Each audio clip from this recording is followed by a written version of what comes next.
Floors be open, que l'on ouvre les portes. Tabling of documents. Dépôt de projet de loi. Introduction of government bills. Déclaration de ministre. Statements by ministers. Rapport de Reports from interparliamentary delegations. Presenting reports from committees. The Honourable Member for Etobicoke Centre. Mr. Speaker, I have the honor to table in both official languages the 7th report of the Standing Committee on Citizenship and Immigration entitled After the Warm Welcome, Ensuring that Syrian Refugees Succeed. 109, the committee requests that the government table a comprehensive response to this report. The Honourable Member for Markham Unionville. Mr. Speaker, the Conservative members of the Standing Committee on Citizenship and Immigration find that the report tabled by this committee is insufficient, inadequately critiquing the effectiveness of the Syrian Refugee Initiative. The recommendation in the report neglect to respond to many of the concerns that were revealed in committee testimony. Therefore, we offer supplementary recommendation to the committee's report and urge the Immigration Minister to take action now. Thank you. Dépôt de projet de loi. Introduction of private members' bills. De projet. First reading of Senate public bills. Motions. Présentation de. Presenting petitions. York Simcoe. Thank you, Mr. Speaker. Historical societies across Canada are disappointed with this government's ongoing war on history. The Liberal government is ignoring history and excluding Confederation as permitted themes as we celebrate Canada's 150th anniversary of Confederation. The petition that I present today comes from concerned members of the Pontiac Historical Society, located in Shawville, Quebec. Their museum is located in an historic Canadian Pacific Railway station. That railway, of course, was both a condition of Confederation as well as the spine of steel that bound the Canada of Confederation into a single country from coast to coast. The petition also comes from the Kipling and District Historical Society in Saskatchewan. Kipling is named after the writer Rudyard Kipling, who traveled Canada on the CPR and who famously said, "If history were taught in the form of stories, it would never be forgotten." The petitioners urge the government to heed Kipling's advice, help Canadians know the stories of their history, and to make Confederation a theme of the 150th anniversary of Confederation. The Honourable Member for Sarnia-Lambton. Thank you, Mr. Speaker.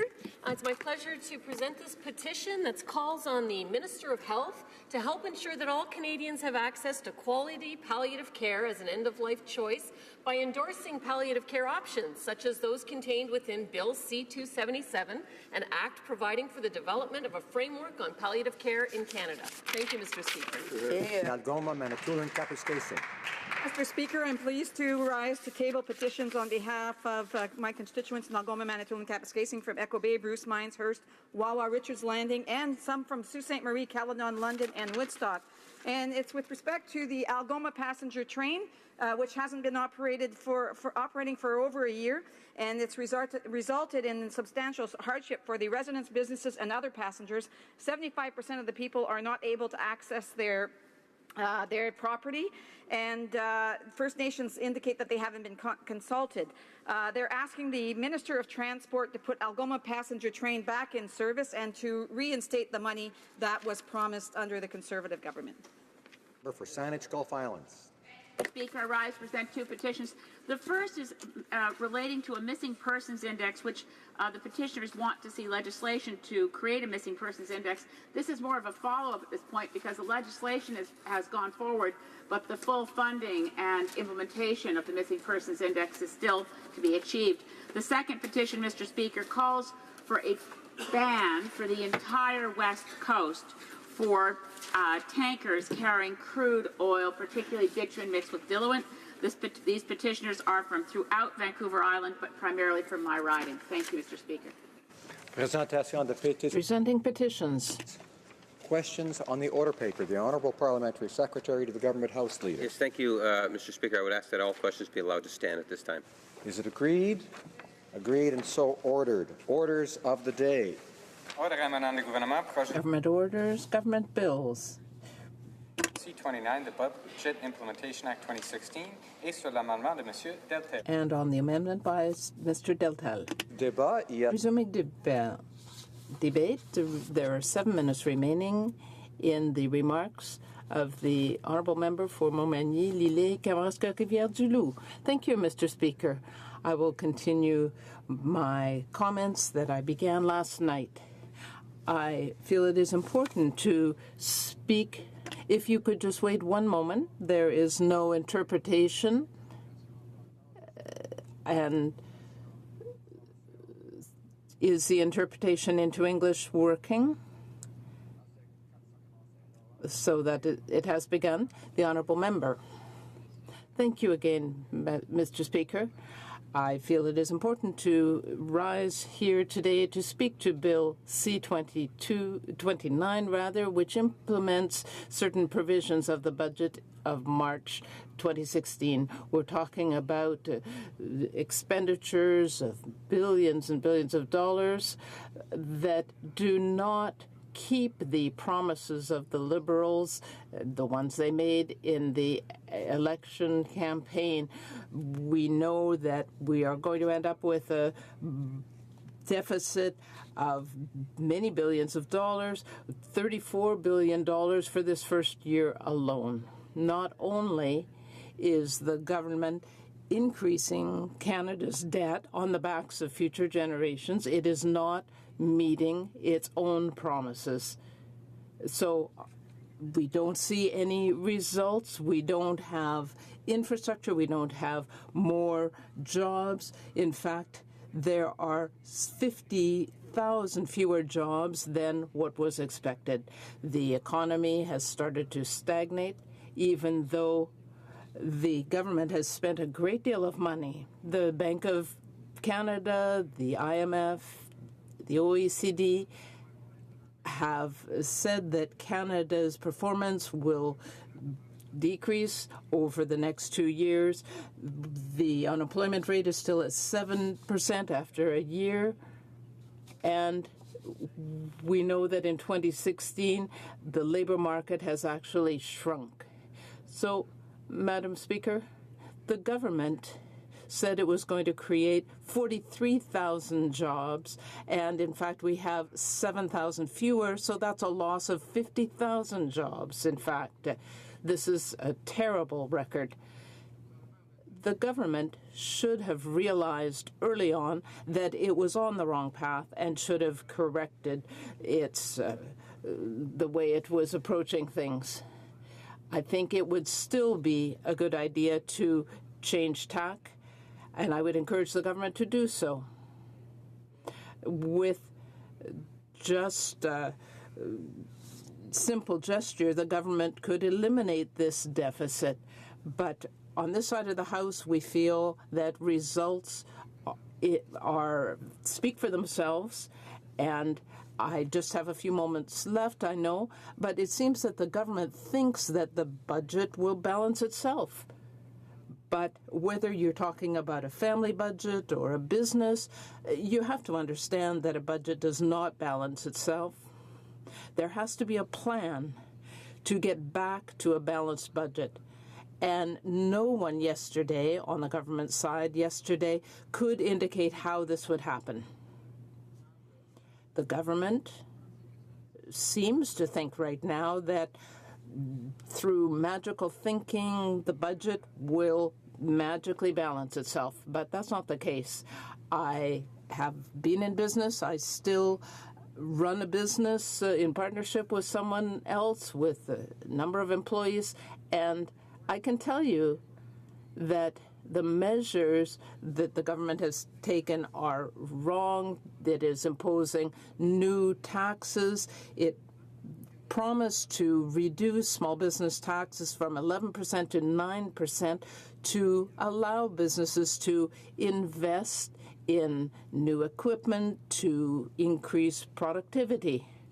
I have a good understanding of what that means because over the past few years, under the Conservatives, we reduced taxes, and that enabled businesses to continue to invest and to create jobs. And that is the opposite of what this government has done. It promised during the election campaign that it would reduce corporate taxes from 11 to 9%, but it did not do so. So this creates barriers for businesses, and it reduces the opportunities to create jobs. Unfortunately, the government is not reducing the taxes on business, and therefore there has been an increase, one could say, in taxes. Now, we come to the carbon tax. This tax will have a devastating effect on job creation. I'm talking about the carbon tax, but we also have the increases to CPP deductions. We have many small businesses across the country, and all of them will have to contribute more to the CPP for their employees, about $1,100 per employee per year. And so if you have 25 employees, that's $25,000, even more, and you could have hired another employee for that amount of money. Businesses are the backbone of our economy, and if everyone is in my situation, where it's so difficult to absorb these extra costs, well, someone like me will have to actually cut jobs. And many small businesses across the country may well have the same reaction, and there will be thousands of jobs lost as a result. The benefits from these deduction increases will happen only in 30, 40 years. So I think this is a very negative measure and is very worrisome for businesses. They're seeing tax after tax being brought in and imposed on them.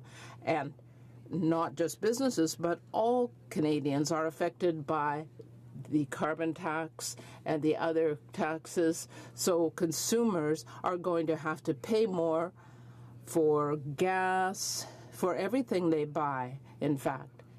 And that will mean that costs will increase for businesses and consumers. So, Madam Speaker, there are a lot of contradictory measures in this budget and in what the Liberals are doing. Thank you. Questions and comments? The Honourable Member for Louis-Hébert.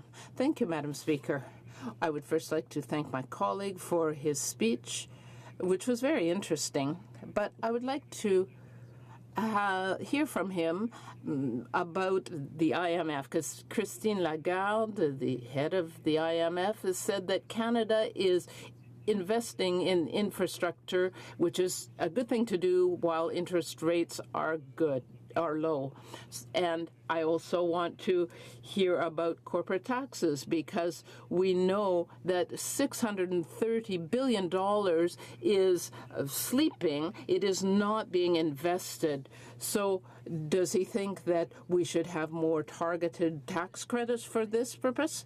The Honourable Member for Montmagny-Lily, Kamouraska-Rivière-du-Loup. Thank you, Madam Speaker. I want to thank my colleague. That's a good question. Christine Lagarde and the IMF isn't aware of all of the new taxes that have been imposed on Canadians. I think that Canada was also praised for the very good way in which things were managed over the past few years, the fact that we managed to restore a balanced budget despite all of the previous high spending. So we managed to bring back a budget that was balanced rather than take this approach, which is to say yes to everyone. There's going to be a need for a plan, and I hope that my colleague will work with us to come up with such a plan. Questions and comments. The Honourable Member for Saanich Gulf Islands. Merci, Madame la Présidente. Thank you, Madam Speaker. I would like to ask a question of my colleague about the carbon tax. Is it possible that he himself has looked at the effects on our economy of climate change and a refusal to take action? It is true that the carbon tax is being brought in, but in BC, for example, where it already exists, it did not have a negative effect on the economy. There has been no negative effect, and this carbon tax has been in place for 10 years in BC, and the economy is doing better than elsewhere in Canada. The honourable member for Montmagny-Lille, Kamoska-Rivière-du-Loup. Thank you, Madam Speaker, and thank you to my colleague. I think that carbon emissions haven't really gone down over the past few years in BC, as far as I know. The Conservative government had very specific targets for carbon reductions. And we know that around the world, environmental organizations have been calling for action, and this current government has kept the same targets that we brought in. So in BC, there are negative effects on all businesses because of the government's actions. We have time for brief questions, questions et commentaires. Questions and comments? It's the honourable member for Richmond Centre. Thank you, Madam. I'd like to ask my colleague one very simple question. Entrepreneurs across the nation have already told us that this increase of the CPP premium and everything else, together with the carbon tax, will kill their jobs. And what they will do is to stop hiring people and then putting the other responsibilities to existing staff. So can I ask my colleague to comment on that? A brief answer. A very brief answer, please. The honourable member for Montmagny-Lille, Kamoska-Rivière-du-Loup. I would like to thank my colleague for her excellent question. As I've already mentioned several times, I am an entrepreneur, and when you are an entrepreneur, you have decisions to make for the very survival of your business.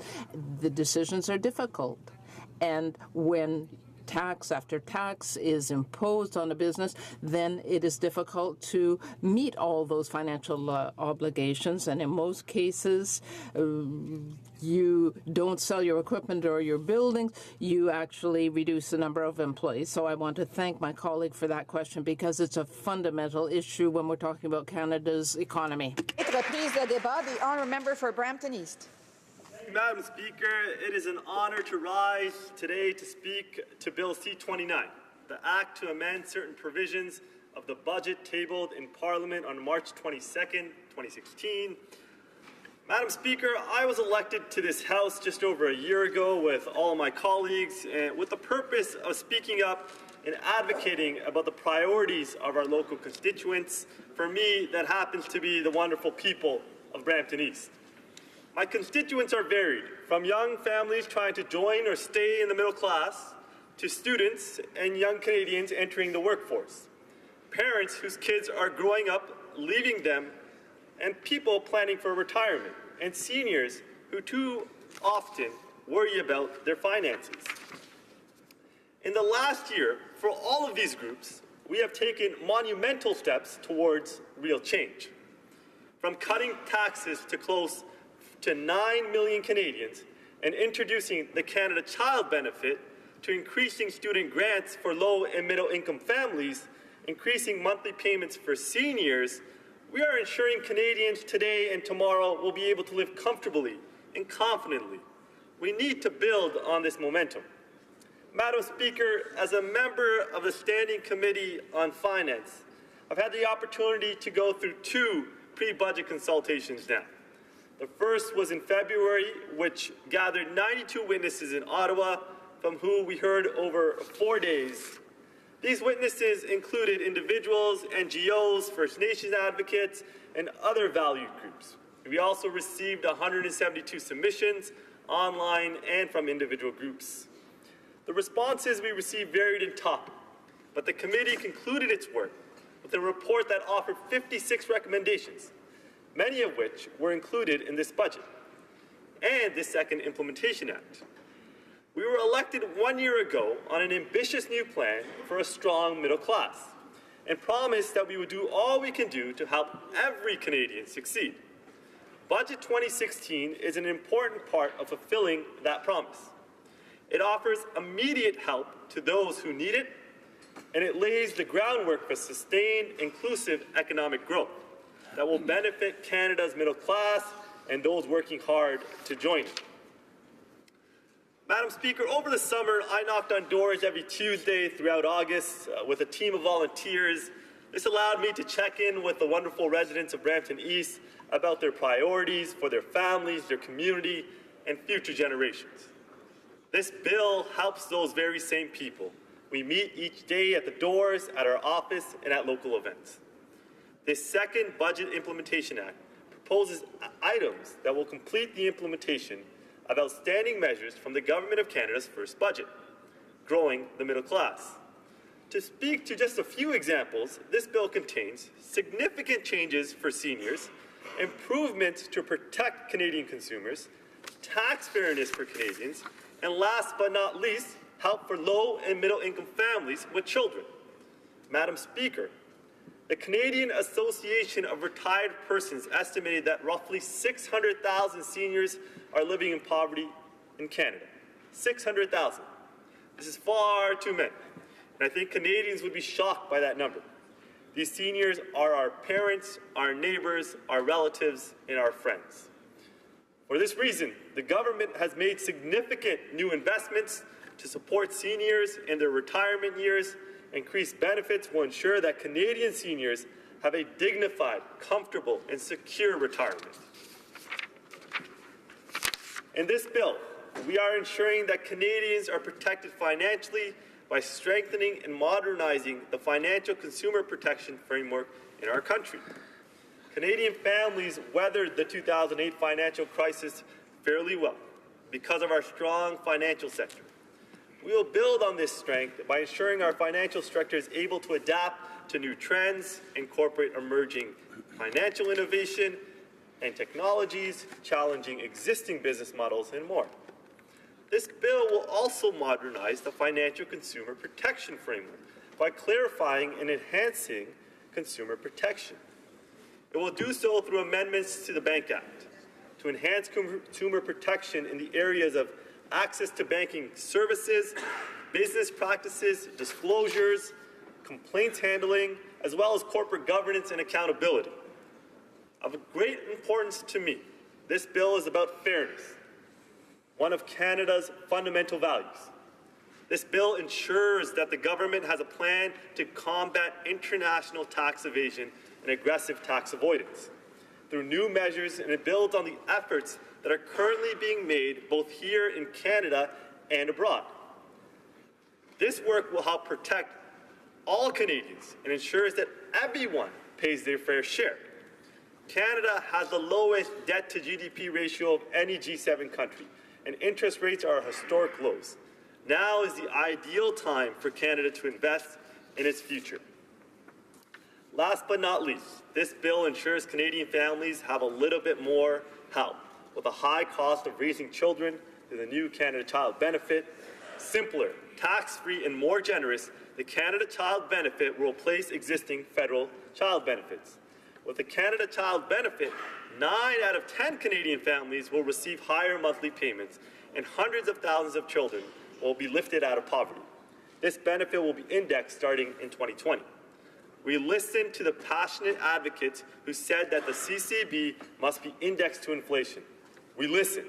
Supporting this budget implementation bill will help ensure that the Canada Child Benefit will be indexed to inflation so that families can count on this extra assistance not just today, but for years to come. Madam Speaker, to conclude, this bill continues to deliver on this government's plan to ensure that Canadians are well served and that more Canadians are able to join the middle class. With these investments and inspired by a sense of fairness, we are ensuring that Canada's best days lie ahead. I look forward to supporting this bill, and I urge all my honourable colleagues to do the same. Thank you, Madam Speaker. Questions and comments, questions et commentaires. The honourable member for Kitchener-Conestoga. Thank you, Madam Speaker. I want to thank my colleague for his presentation. Madam Speaker, one of the things that he said right near the end of the speech was the idea of indexing the Canada Child Benefit. But what Canadians probably didn't hear was that it doesn't happen until 2020. Madam Speaker, that's 4 years from now. If indexing is important, and we believe it is, why would they not have included this in the budget that was implemented in the spring? Why would it not be happening now instead of waiting for 4 more years, well after the next election, Madam Speaker? The honourable member for Brampton East. Thank you, Madam Speaker, and I thank my honourable colleague for the question. And I just want to, during the campaign, we campaigned heavily on the Canada Child Benefit because it provided more money for families that need it the most. And the members opposite kept on campaigning on the fact that the Universal Child Benefit that had two problems. One, it went to millionaires across the country that didn't need the benefit, and secondly, it was taxable. The Canada Child Benefit increases more money for those that need it the most.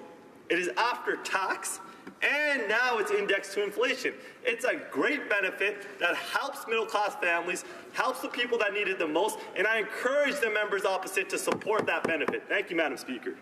In comments, questions, et commentaires, the honourable member for Windsor, Tecumseh. Thank you, Madam Speaker. I'd like to explore a little bit further the issue the honourable member states that Bill C-29 addresses ensuring Canadians are protected financially, and he also says that this is an ideal time for Canada to invest in its future. So I'm wondering if the member is concerned at all that Bill C-29 speaks to the Liberals' infrastructure bank as a scheme that uses private and public financing. The issue of privatization used in terminology like asset recycling is of great concern, and I wonder if the member can speak to that issue and how it conflicts with the actual financial security of Canadians. The honourable member for Brampton East. Thank you, Madam Speaker, and I thank my honourable colleague for the question. We campaign on revitalizing our economy. We campaign on economic growth. There's studies across the board from economists that suggest that the best way that a government can instill economic growth is to do two things. One is through innovation, which we're doing, and the other one is through infrastructure.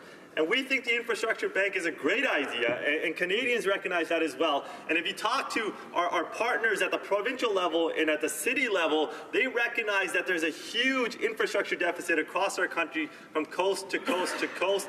This is going to make it easier to address those concerns. We're going to get people back to work. We're going to build Canada. We're going to ensure that middle-income families have more resources to get them back home on time because we're going to invest in transit, we're going to build roads, and we're going to build bridges. Thank you, Madam Speaker.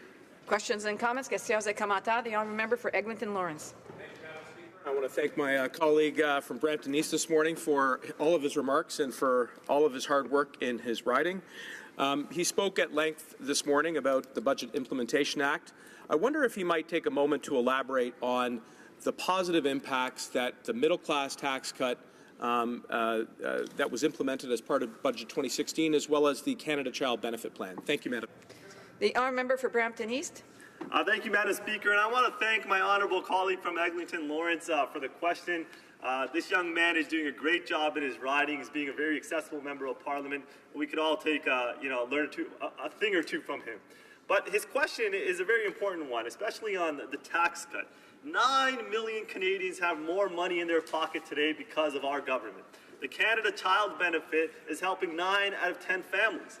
This is, if you go door knocking in a lot of the ridings across the country, especially in Brampton East, the first thing that came up in August when I went door knocking was, thank you so much for the extra help. Thank you so much. We're so happy about the Canada Child Benefit because it really makes a difference just before they went back to school so they could help with back-to-school shopping, buying the necessary supplies for their children's new clothes, new backpacks, putting that extra apple in their lunch. This is about helping our families become better, join the middle class, stay in the middle class, and investing in Canada across the board. Thank you, Madam Speaker.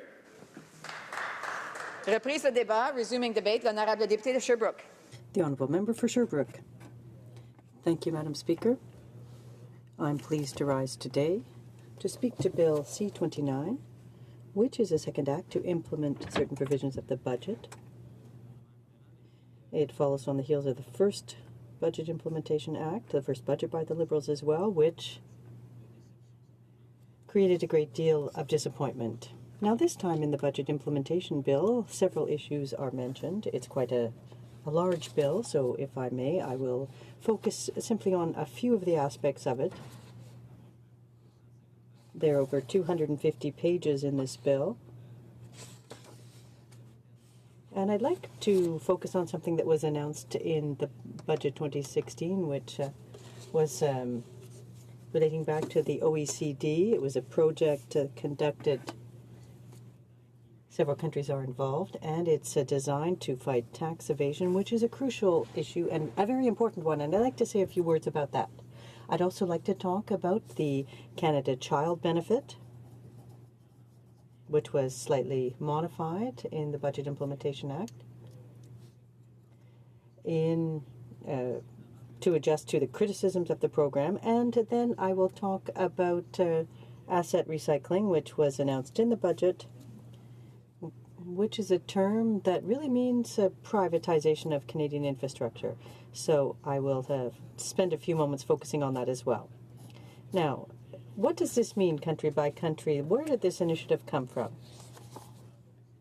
It's an OECD initiative, as I pointed out, to ensure that multinational companies doing business across the world, that's what a multinational is, in fact, which, well, many of them, in fact, have entities, many entities within the multinational corporation, and they're located in several countries across the world.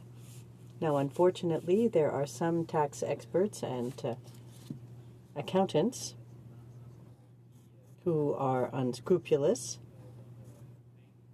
and earn their living, or their objective in life is to find ways of allowing these multinationals to sidestep tax legislation in all countries and to avoid paying taxes.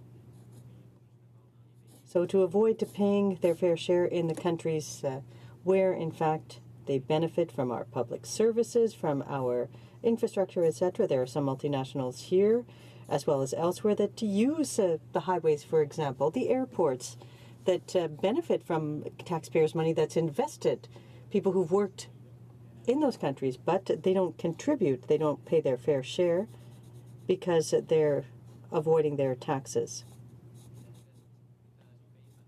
Now, the country-by-country declaration means that the entities of a multinational that earn 750 million plus per year, and there was criticism of that figure as well because experts said that it should have been lower, but this was an amount in euros, and it does in fact exclude 10 to 15% of the large multinational corporations, so 85%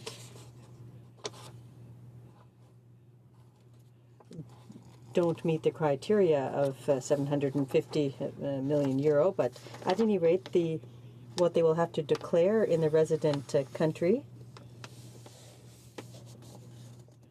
is one that will change it because they're not considered non-residents. Now, having said that, the country-by-country reporting standard will require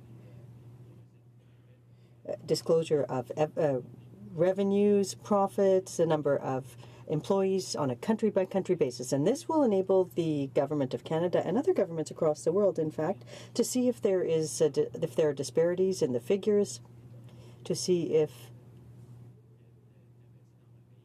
some minor activities took place in one country, but that all the revenue was paid there, for example, like in the Caribbean. If there's a small country with a small population, that is perhaps in the country-by-country report where the company is registered as its head office. So this type of information will make it possible to look at the information and to detect which corporations are potentially attempting to avoid paying their taxes.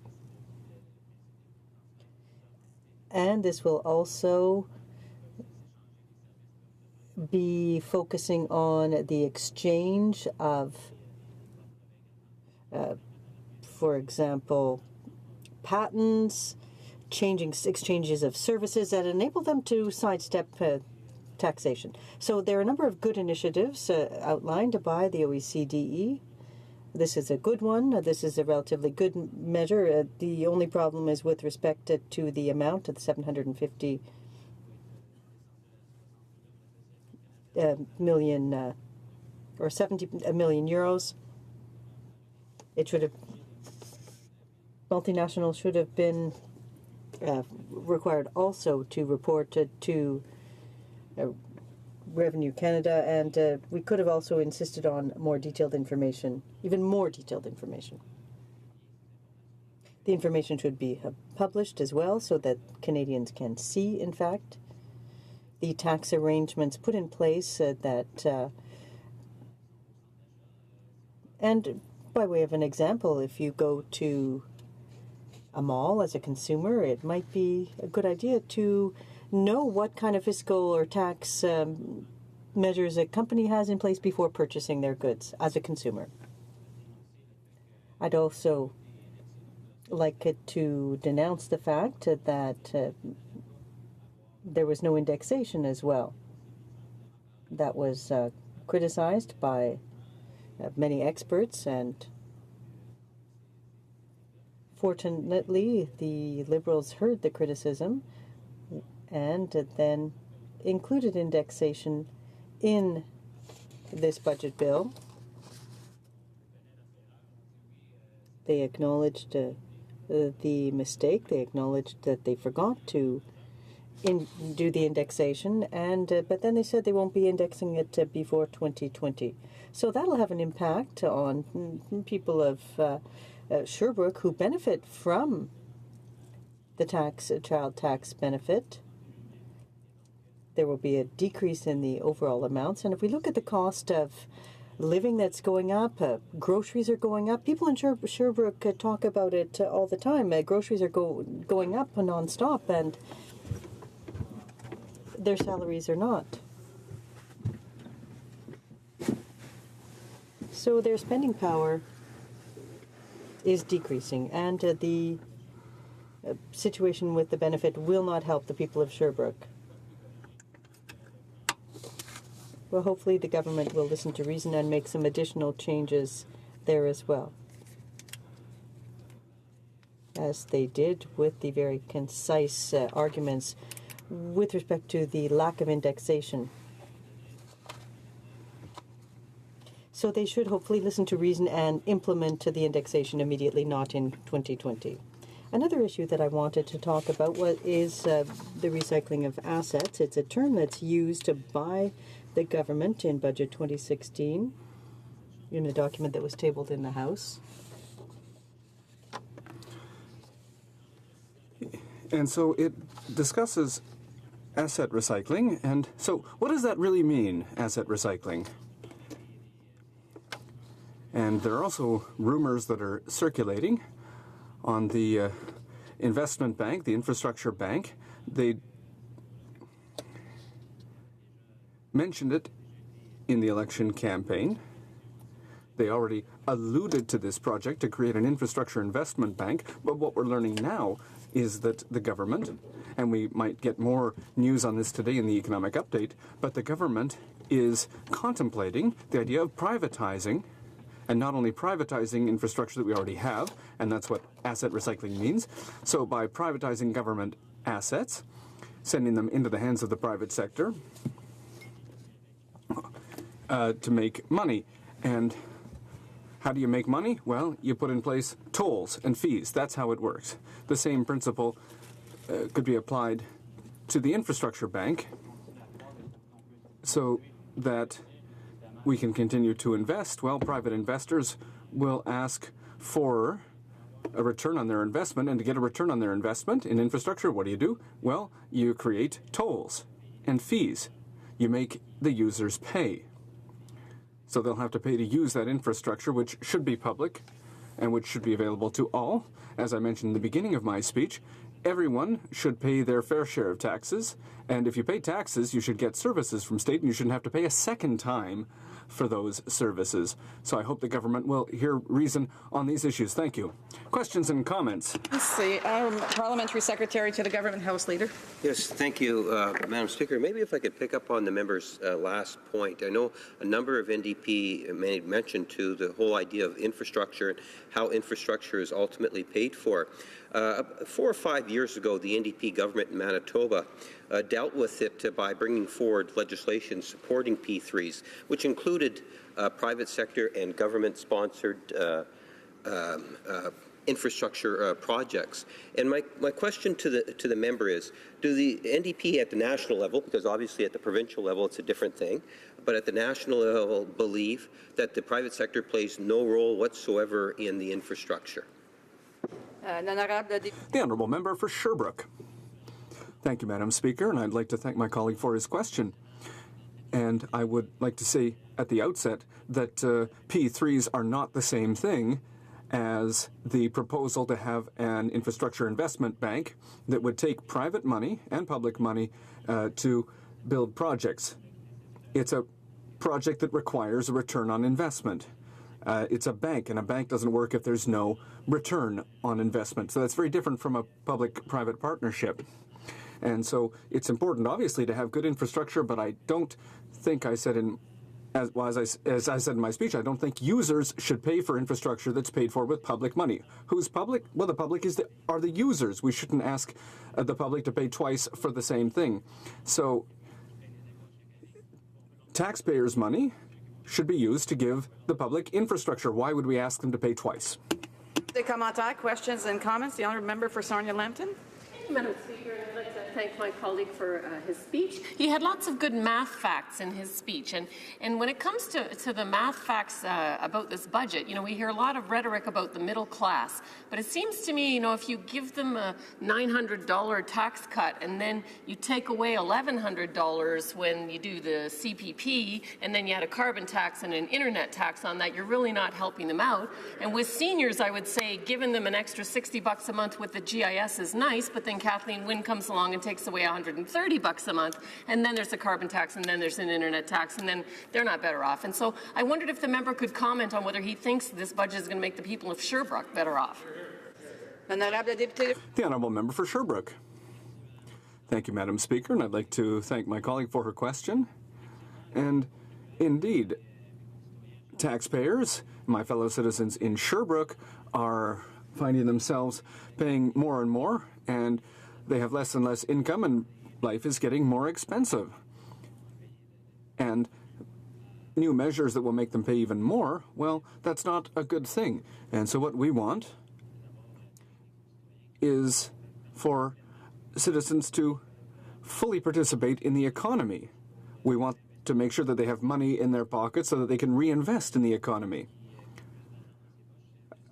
Canadians who have more money in their pockets are going to go shopping more often. They're going to invest in the economy. This isn't money that disappears. So it's important to ensure that people have good salaries, and that's why I would propose that the member should support the measure to increase the minimum wage at the federal level. It would have a domino effect, and it would make our economy stronger and give consumers more money to spend. Questions and comments. The Honourable Member for Hamilton Mountain. Thank you, Madam Speaker. And we've heard for the last couple of days about how this budget will help middle-class people, and especially at the level of about $180,000, they'll get a $900 tax credit. We've also heard from in the last couple of days about how this is going to help low-income families with children by having the child tax benefit. But could the member, my friend answer me, how does this help the people, the low-income middle class, who are on $44,000? How do they benefit from this budget? The Honourable Member for Sherbrooke. I'd like to thank my colleague for his question, and the short answer is not at all. Taxpayers and,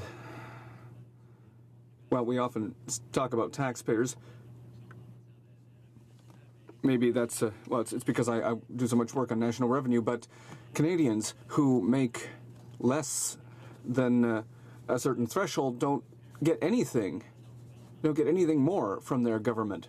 We learned in the first budget from this government that those who are in the upper middle class will benefit the most. Where I'm from, $44,000 is fairly high. And if we don't help those who earn less than that, it doesn't make any economic sense. Debate, reprise de débat. The honourable member for Surrey Centre. Thank you, Madam Speaker. Today I'm speaking about a second act to implement certain provisions of the budget tabled in Parliament. We are putting into action our promise to Canadians to help build a stronger and more prosperous middle class. This is what we have done over the past year, and it's what we'll continue to do, not only over the next year, but for the long term. The government has an ambitious plan to better the middle class, and with that, the entire country.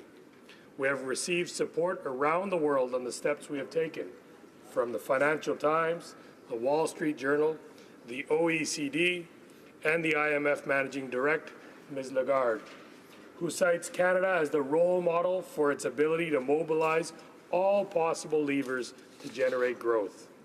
This is possible because our government has taken measure of the situation by listening to Canadians in tough economic times. We haven't hesitated to take action either. Since July 1st, Canadian families can receive up to $6,400 per year for a child under 6 and $5,400 per year for a child aged 6 to 17. 9 out of 10 families have seen their benefits increase by $2,300 on average. That's why I'm proud, Mr. Speaker, to return to Surrey and speak with my friends, neighbours and colleagues about how Budget 2016 will positively affect their lives. Surrey Centre is home to young families who are keen on making their homes and lives in Surrey, and as a national government, we have a duty and a responsibility to support them when and where we can. The new Canada Child Benefit is our government's response to this. We're putting forward a more generous, simpler, and income-tested benefit that benefits more Canadian families than ever before. It is always with a vision of the long term for our country that this second Budget Implementation Act amends the Old Age Security Act. We have restored to 65 the age of eligibility for old age security and the guaranteed income supplement. This way, Canadians will have thousands of dollars more when they retire at the age of 65. Better yet, the 2016 budget has increased the amount to the guaranteed income supplement, which targets the most vulnerable seniors, providing up to $947 more per year. With the second Budget 2016 implementation bill before us today, we are delivering on the promise set out in Budget 2016 to support senior couples who must live apart for reasons beyond their control. If one member is located in a long-term care center and find themselves suddenly faced with new and unexpected expenses, we are putting forward a proposal that ensures that they receive high benefits based on the individual income of each individual. Again, the government is true to its promise of fairness to seniors and allowing them to retire with the dignity that they so deserve. Madam Speaker, our plan stimulates growth by giving more financial leeway to those we need, middle-class families and seniors. Canadians also need to feel supported and protected as consumers. The federal government is showing leadership with this bill, as it will strengthen the framework that protects consumers who use financial products and services. We want to ensure that Canada's financial sector is capable of adapting to an aging population in an age of globalization, while still innovating and using the emerging technologies that challenge existing business models. These new measures include, firstly, improved access to basic banking services, secondly, imposing limits with respect to certain commercial practice, and third, but lastly, finally improving disclosure of information to help consumers make better and more informed decisions. Canadians also expect that financial institutions in the country have the means and resources to ensure that the integrity of our tax system is maintained. It's to ensure that everyone pays their fair share of taxes, and when I say everyone, I also include multinationals that operate in many jurisdictions That is why our government is committed to working with our G20 partners to develop and implement an international plan to fight tax evasion and tax avoidance. It's a plan that would enhance our current measures and adopt new ones. One of the key instruments behind our government's plan on cracking down on tax evasion is to help support the G20 and OECD declarations on tax evasion. This is an instrument that will force major companies to report on their activities and each jurisdiction in which they operate, as well as the nature of these activities. This will also allow Revenue Canada to have a global view of these large multinational corporations. This is the first in the fight of tax evasion. I should also add that the 2016 budget provides another important measure to counter tax evasion, allowing Canada to be part of the global standard for the automatic exchange of information which was developed by the OECD. When this law is passed and these new measures applied, Canadian financial institutions can and will identify accounts held by non-residents and will have to report these accounts to Revenue Canada. Meanwhile, foreign financial institutions will collect more information on accounts held by foreigners, including Canadians. There are more than 100 countries and jurisdictions, including the Cook Islands, who just last week became the 106th jurisdiction to join the most powerful international instrument against offshore tax evasion and avoidance. This government is putting forward a plan that is based on fairness. It provides Canadians with an optimistic view of the future, and we are working to ensure that Canada continues to move forward and lead the international community, particularly with our implementation of our bold economic policies that put a focus on growing the middle class to ensure the prosperity of our country. I encourage all members to vote for this bill. Thank you, Madam Speaker. Questions and comments? Questions et commentaires. The honourable member for Kitchener-Conestoga. Thank you, Madam Speaker. Madam Speaker, one of the issues that's covered in C-29 is the issue of indexing the Canadian child benefit beginning in January 2020, 4 years from now, Madam Speaker. But the Parliamentary Budget Officer has estimated that this could cost an additional $42 billion over the next 5 years. In fact, it's amounting to double the original amount budgeted. And yet the Parliamentary Secretary says that the Liberals are going to go ahead with this measure regardless of what it's going to cost. My question, Madam Speaker, is where will the Liberal government find the money to pay for this inflated cost? Will it be through increased taxes, taxing our jobs out of existence through small business? Or will it simply be to add to the budget deficit that's already ballooning and is currently at $30 billion, and it's estimated that over the next 10 years, the interest costs alone on that deficit are increasing by $10 billion. Where will the Liberals find the money to fund this promise? Member for Surrey Centre. Thank you for the question from my colleague. This government is implementing a budget that is based on infrastructure, innovation, and growth. It is through innovation, infrastructure growth that Canadians will increase the economy, companies will be able to grow and expand, and therefore our tax base accordingly will be expanded. So I think the costs of these measures will come from the growth of this economy that has been stagnated for too many years and too long. It'll expand through the growth of the revenues that will be received through a much-needed infrastructure growth where income taxes of the middle classes, the revenue from that income tax will increase when the actual growth of the middle class happens. So I think it's all included in the growth strategy of this government, and I think these measures will be funded accordingly. And comments, questions et commentaires. The honourable member for Windsor West. Okay. Windsor Tecumseh, sorry. That's okay. I wasn't sure if I was able to keep. Thank you, Madam Speaker. You know, I'd like to ask the honourable member, since I've asked this question to another of his colleagues, and wasn't sure that I received a satisfactory response regarding the understanding of the infrastructure bank and the terminology of asset recycling. Canadian municipalities are sounding the alarm about the Liberals' plan to take promised money for housing and transit and instead put it into their infrastructure bank scheme? And does this member understand that this new bank requires that a project pay a return on investment? And what? Oh, sorry. Go ahead. I thought maybe you were done. Anyhow, the honourable member for Surrey Centre. Thank you for the question from my colleague. I believe the infrastructure bank and its mandate, if it will be and how it will be, is still to be determined. The rules and the implementation of it is still to be determined. I think municipalities and cities can rest assured that the commitment this government has made to infrastructure spending and the 50% on infrastructure projects shall remain.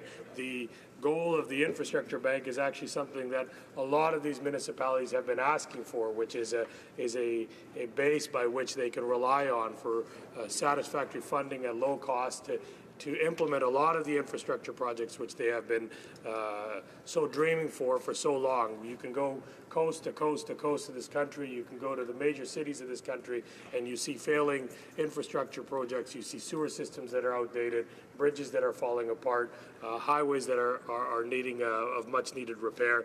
So this infrastructure bank will only help in implementing those projects that are beyond perhaps some of the scope of the infrastructure funding.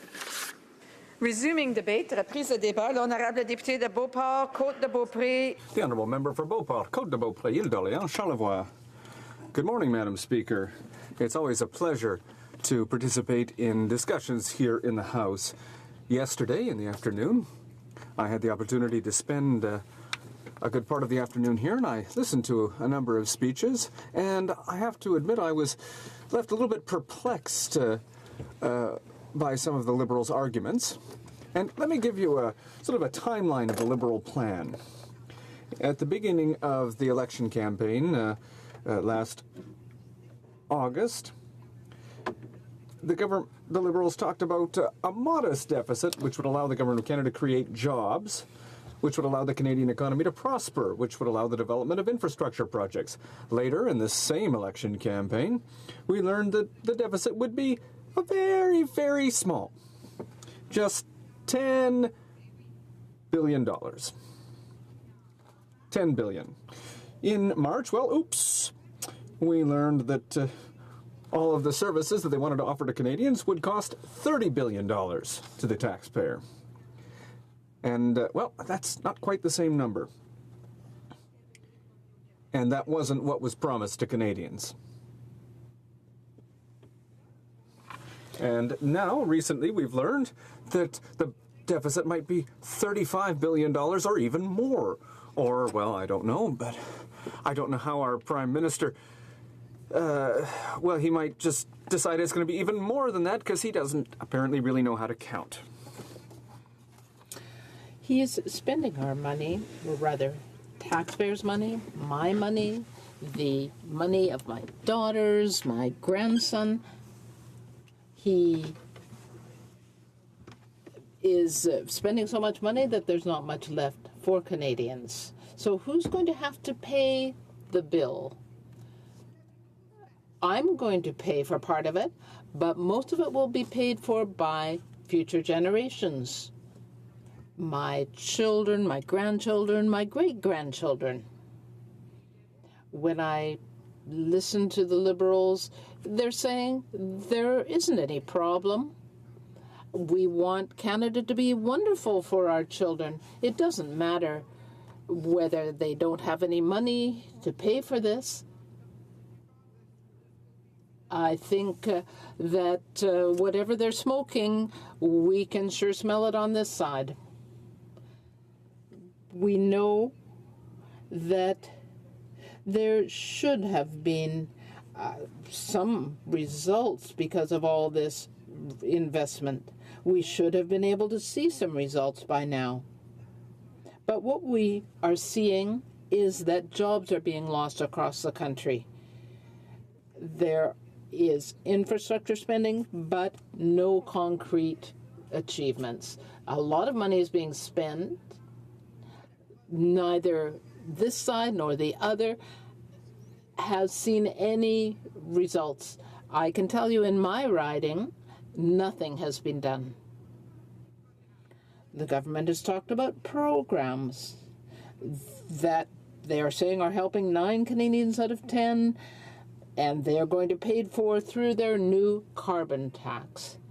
They promised job creation, but what we've just found out from the Minister of Finance himself is that the jobs for our children and for the upcoming generations, now we are well paid, we represent our constituents, but the upcoming generation will have precarious jobs, seasonal jobs still, but there's nothing concrete.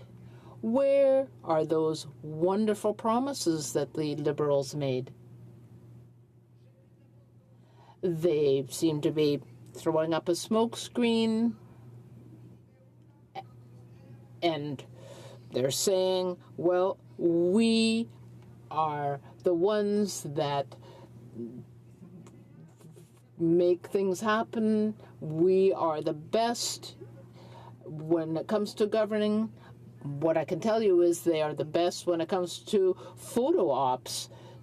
There are a lot of people that love to take pictures, they love to do selfies, but it gives Canadians nothing. It does nothing to help our children find jobs.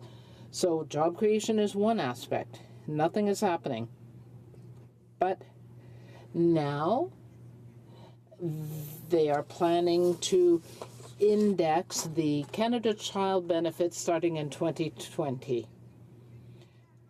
The Parliamentary Budget Officer has estimated the cost of this indexation at $42.5 billion over the next 5 years. Where are the Liberals going to find that money? In my daughter's pockets? They already have precarious work. Are they going to dip into everyone's pockets? Where are they going to find this money? Are they going to find the money in trees? I love the environment too, but they can't find that money in trees. That's not how things work. So what are they going to have to do to pay for all this profligacy? Are we going to have to stop eating? Maybe we'll have to tell people, don't pay for your hydro because we have all these taxes, carbon tax and so on. They're just saying, well, we'll see. That's what the federal Liberals are doing. Now, of course, the cost of living continues to go up. There are fewer jobs. The cost of living is increasing because that's the way it works. And Canadians, as a result, will not be able to maintain their standard of living. Now, when we were in office, we believed in Canadians and in their ability to think for themselves, to spend the money the way they felt it should be spent, and to keep their money in their pockets, not to hand it over to the government. The Liberals often say that they want to help the middle class. But for them, the middle class is $90,000 and over. But I can tell you that in my riding, the middle class earns a lot less than he's talking about. They can't attend $1,500 cocktail events to meet with a minister. And of course, I wouldn't ask them to do that because we don't believe in that sort of thing like the Liberals do. The Liberal budget was supposed to include rules to ensure long-term stability of the real estate market. The minister also said that the CPP improvements would help the long-term economy. Now, my mother, who is 86, is ill. She is in the hospital. She needs the money now. I don't think in 40 years she will be able to take advantage of it. And I think, once again, this is just smoke and mirrors. The government is trying to fool Canadians into thinking that they're doing the right thing. I feel that it is shameful that this government is taking Canadians hostage because they talk a good line, they smile nicely, but someday they're going to hit a wall. And who's going to pay for all this spending? Canadians across the country, those who aren't millionaires, that don't have monies in their pockets, who are working hard and having a hard time making ends meet. I believe that Canadians can think for themselves. I am tired of governments that want to centralize everything, that think that they are the ones that make the world go around. They say that we're partisan, but in fact, this government is putting us into the red. And I want to say what I said last week, and that is that the sky is blue and hell is red. I don't want to be in the red because of this government. Secretary to the Government House Leader. Yes, thank you, Madam Speaker. And I do believe that in good part the members missed the mark in regards to, if you take a look at something very tangible that the Government of Canada has done with the money, with taxpayers, and we believe that it's a reflection of what Canadians want and demonstrates to the degree in which the Conservative Party is really out of touch with what Canadians expect of their government. And let me give you a specific example.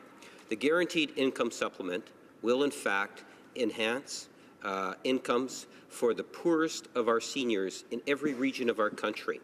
Yes, it is costly, but people believe we need to support our seniors. The Canada Child Benefit will also lift tens of thousands of children out of poverty.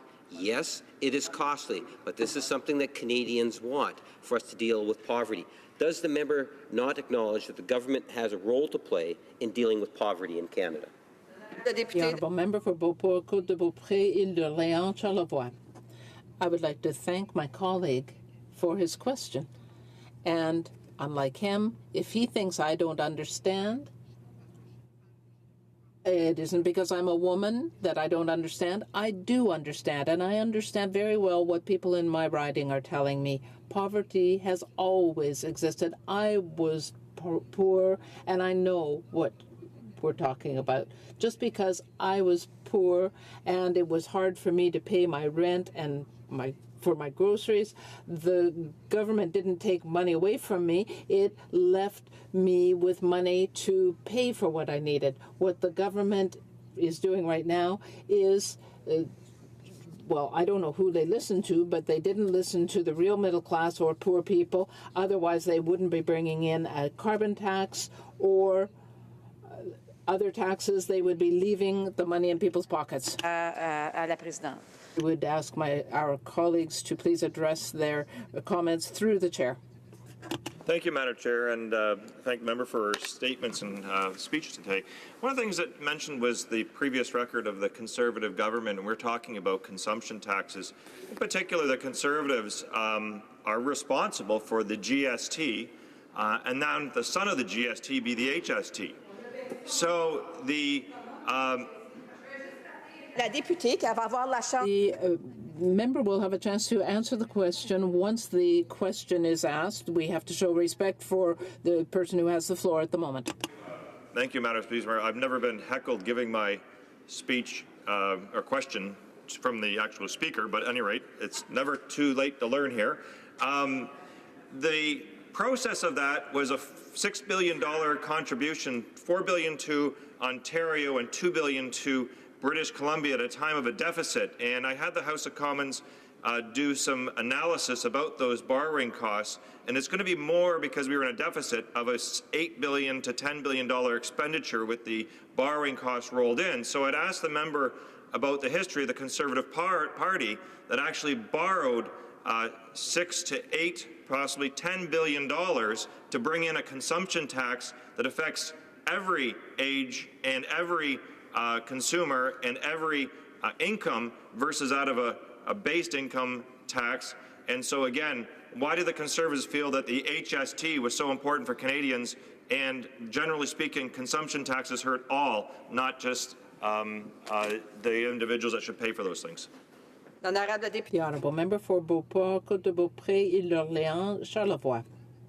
Madam Speaker, it is on this side of the House that we reduce taxes on small businesses. I remember in the election campaign in 2006 when I ran for the first time, and even before then, because when Mr. Chrétien was the Prime Minister and when he was running, he was the first one that said he was going to reduce GST. In fact, he never did that. He raised it, and that's how the Liberals work. We were the ones that reduced it to 5%. So the Conservative Party sometimes is criticized, but when Prime Minister Harper said he was going to do something, he went ahead and did it. The Liberals, for years and years, have made great promises. They talk a fine line when the cameras are on, but they don't walk the talk, because this budget doesn't help the middle class. For Kitchener-Conestoga. Thank you, Madam Speaker.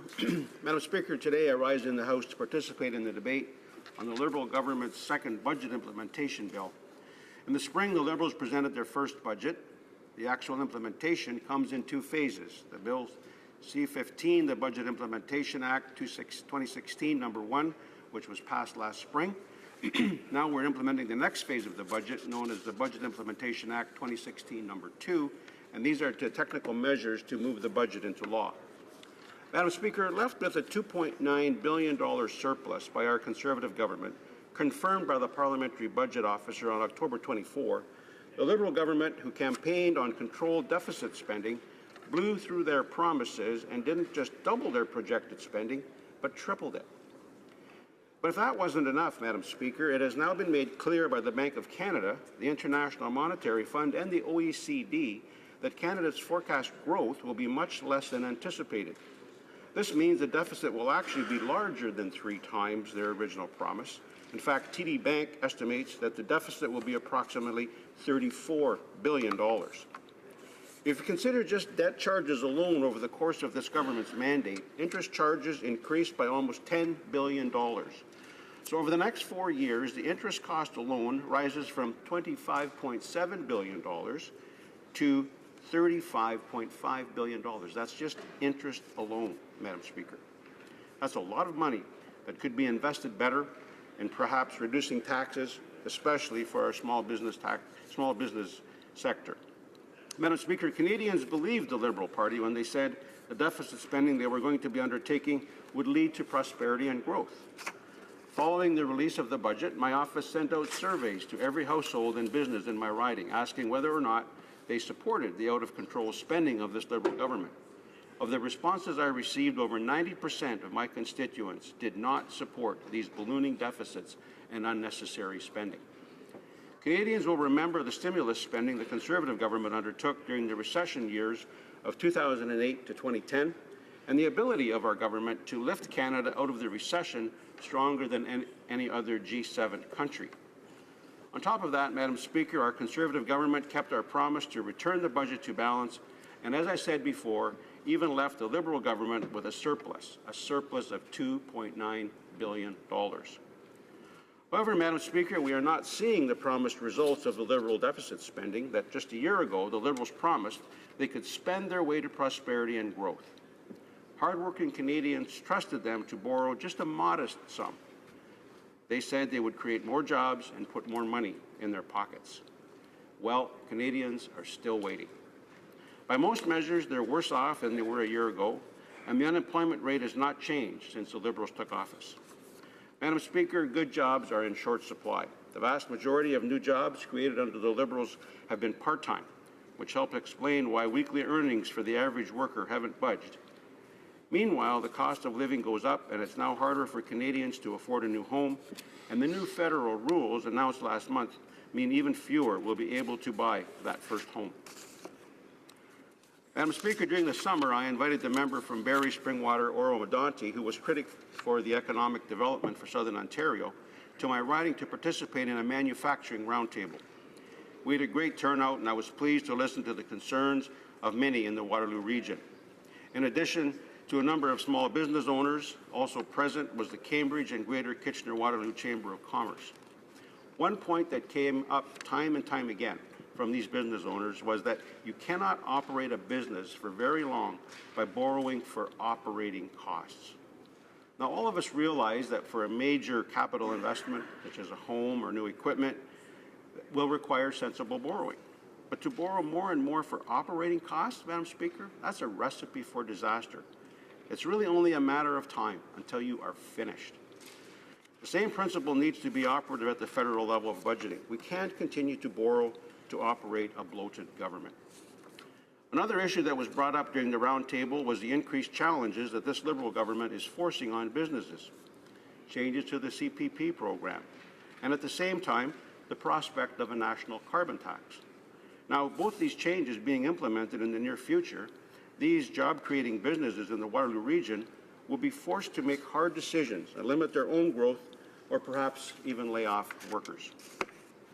The Waterloo region has a strong manufacturing sector, and for this Liberal government to be putting unnecessary pressure on these businesses simply does not make sense. In addition to these manufacturing businesses, other small businesses in my riding and members of the agricultural community have great concerns with the Liberal government's changes to CPP and the implementation of a national carbon tax. Small businesses have learned already through the Liberal government's broken promise to lower their tax rate that this government is not making decisions that are in the best interest of job creators. But if that wasn't enough, Madam Speaker, just like the manufacturing businesses I heard from, the increase in mandatory CPP paycheck hikes will cost these companies jobs. It will force them to reject the proposal for expansion, postpone new initiatives, or to put off hiring that new employee. Layered on all of this is the government's new top-down mandatory carbon tax.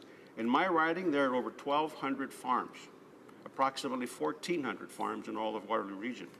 This new tax will raise their operating costs by thousands of dollars per year, which will in turn raise our grocery bills for the Canadians from sea to sea. The cost of living under this Liberal government keeps rising while employment and wages are stagnant or in fact on the decline. Madam Speaker, over the past several months, I've been petitioning the Minister of Transport through written letters and questions during question period on the topic of ultra-low-cost carriers. My office has been contacted directly by Jetlines and the Waterloo Region International Airport, asking the Minister of Transport to change the foreign ownership rules for carriers so that companies such as Jetlines can operate in Canada. 9 months ago, the Pathways report was made public, and this clear recommendation came to the Transport Minister, and here we are 9 months later and still no action. This change would provide Canadians with low-cost and convenient travel, as these carriers will primarily be servicing secondary airports across Canada.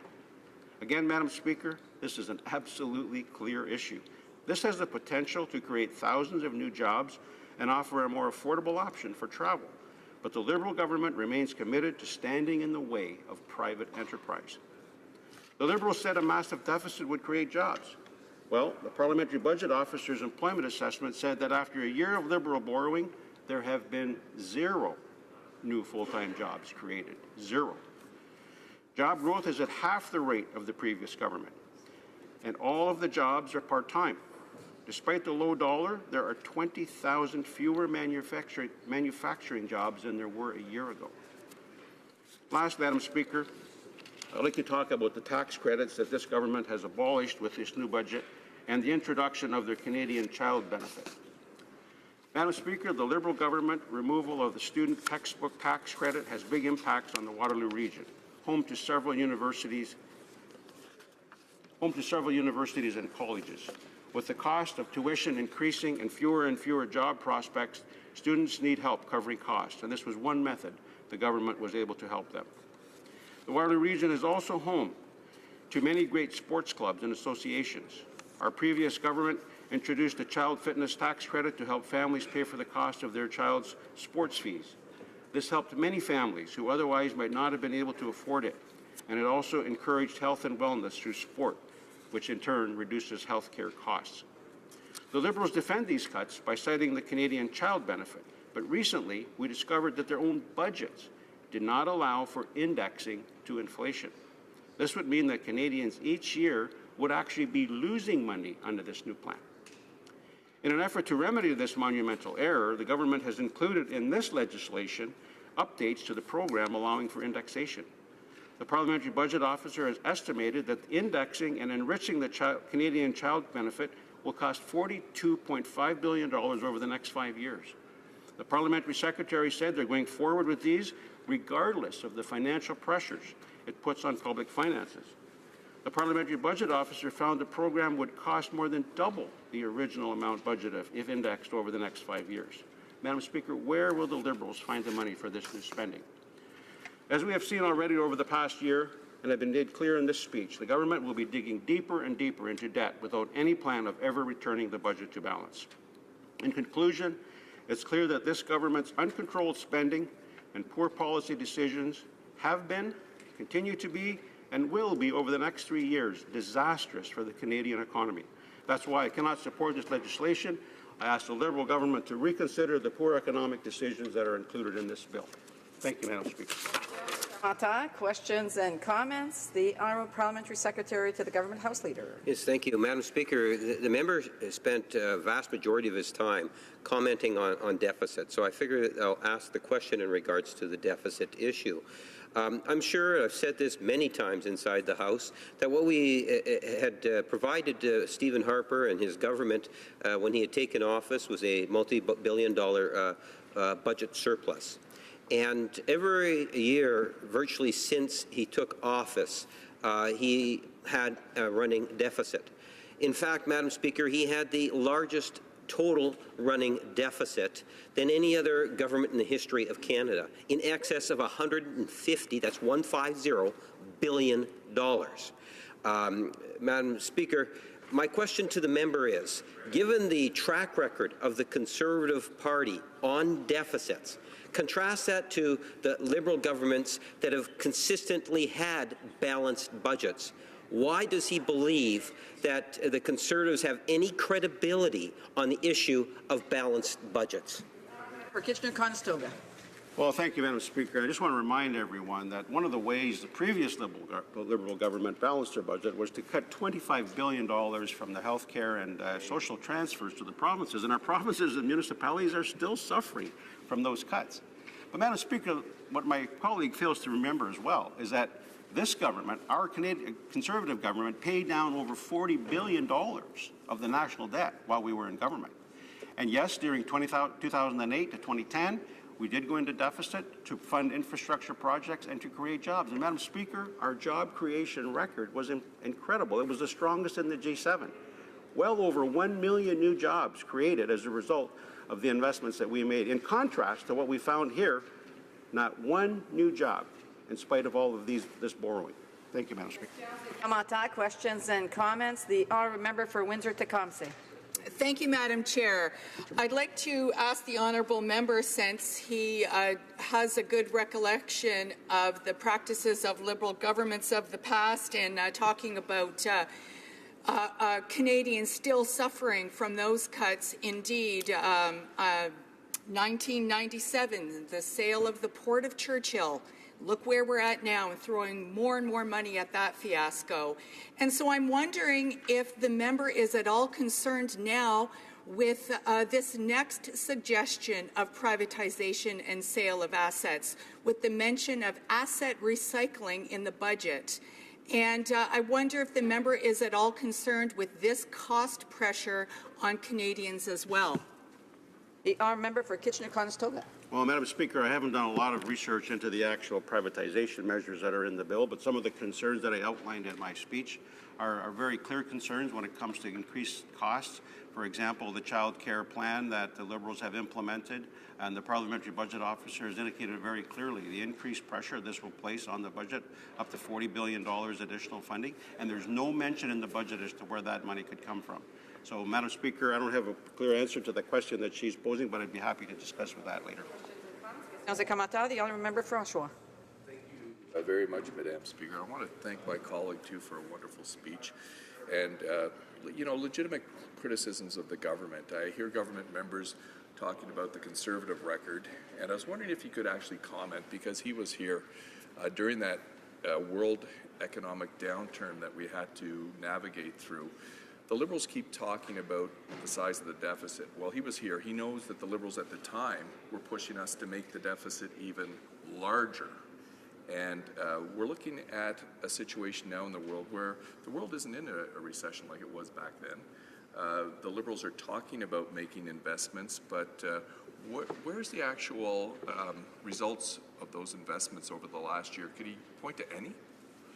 A brief answer from the member from Kitchener-Conestoga. Well, Madam Speaker, I can't point to any results over the last year, but I can point to significant results with the investment that our government made with the investment into the stimulus that we placed in the budget.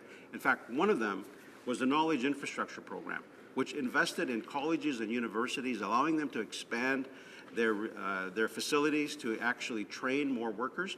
And when it comes to skilled worker training, Madam Speaker, Conestoga College in my riding was the recipient of many dollars to help them expand their ability to train skilled workers, something that our Canadian economy is going to need. So if we're going to borrow money, let's borrow it and invest it into something that's actually going to create jobs, not simply and continue to borrow to operate our budget. Reprise de débat, resuming debate. The honourable member for Timmins-James Bay. Madam Speaker, very honoured to rise and represent the people of Timmins-James Bay in discussing Bill C-29, which is a second act to implement the provisions of the budget that was tabled in Parliament on March 22nd. It's fascinating with this new Prime Minister, besides his love of selfies, the word middle class. I don't think the Prime Minister ever gets up without saying the middle class. And they have an interesting caveat, and those wanting to join the middle class. This whole government is supposedly about the middle class, but I guess we have just a different view, the Prime Minister and I, on what is middle class. Because I look at the implementation of this bill, and we see that their plan is privatizing of public assets, selling off infrastructure. They didn't run on that, but that's somehow going to help the middle class. Failing to help small businesses, which I think most of us in Canada would agree is the backbone of the middle class. You know, when I look at their original budget, that they brought in their middle-class tax break, if you earned $23 an hour or less, you got zero. If you made $50 to $100 an hour, you got maximum bang for your buck. So that discrepancy in value, the people who are doing very well, thank you very much, is the Prime Minister's notion of the middle class. I guess him and I just come from different places. My family joined the middle class when my father was 42 years old. He was a miner's son. My mother was a miner's daughter. In those days, the idea of going to university or college just wasn't on. My mom quit school at 15 and went to work. My dad was working at 17. But when he was 40, he had enough money to go back to school. He became an economics professor.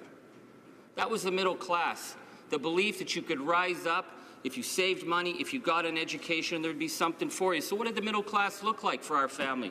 Well, it was 7 people, 3 generations living in a little townhouse in Scarborough with a used car. But it was the middle class. It meant my mom sometimes worked 5 days a week and then sometimes Sundays to make sure that the bills were paid. But that was the middle class, because the middle class was about having the weekend. It was about having a pension. It was about being able to retire. And it was a promise my father made that any one of his children could go to university without being burdened down in debt. And I look at what this young generation is facing, and I look at the erosion of the middle class, and I think something has significantly changed. Maybe the Prime Minister isn't quite as in tune with that. Certainly his Finance Minister isn't in tune with that, as he tells this young generation to suck it up and get used to the fact that they're not going to have pensions and they're not going to have permanent work and that they can live in the Uber economy. So we do have different views on the middle class. We certainly have it on the issue of small businesses. My wife and I ran a small business for 10 years. We paid the rent. We paid people who worked for us. There was never any money left over, but it was a good life. But it was hard. The Prime Minister's notion of small business, he said in the last election that it was a tax dodge for millionaires. Now I was really shocked at how could someone be so out of touch on the middle, on small business. And he was talking about how millionaires set up front companies to avoid paying taxes. Well, he would certainly know, as he set up 3 of these companies to his benefit. 90562 Canada Inc. that held his securities and investments, 7664699 Canada Inc. that was his personal holding company that listed $958,000 in short-term investments and $255,000 in cash, and JT Canada Inc. that brought him in about $1.3 million over that period. So there's nothing wrong with making money. Certainly people should be able to make money, people should be able to invest. But when his notion of a small business was these fronts that allowed him to get a break on taxes, it's very much out of touch with mom and pop operations that work 50 and 60 hours a week, and their kids work there too. So that's the disconnect, that he promised that he was going to give a break to small business, but he didn't.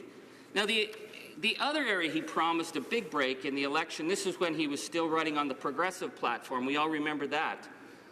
It was on the closing the corporate tax loopholes on stock options. Now, most Canadians don't have to deal with that because most Canadians will never benefit from that. In fact, only about 8,000 insiders benefit to it. And they benefit to the tune of $750 million a year in corporate tax breaks for about 8,000 people.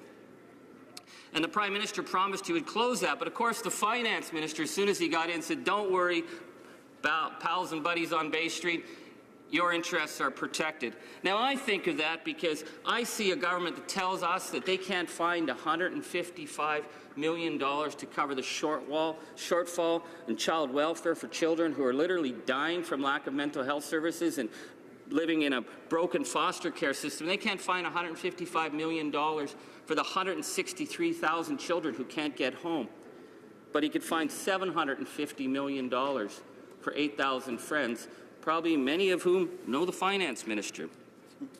Now, if we're talking about tax breaks and they turn their back on small businesses, our deep concern is their refusal to go after the international tax havens. Now, one of the benefits in this bill, I notice, is that they're going to implement the Multilateral Competent Authority Agreement in terms of the reporting requirements of very large corporations. But it's been identified that you only have to make these kind of reporting provisions if you're making over $750 million a year, which means about 85 to 90% of the world's corporations are still going to slip under the radar. And that's deeply concerning, Madam Speaker, because we see tax avoidance by the super rich is one of the fundamental problems undermining the development of a progressive society, not just in Canada, but around the world. And we need to get serious about this because more and more of these costs are being downloaded to people who can't escape the tax burden, people who, as the Prime Minister said, are part of that group that want to be part of the middle class. So if the Prime Minister was deeply serious about his commitment, his discovery of the middle class, then we would see him taking action to make sure that those who should be paying their share are paying their share, and those who are already paying too much of their share could actually get a break. But that doesn't seem to be how this is working. Now, I want to get onto this issue that the Prime Minister promised records amounts of spending, that this was going to be this progressive vision that they were going to spend, but everybody has to pay for it someday. And he never explained how people were going to pay for it. But now we learn their buzzword is asset recycling. Now, I've got the book on the Dictionary of Weasel Words, and I looked it up. Asset recycling actually isn't in the Dictionary of Weasel Words. It's a new weasel word that has been come forward, and this government has embraced it, and they learned the weasel word from the expert at it, Kathleen Wynne, who ran on being a progressive and then started the sell-off of Ontario Hydro, which is going to be a hugely destructive process, and we are actually seeing it in our northern regions in Ontario and the rural regions where people can't even pay for their hydro. But that's not a problem to insiders who have friends who are going to be buying into this. And I'm deeply concerned about this government not being honest with Canadians. They never told, the Prime Minister never told Canadians he's going to be looking at toll roads, selling off bridges, selling off airports. Selling off to who? Selling off to friends, perhaps. Selling off to foreign nations that could actually be buying port authorities. Is this the idea of a progressive government? Because we saw this in Ontario with Highway 407, which has turned into such a huge boondoggle that we're paying for the next 100 years, and they're making enormous profits year after year. They made, in 2014, $887.6 million revenue off Canadians who drive along a highway that could have been paid for by public spending and repaid for to the taxpayer. So we need to have an honest discussion about what the government's plans for the privatization of assets are, Madam Speaker, because these will impact the bottom lines of Canadians. These will impact services.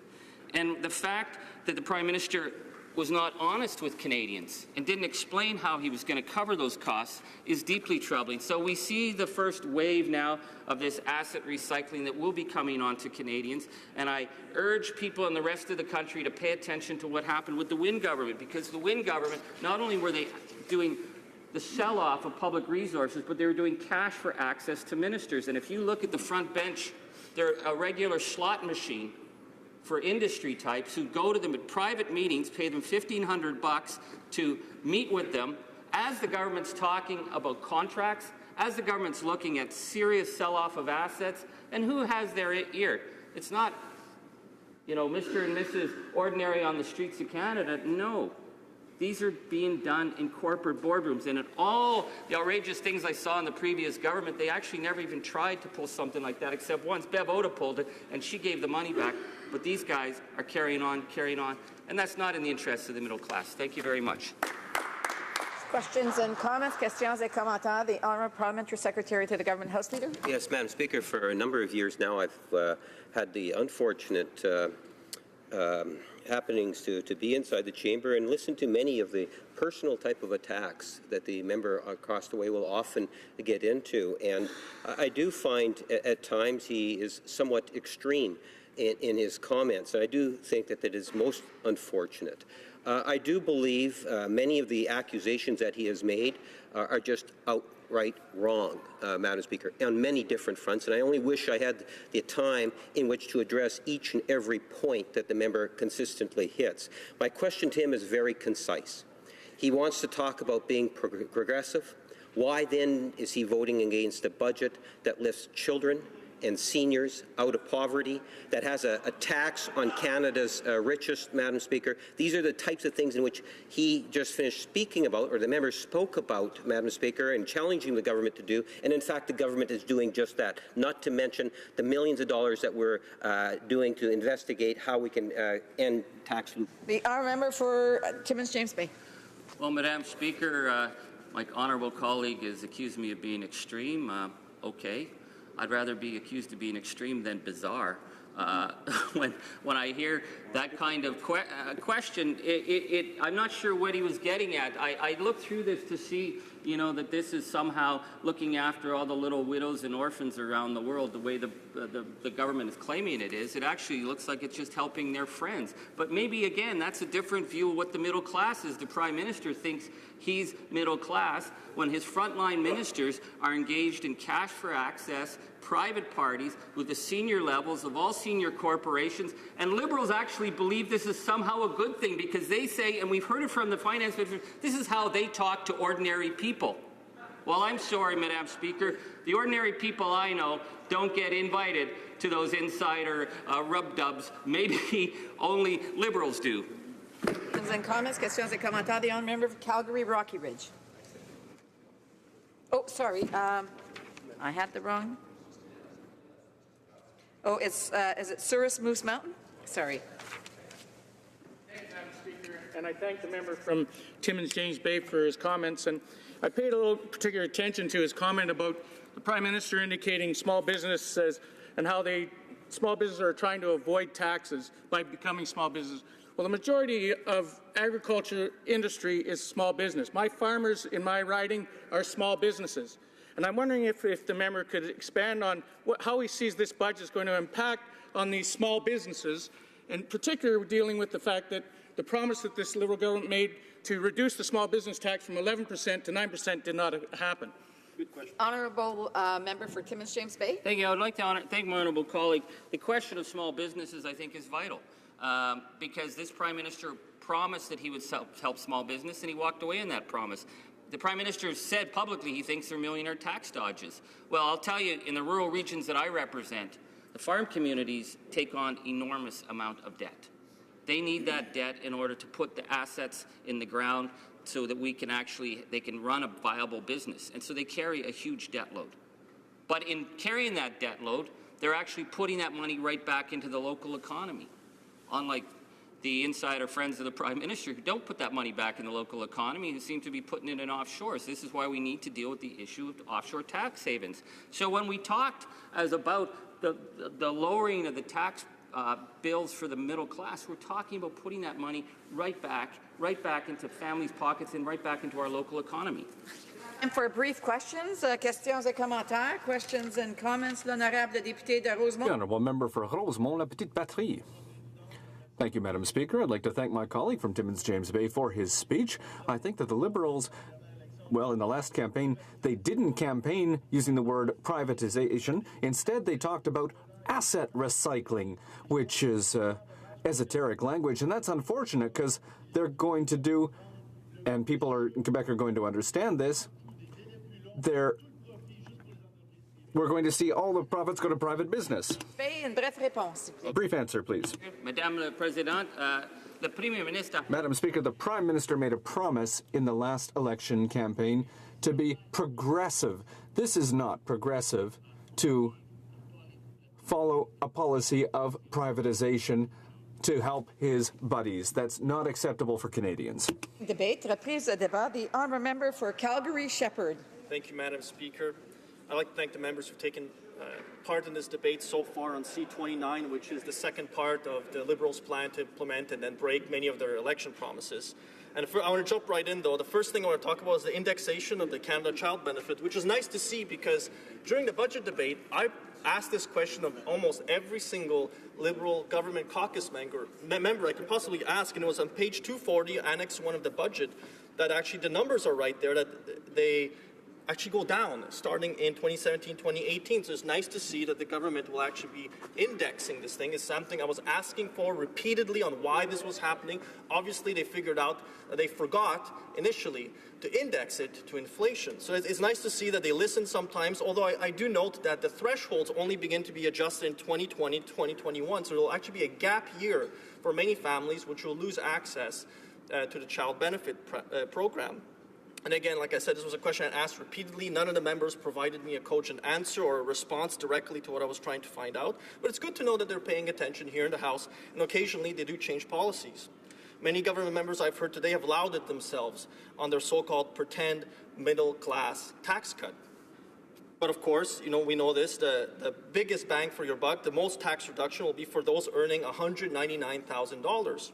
They'll get the biggest tax credit out of this. It's nice to see they're taking care of probably the people who can donate those $1,500 for those special fundraisers they're hosting with lobbyists occasionally. Those earning between $100,000 and $199,000 are those receiving the greatest tax cut. There's nothing in this budget for those earning under $45,000. Actually, there is something for them, and it's a carbon tax, courtesy of this Liberal government. These are the people not getting a single tax credit. They're not getting a tax reduction. What they're getting instead is a brand new carbon tax that, according to the Canadian Taxpayers Federation, their estimate for a household, it will cost the average household $2,569 that they'll lose out by 2022. So that's all the tax credits are gone now for kids that many of these families were taking advantage of.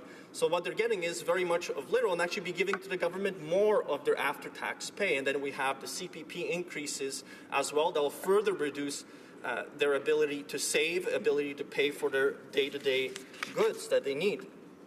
So almost nothing in this budget, and I know they vaunt themselves on this, on infrastructure, especially for Alberta. It's a pittance when I hear and I see the numbers being reported on what they've actually spent on infrastructure in Alberta. It's almost nothing. It actually reminds me that between 1994 and 1995, in those fiscal years going all the way to 2005, 2006, the Liberal record from those years was for Alberta $351 million in aggregate that they actually delivered for Albertans. And if you compare that to the Conservative government's record on infrastructure from 2005-2006 fiscal years to fiscal years 2014-2015, $3.4 billion in aggregate. So when it comes to what Albertans need in terms of public infrastructure spending in order to grow our economy locally, like I'm thinking of the Ring Road that was built in Calgary, I'm thinking of the Ring Road completion in Edmonton as well. Albertans know that the Conservatives have their best interests in mind. And I mean, the past record of the Liberal governments has been very a sharp contrast with what the Conservatives were able to do while in power. So what I'm expecting over the next 4 years from this government is pretty much nothing for Albertans. And come election time, they'll have to account for it. They'll have to explain themselves why they did so little for a province that right now is going through probably one of the sharpest recessions that we've had in 35 years. And what at first started as what I would call a commodity downturn, you know, oil and gas, it's not so much a boom and bust business, but the prices do go up, they do go down. But many of these companies are used to this. Albertans are used to this. This is not our first time going through a downturn. Now, what is happening for the first time is we have two levels of government which are intent on prolonging the pain, prolonging the recession. And I'll just mention that 45% of organizations now are saying that they won't hire more people. They're going to actually keep things the same. That is the lowest level, the lowest point since an index that was started by the Human Resources Institute of Alberta that's been tracking it since 2014. It used to be under 20%. Most companies were actually growing. Organizations were growing all across the province trying to hire more people. That's not happening today. Thankfully, 45% are saying we're going to keep the people we have, but many of them are still letting people go. And what they're doing that because of policy decisions from the Notley government, provincially, which is causing the downturn to turn into a full-blown recession and making things worse. So I want to speak more for this Alberta HR Trends report that was published in fall of 2016 by the Human Resources Institute of Alberta. And it has here an interesting statistic that the most common reason for leaving a workplace was termination without cause. And actually it accounted for a significant proportion. Now, 2 years ago, most Albertans, what they were doing is switching between jobs. There was so much opportunity out there. You had many people switching jobs just for a few $1,000s more in salary. But the opportunity was there. If you wanted to work for a smaller company, you could do that. If you wanted to change sectors of the economy you were working in, you could do that.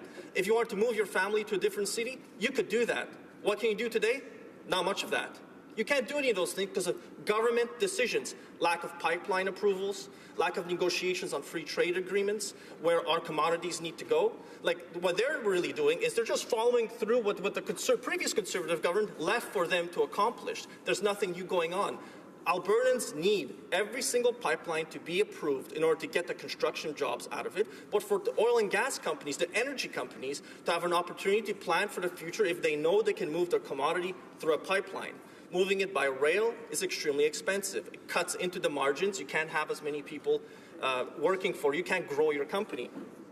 Another interesting statistic is the temporary layoffs. This happens commonly in organizations as they're trying to adjust in a recession, which Alberta is going through again. And temporary layoffs are an all-time high since, again, this index that was started by the Human Resources Institute of Alberta 2 years ago, it's at 25% now. So the companies who are practicing temporary layoffs has grown. It's a quarter of all organizations in Alberta now which are practicing temporary layoffs, laying off someone for 3-6 months and then maybe, possibly, getting them back. And what happens is when StatsCan reports on this type of data, you have many people being captured as employed, but they're actually not being paid. They're not earning any earnings. They still have a job nominally to go back to, but that might be 6 months down the line, could be a year down the line. They're not earning anything. They're just waiting, and they are hoping that the economy will get better, but it won't if these continued policy decisions by this federal government and the provincial government too don't get better. And just looking at some of the indices that we have provincially, year-to-year totals now. Active drilling rigs are down 50%. They're down to 126 in Alberta. Wells drilled, 163. They're down 50% from last year. Another good indicator of manufacturing strength in Alberta and the strength of the energy industry is electricity generation is actually down 10% year over year. That's a drop in demand, not so much a drop in supply. These electricity generation stations are still there.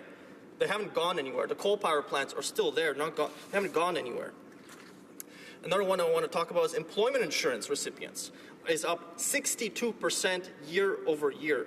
That's a whopping 62.4%. That's a whopping number for Alberta. And again, I don't see any activity from the government. If this was in, say, the arms trade, I remember the debate here, members after member were getting up and speaking on how important it was, the arms trade manufacturing industry, the tens of thousands, hundreds of thousands of jobs. Good-paying middle-class jobs. What about good-paying middle-class oil and gas energy worker jobs? Where is the concern on that side? What is in this budget for them? I don't see anything that will help end the recession in Alberta and turn things around. All I see is continued constraint on pipeline access for Alberta workers, for Alberta companies. The unemployment rate's now 8.5% in Alberta. Again, it's up almost 2% year over year. But in Calgary, it's almost up at 10%. 1 in 10. In my area, I'd say it's probably 1 in 8 people I meet at my constituency office are unemployed. Half of the geoscientists, geophysicists in the province are unemployed. And those who are unemployed today, think of the next generation, the younger workers who are exiting university at this point. They have no job waiting for them. Their choices are to leave the country. We spent a generation building up our labor capacity, our HR capital, the ability and the knowledge of our workers, of our youth, to take on these jobs and to work in these industries. And now we're going to lose them to other places. They're going to leave the province, possibly leave the country. Many won't return. And we spent a generation trying to build up that capacity, and now we're going to lose it because of the policy decisions of this government. Now, even the employment numbers, 2.3 million Albertans are still employed. That's down 2%. 2%. I mean, you think of large aggregate numbers, it is huge. So, Madam Speaker, in this budget, I don't see much for Alberta workers. One thing I'll mention, 122,000 Alberta energy workers are unemployed, and also in the indirect industries that support them, people who fix uniforms, pay for uniforms. I don't see anything in this budget for them, Madam Speaker. I'll be voting against this budget implementation bill. There's simply nothing in it for Alberta. Thank you. Questions and comments, questions et commentaires. The Honourable Parliamentary Secretary to the Government House Leader. Yes, Madam Speaker. One of the things I've noticed about Alberta Conservative MPs is they sure know how to talk. But when it comes walking the talk, Madam Speaker, you'll find that they come up short all of the time. You know, the Harper government, the Conservative government, built not 1 inch of pipeline to Tidewaters, Madam Speaker. Not 1 inch of pipelines. Well, if you want to take a look in terms of what it is that this government has achieved within the year, over 72 projects in working with the municipalities and the province dealing with infrastructure dollars in less than a year, Madam Speaker. My question to the member is, can he tell Canadians, in particular Albertans, when the Conservatives were in government, how many infrastructure projects were actually approved in the last 4 years of the Harper administration, and how many inches of pipeline did the Conservatives get building to Tidewaters? A member for Calgary-Shepherd. Well, thank you, Madam Speaker. I'd like to thank the member's energy in asking that question. I get the opportunity to correct them, which is great. If you look at Alberta Clipper, 4 pipelines. All these pipelines are connected together through different paths. So they actually were getting energy market. They were getting it down to the Gulf Coast. He should go talk to Enbridge and figure that out. It's easy. They're large projects. You can actually figure this out by looking at a map of North America. And the second part is, in the last 4 years of the Conservative records. So let's go back to 2011-2012, $747 million. 2012-2013, $391 million. 2013-2014, $390 million. 2014-2015, $333 million that was sent out to the province, to companies, to municipalities to build infrastructure projects for Albertans to grow the economy. That is not the Liberal record. They did zero. Questions and comments. Question commentaire. The Honourable Member for Saanich, Gulf Islands.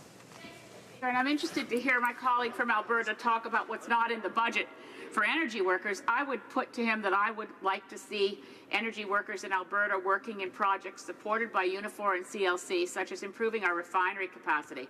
We spend much too much time in this place, as my honourable friend from Winnipeg just did, imagining that somehow Canada's economic future rests in getting raw resources out of this country as quickly as possible to jobs in other countries for other refineries. In the 1970s, we had 40 refineries in this country.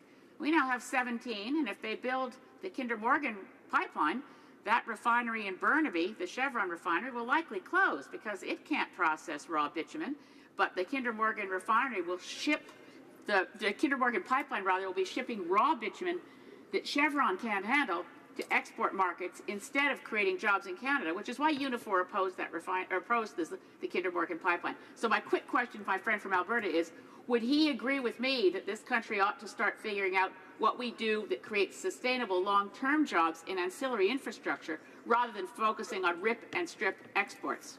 The honourable member for Calgary-Shepherd. Thank you, Mr. Speaker. I don't think I can call what Albertans do rip and strip. I mean, do we accuse the lentil industry of not making soup in Canada because they found markets overseas to upgrade lentils? Do we accuse farmers exporting wheat that they're ripping and stripping from, the natural landscape because they won't produce bread here and they'll export their wheat to other countries? I mean, the history of Canada is one of exporting our resources, and especially in a margins business like the refineries, you have the Alberta government now proceeding with a construction on a government expense of the Northwest Upgrader, a project that a former energy minister, a former boss of mine as well, is saying could put the Alberta taxpayer on the hook for up to $26 billion. Because simply put, refining is a margins business. It's a difficult one to be in, and it's a very localized local market. You can't simply have large refineries refining product to ship across huge, vast distances, which is one of the reasons why you don't have private companies just running at the opportunity to build refineries. It takes thousands of workers. It's a huge expense. When you have refineries sitting idle in North America, it's easier simply to ship a product, refine it there for their markets. And this is a question for private companies to undertake, and the Alberta government's undertaking it right now, and it's a very questionable project for the taxpayer. Resuming debate, the honourable member for Windsor-Tecumseh. Thank you, Mr. Speaker. I'm privileged to rise on behalf of the hardworking and conscientious residents of my riding of Windsor-Tecumseh, who join our fellow Canadians everywhere in expressing our dismay at yet another budget implementation bill, the second since March of this year. And oh yes, it tries to push through more than a dozen acts in 234 pages in one bill, denying the proper study required, which is really unfortunate and disrespectful of the work we do in this House. In the interest of time, I won't elaborate on the subterfuge of omnibus bills, but will instead direct interested Canadians who are listening today to look up the reactions of not just my NDP caucus of the past, but that of the Liberals when the previous Conservatives surreptitiously forced controversial agendas by abusing the omnibus method. Indeed, it is imperative to immediately speak against the crucial issue of selling off Canada's assets in order for the Liberals to appear capable of managing deficits. This subterfuge, which is the privatization agenda, is being unscrupulously advanced, and this privatization scheme is to our great peril, Mr. Speaker, as the actions of a previous Liberal government have proven with their sell-off of the Port of Churchill, as Ontario's manufacturers, institutions, small businesses, and residents who are all facing out-of-control hydro costs can attest to, and as our own healthcare system can demonstrate. It has been proven that privatization is the problem, not the solution. Canadians were hoping for better from this government. Myself and my NDP caucus agree that with the need to make we do need to make new investments in infrastructure, and we anticipated the rollout of a long-awaited infrastructure plan that our hometowns and cities and counties could applaud along with us. We know how important it is for frontline municipal governments to have the means to address the staggering infrastructure deficits across this country. We were intrigued in an encouraging way when the mandate letter of the Minister for Infrastructure directed that the public-private partnership, or P3 screening for infrastructure projects would be removed. Indeed, one of the top priorities is, to quote from the mandate letter, making changes to the Building Canada Fund so that it is more transparent and approval processes are sped up, which would include the removing of the P3 screen for projects. In hindsight, maybe we should have been more cynical, more suspicious of these sunny ways. But now we see the Liberals moving with a scheme to privatize public infrastructure, and that needs to be stopped in its tracks. Never during the election did the Liberals suggest that they would invest in Canadian infrastructure by privatizing these public assets. Then, in Budget 2016, they mused about exploring asset recycling, a deceptive term that really means privatization. Recently, the Finance Minister's hand-picked Economic Advisory Council, which is made up of many advocates for private investments in infrastructure, has now recommended implementing an infrastructure bank and asset recycling, including private airports, toll highways and bridges, power transmission, and natural resource infrastructure.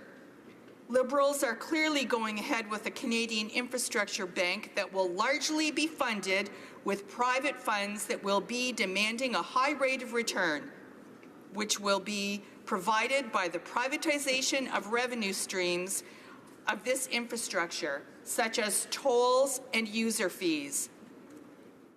And I'm alarmed that this morning during our debate, not more members of this House have an understanding of what's going on here.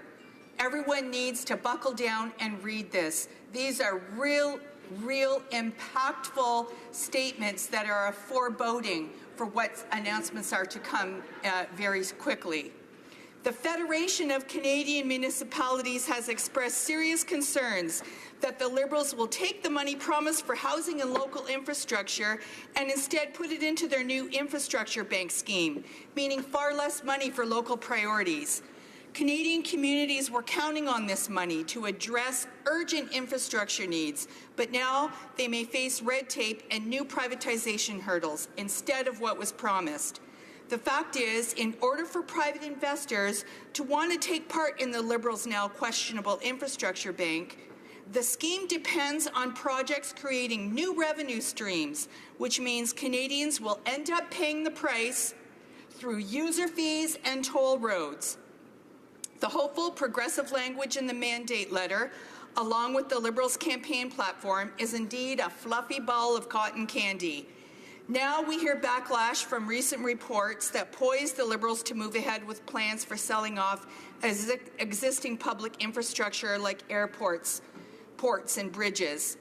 The CEO of Vancouver Airport Authority said in the Globe and Mail that in reaction to the flywheel investment recommendations that if you get a big check, that's great one time, but now there's going to be a company run by a pension fund and an investment bank that is going to take a huge amount of money out of the airport to repay their investment. Once people begin to realize that privatization is behind asset recycling, which is happening, Liberals have created a more puffy ball of cotton candy, which has given us the term I just mentioned, flywheel for reinvestment. Oh, and it gets better. A flywheel for reinvestment catalyzes the participation of institutional capital in existing assets. Isn't that wonderful? And why do they want to sell off the valuable infrastructure that Canadians' hard-earned dollars built? To pay for their budget shortfalls. The Liberals plan to take credit for infrastructure money they didn't spend while leaving Canadians to pay the price through things like new user fees and tolls. The Liberals never said a word about privatization during the election. They never explained to Canadian provinces and municipalities that they really proposed a flywheel of reinvestment when they spoke of a Canada Infrastructure Bank. What we hoped for, what we recognized, was that a Canada Infrastructure Bank would serve an agreed purpose as a smart and timely economic stimulant that would help provinces, territories, and municipalities access lower federal interest rates. Little did we know this was so far from the concept envisioned by the Liberals. Faced with the dual problems of declining investment and aging infrastructure, the Federation of Canadian Municipalities has estimated that Canada's municipal infrastructure deficit is $127 billion, and it grows by $2 billion annually. You can see that investing in public infrastructure has its clear merits, and we are compelled to do so. Including job creation and economic stimulus, it addresses the repairs and upgrades our communities need on an ongoing basis. Our current economic conditions present compelling reasons for investing in infrastructure now, and the Liberals have never presented their stance on economic stimulus to include a fire sale of federal assets. Canada has an opportunity to take advantage of historically low, long-term interest rates and clinch a policy to accelerate the rate of investment in public infrastructure it has promised. This is a nightmare. Flywheel privatization means the sell-off of more public assets to pay for public infrastructure and private companies that will profit from our use of public services. We've seen countless times what that means. Cutting off sources of revenue for government, enriching private investors, and burdening the public with the added costs for services along with the financial losses of government. There is only one taxpayer, but there are plenty of other ways to generate revenue, Mr. Speaker. Restore Canada Post. The NDP also champions the closing of tax loopholes, cracking down on offshore tax dodging, not taking advantage of ordinary Canadians who keep getting betrayed by this government. Thank you. Questions and comments. The honourable member for Sarnia-Lambton. Thank you, Mr. Speaker, and I'd like to thank my colleague for her excellent speech and for taking the time to read into the details of this document. This is very disturbing when we talk about this infrastructure bank that's going to be created and the asset recycling principle. Listen to what it says in section 42.3 about the minister's powers. The minister may, for the sound and efficient management of the Consolidated Revenue Fund, lend money by way of an auction on any terms and conditions that the minister considers appropriate. We're talking about the minister that's doing cash for access with his Liberal buddies and lobbyists. We're talking about the same minister that started with a $10 billion deficit, ran it to 30, and then is now running it further. So I wonder if the member has any faith in this government to not waste Canadians' infrastructure assets. The honourable member for Windsor-Tecumseh. Thank you, Mr. Speaker. I'd like to thank my honourable colleague for her question and her comments, which actually appease me to a certain extent to know that other people are starting to read between the lines and raise these alarm bells, for each our own reasons. As a matter of fact, this proposal of an infrastructure bank is just one way, as well as the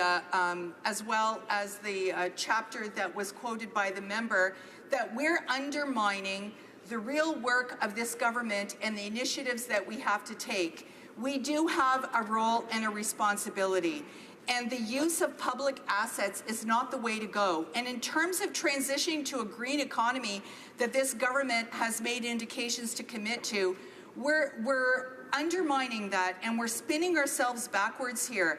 And I hope that more people will be able to focus on the merits of a real infrastructure bank, not to be confused with this scheme that just entices private investors to use our public sector for profit. Questions and comments. Question commentaire. The Honourable Parliamentary Secretary to the Government House Leader. Thank you, Mr. Speaker. I'm wondering if the member could give any indication whether or not she believes that there's merit in terms of a national government working with the different stakeholders, actually consulting with stakeholders on a wide spectrum of issues that would deal with the infrastructure situation that we have here in Canada. I would cite, for example, NDP governments in the province of Manitoba looking for P3, coming up with legislation, looking at ways in which the private sector can, in fact, be involved in infrastructure. And NDP governments have actually sold off on government properties also. But the point is just, should the national government actually demonstrate any interest in working with the different stakeholders? If the stakeholders are coming to the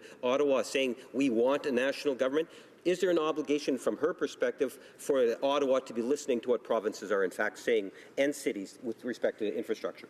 Honourable Member for Windsor-Tecumseh.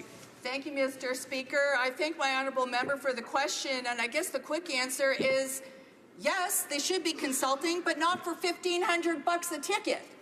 What we need to do is have a real meaningful consultation process. That's always what we hear, the lines. This has been done.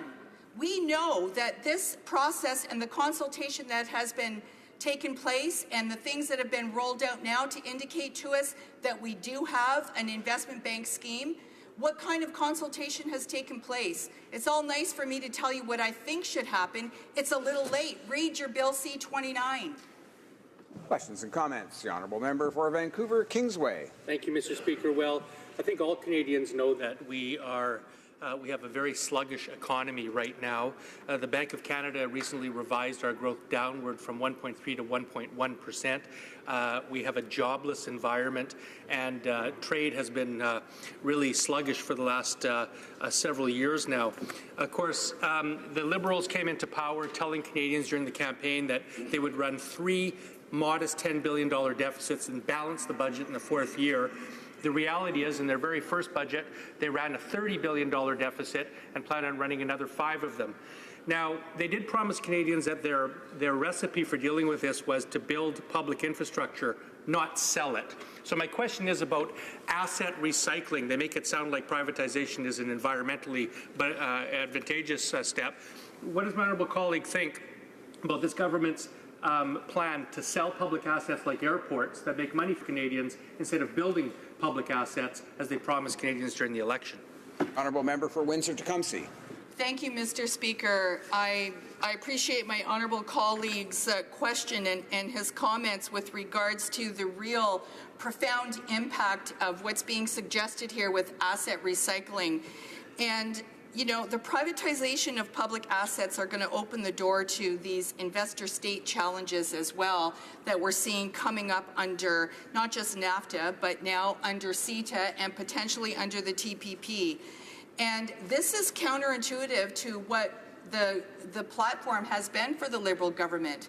How you stimulate an economy and how you bring public assets to fruition is not through privatization. As a matter of fact, that erodes and leaves Canadians worse off than they were before. Resuming debate, the Honourable Member for Saanich Gulf Islands. Thank you, Mr. Speaker. It's an honor to rise in the House today to speak to Bill C-29. I've been listening to all the debate that's been taking place, and I note that we, as members of Parliament, seem to be debating lots of different things all at once, and not necessarily always Bill C-29. So, especially on a day such as today, where we're eagerly awaiting the Minister of Finance's update.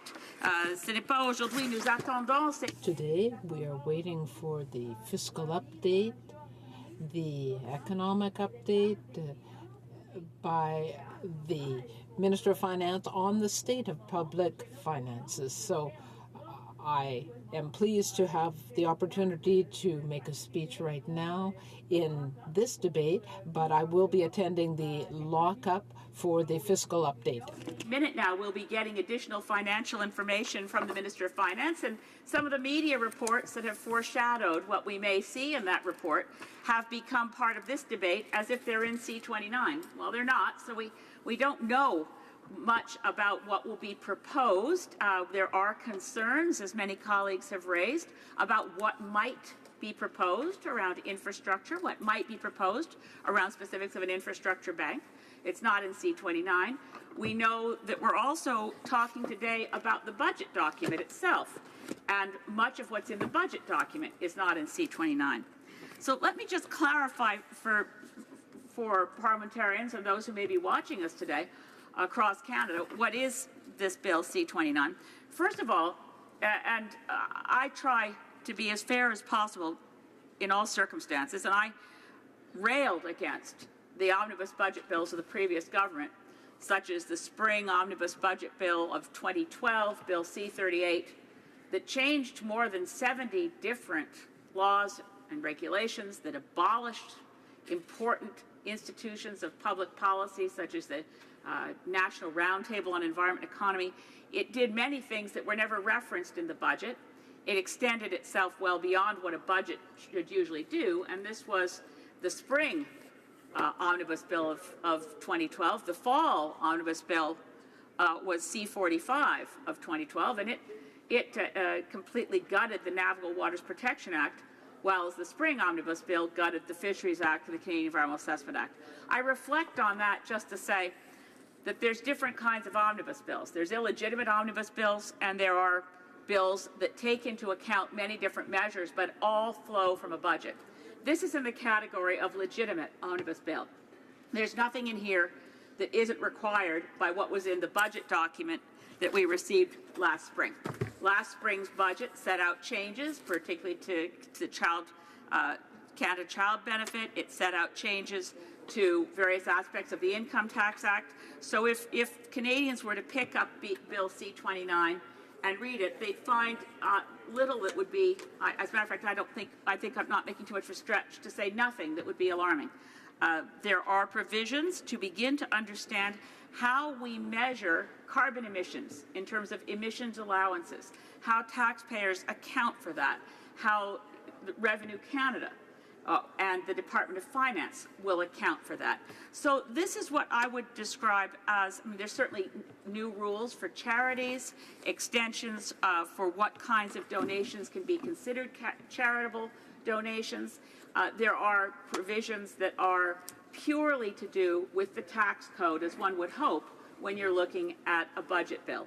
So it's not an illegitimate budget bill, but it does, of course, allow us to turn our attention to the budget and to reflect on what was there and what wasn't there in relation to the promises made in last year's campaign. We are just about at the one-year mark for this new administration, and I think it's fair to reflect at the one-year mark in relation to budget matters only today, so I will stay within the frame of budgetary matters in my presentation. But I have to say, in order to provide commentary on Bill C-29 itself, there's very little there. And I want to be honest with Canadians.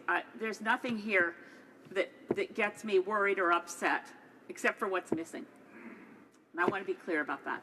What's missing is that the Liberal platform last year committed to getting rid of subsidies to fossil fuels.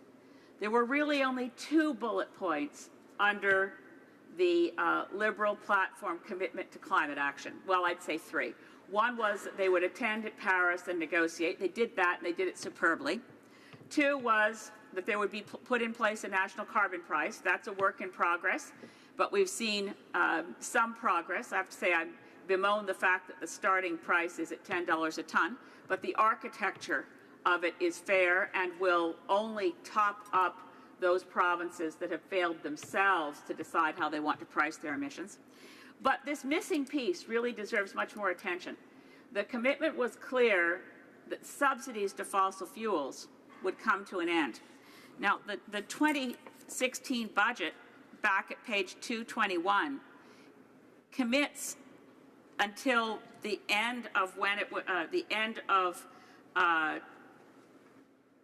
the period that the previous government had already committed subsidies for a new class of subsidy brought in 2015 for liquefied natural gas. Now, some may say, well, LNG, natural gas, is a fairly clean-burning fossil fuel. But when it comes from fracked gas, which the LNG industry in British Columbia is projected to come from fracked gas. It has the same carbon footprint as coal. So seeing a provision here that continues into the future, that's a concern, and that should come to an end much, much sooner. We also were promised a lot of spending in infrastructure, but when you look at the actual budget figures, only 1/10 of what's promised in infrastructure will occur before the next election. So again, when you want to stimulate the economy, and I really am keen to hear what our finance minister is about to announce later today, but if you're trying to stimulate the economy through investments in infrastructure, then you really have to make those investments in infrastructure. You have to do them sooner than later. So having only 1/10 of the money flowing to things like public transit, which we urgently need. We urgently need, and there is a reference in the budget of a very small amount of money over a 2-year period for examining what we need in terms of improving Canada's east-west electricity grid. We need that relatively, I have to say, not relatively, we need that urgently. We are a very big country, and we tend to have far too many interprovincial barriers. Interprovincial barriers to trade, we're familiar with talking about. We don't think so much about the interprovincial barriers to electricity. Why is it that we have provinces struggling to go off coal and having trouble buying renewable energy from the province next door? We really do need to invest in what is a real nation-building project which will create jobs and which also will provide the fastest route to decarbonizing our electricity grid is to improve access across provincial boundaries. We look at the absurdity right now that Newfoundland is struggling to build what it's the CEO of the company building it. Nalcor is building Muskrat Falls, and the CEO, Stan Marshall's already referred to Muskrat Falls as a boondoggle that should never have been built. They'll be coming cap in hand to the federal treasury to look for money to bail out that project, but I think they'll find that it's throwing good money after bad. You could get, and of course Nova Scotia is saying we can't shut down coal till we get an underwater cable all the way from Muskrat Falls. Now, Hydro-Quebec is sitting there, right next to the Atlantic provinces, and Hydro-Quebec's electricity could get exactly as far as Moncton. You could turn a switch, you could open up your electricity grid, you could work out the financing. Part of it may be that Manitoba Hydro prefers to sell south to the United States and Hydro-Quebec prefers to sell south to the United States because the sales to the U.S. don't affect their equalization payments. So if we start thinking like a country, we might want to figure out how do we maximize the benefit from electricity generated in one province and be able to ease its access to another. Going off fossil fuels as quickly as possible should be a national goal, while at the same time ensuring that the fossil fuels we use in Canada are the ones manufactured and refined in Canada.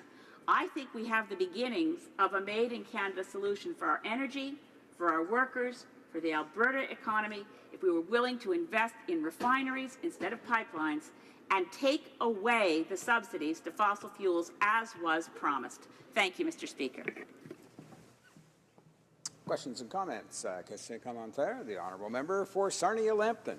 Thank you, Mr. Speaker. I'd like to thank my colleague for her speech. I do share her concern about the slow pace of infrastructure spending. That $3 billion that the government spent so far were all projects that were approved in the Conservative Party pipeline, so that nothing else has come forward. And I wondered if the member was aware that with the motion that's been passed to ask for a greenhouse gas emissions analysis on every infrastructure project, which the government supported, that means that all these infrastructure projects she's talking about for public transportation and roads won't happen because they won't meet the criteria because the criteria has not even been set. I wonder if she could comment. Thank you.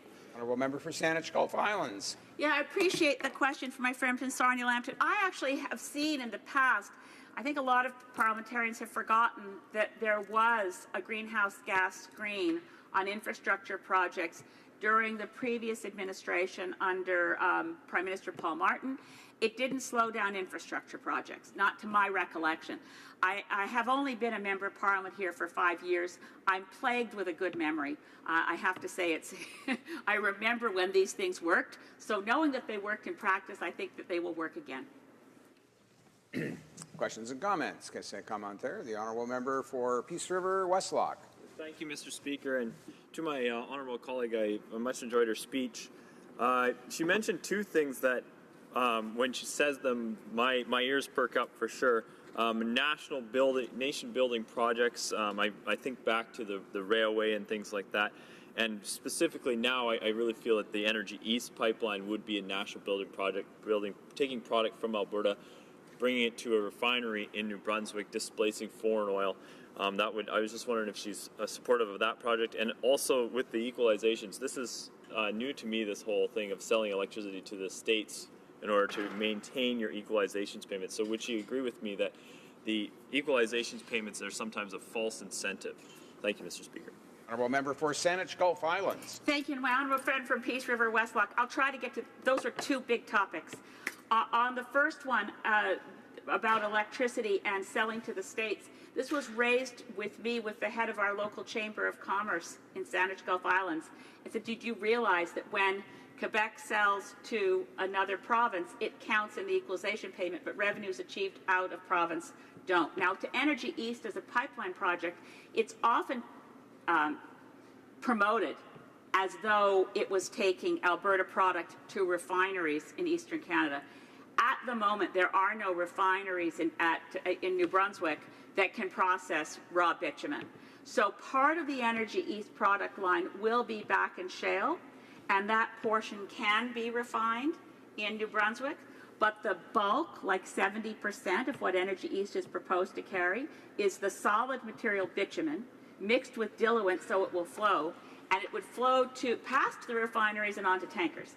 And it would not displace foreign oil. We're getting about 0.7 million barrels a day of foreign oil into Eastern Canada, while we're shipping out about 2 million barrels a day from Alberta to other countries.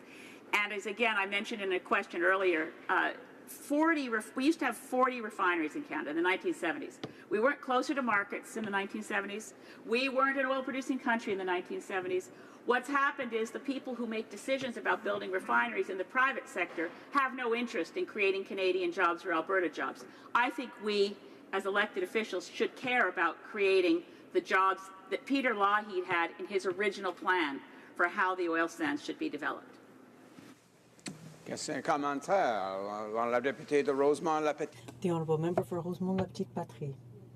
Well, thank you very much, Mr. Speaker, and I'd like to thank my colleague for her remarks.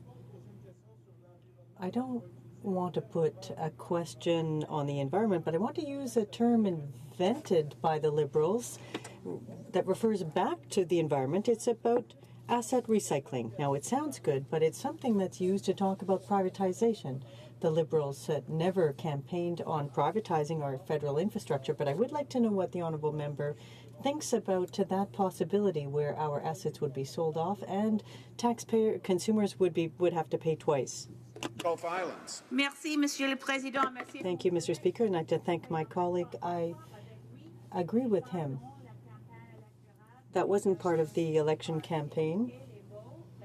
We didn't hear asset recycling in the campaign. In C29, I see it mentioned at the end of the bill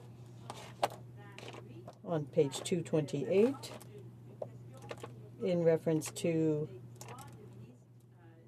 the right of the Minister of Finance with respect to conditions for the management of the Treasury. Now, perhaps this is about putting into place a system for recycling assets, but I think it's fundamental for infrastructure remain public. So, for example, our public sector is not privatized. Thank you. Resuming debate, the honourable member for Peace River Westlock. Thank you, Mr. Speaker, and I'd like to thank my colleagues for their comments as well, and I'll be addressing some of the points that they've made directly, I suppose. One of the things that I'm going to start off with is the $34 billion that TD Economics is recently released in one of their press releases, that The deficit will be $34 billion this year. So to put that into some sort of perspective, 30 doesn't sound like a large number, but when we say 30 billion, we often don't even put all the zeros behind it. We just write 30 and put billion, write the word billion behind it. And so to some degree, it sometimes falls into the abstract. We're not quite sure.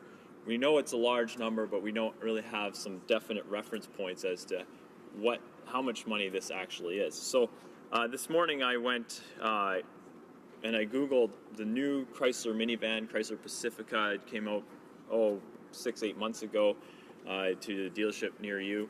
And it ranges in price from $42,000 to $55,000. So I just took a rough middle of the road, $50,000 makes for easy math. $50,000 for a new Chrysler minivan. $30 billion would buy you 600,000 new Chrysler minivans. I took the measurement of the new minivan. If you were to line them up bumper to bumper, you would get a lineup of brand new Chrysler minivans from Edmonton all the way to Toronto. So that kind of puts into perspective what $30 billion would look like in hard, fall on your toes, ouch, that hurt kind of stuff. $30 billion is a huge amount of money that we're borrowing today to pay for projects today that our children are going to have to pay for in the future. Now, if these projects were happening and that we could all see around them, this big burst in infrastructure spending, we could probably say, yeah, we're making a good investment here. But however, history has taught us that when we're dealing with the Liberal government is they spend lots of money and typically it goes to pay their friends and their donors. One of the big things they said, well, we're going to spend all this money and we're going to boost jobs in Canada. This is like their main point is saying we've had stagnant growth in the economy. We haven't had significant job growth in many years. We need to invest now all this money in times of low interest. We've got to invest this money, and we're going to make sure that we get some growth happening in the economy and getting some jobs happening. So, Mr. Speaker, my question is what have the job numbers done? We've been here for a year. We've seen this historic investment, as they like to say. What have the job numbers done? The job numbers have remained stagnant. We're still at 7% unemployment. And if you would to narrow down from across the entire country, so the entire country, the unemployment rate is 7%. If you narrow down and you go to places like Alberta, we've actually seen a spike in the jobless numbers, the unemployment rates, since these historic investments have come into play. So clearly their plan isn't working. If they have a plan, it's not working. They will come out and say, well, but we've created many jobs through the summer jobs program. That was an amazing program. We created a whole bunch of jobs through that. Well, Mr. Speaker, frankly, if you think that the summer jobs program is creating jobs, you fail to understand basic economics, that you fail to understand what value is or what production is. These summer jobs, if they are being paid for by the public purse, they have no incentive for production, no incentive to understand value. You get to hire somebody at an hourly wage to do whatever you want. This is great. It gives young people a chance to get some job experience, get some experience doing different things. But it doesn't necessarily instill in these young people the concepts of value and production that typically come with the free market interactions between labor and production. So, just to go to my own background, I'm an automotive mechanic. You typically got paid about a third of whatever the door rate was at the mechanic shop that I worked at. So if the door rate, if they said $100 an hour, typically the mechanic makes about $33 an hour. And that was based on the fact that we were busy. If people needed their vehicles fixed, they would come to our dealership. We had a sign on the door that said, we charge $100 an hour to fix vehicles. People would go, well, it's $100 an hour. It might cost me several $1,000s to get my vehicle fixed, but I need my vehicle to go to work to produce X or Y or whatever it is. And so they would make that calculation and they would say, okay, yeah, I'll pay you the $33 an hour that you get for work for fixing my vehicle. There's a whole series of calculations that goes into the pay that in the private sector that people get paid, and that's set up by rational people making decisions for their own lives, essentially. So the summer jobs program, none of those calculations come into the whole equation. It's just you apply for a position of, you send in an application to the government, you say, we want to hire somebody to do this for X amount of hours. Can you fund that?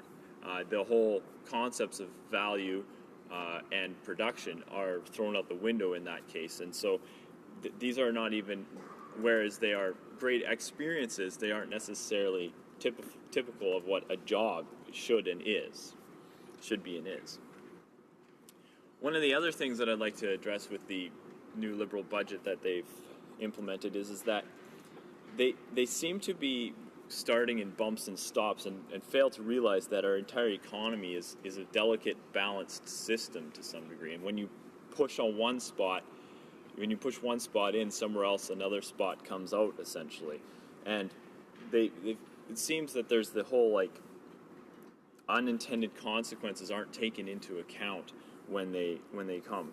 One of the examples of this, from my riding anyways, is that there's significant oil and gas activity in my riding.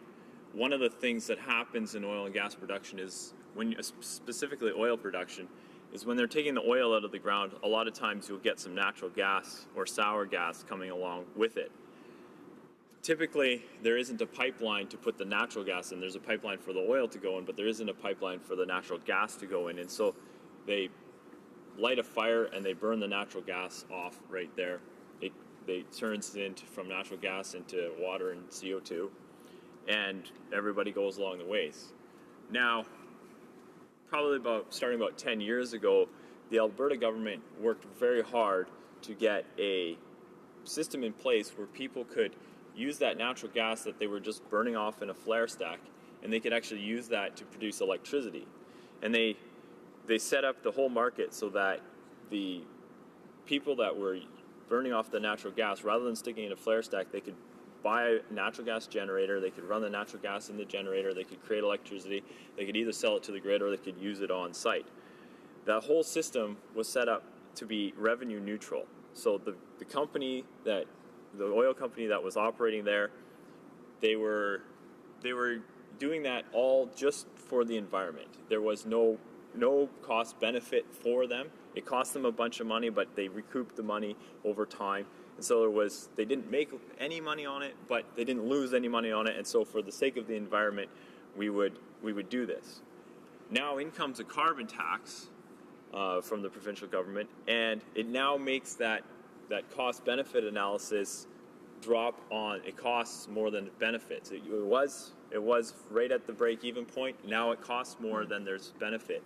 And so now suddenly, rather than buying the generator, putting it on site, hooking it all up, connecting it to the grid or whatever, or putting it in a battery or whatever they were doing, they're now going, no, it costs too much again, so we're going to have to just flare it once again. And this is one of the examples of where if you don't take into consideration all the aspects of the economy and you push in one spot, something else is going to pop out. That was a clear example of where the carbon tax, with its intended good of protecting the environment, actually does the exact opposite. So that was something that I wanted to mention as well. I like to think that the government is just unaware of these kinds of scenarios that are happening, but something tells me that they are actually quite familiar with what's going on, and I would say that they're actually betting against the Canadian economy when it comes to mortgage rules. They're saying that we're going to have a lack of growth going forward, we're going to have market instability, all these kinds of things happening, so we got to ensure that we don't have massive mortgage default. So they're saying we're going to change in the rules to make sure that we have to tighten it so we don't have massive mortgage default. And so they seem to be signaling by this that they in fact know that their plan is not going to work. So with that, Mr. Speaker, I know that I'm completely out of time. I had probably 10 more things to go over, but I'll cede the floor and hopefully I can get to some of those in questions. Thank you. Questions and comments? Question commentaire. The Honourable Parliamentary Secretary to the Government House Leader. Yes, thank you, Mr. Speaker. And I guess my questions are related to the agreements that have been achieved by the provinces and Ottawa in specific, because this member and other members have made reference to the CPP, where we have provincial governments from all regions of our country working with the strong leadership of this government. They come up with an agreement ultimately that's going to see future retirees receive a better pension. And the Conservatives have really taken a philosophical approach to this, saying that they see it as a tax and it's a bad thing. My question to the member is, would he not agree that when it comes to issues of pensions for workers, even if it's for the next generation, that it takes a strong government to demonstrate leadership and ensure that we do have adequate pensions for people that are retiring into the future? And that's in good part what this type of budget is all about. The Honourable Member for Peace River Westlock. Thank you, Mr. Speaker. One thing I will mention right off the top is this CPP was one of the things I wanted to get to, but I didn't actually get to it, so thank you to the member for bringing that up. I recently got a letter from the Canadian Chamber of Commerce Association, and they mentioned in there that one of the things that bringing in this new CPP will actually restrict people from hiring new employees. They said we'll actually expect the employees that we currently have to work longer hours and do more work rather than hire a new person, just because that, again, that cost-benefit analysis is going to come up and they're going to say, hire a new young person to come and work is not going to be as advantageous as keeping one of my more senior staff and get them to do a little bit more work, pay them a little bit more. But because there's a CPP cutoff, if you can get a senior staff who's already passed the cutoff on the maximum CPP limit, we pay him a little bit more. We actually get a better benefit on that. So that would be more where I would go with that. As in terms of government leadership, yes, I think it's important that the government show leadership on a wide range of issues, particularly one that I would like to see this government championing would be the Energy East project. So thank you, Mr. Speaker.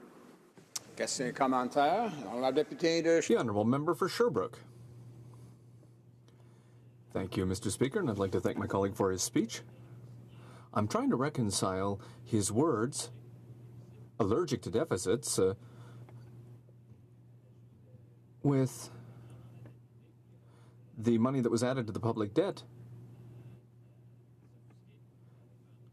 by his party. So I have trouble reconciling his words with the Conservatives' economic record of deficit after deficit after deficit. They added endlessly to public debt through their mandate, and at the end of their mandate, they were, after playing with the numbers a little bit, they were able to claim to have balanced the federal budget, but while adding to Canada's public debt. So I'm trying to reconcile that with his words, and I'd like to ask my colleague at what time exactly it's good to have deficits, because his party ran deficits. The Liberals right now are running deficits, claiming it's economic stimulus. So when is it a good idea to have a deficit, and does he believe that his party did the right thing by going into deficit and adding to the public debt when they were in power? Honourable Member for Peace River Westlock.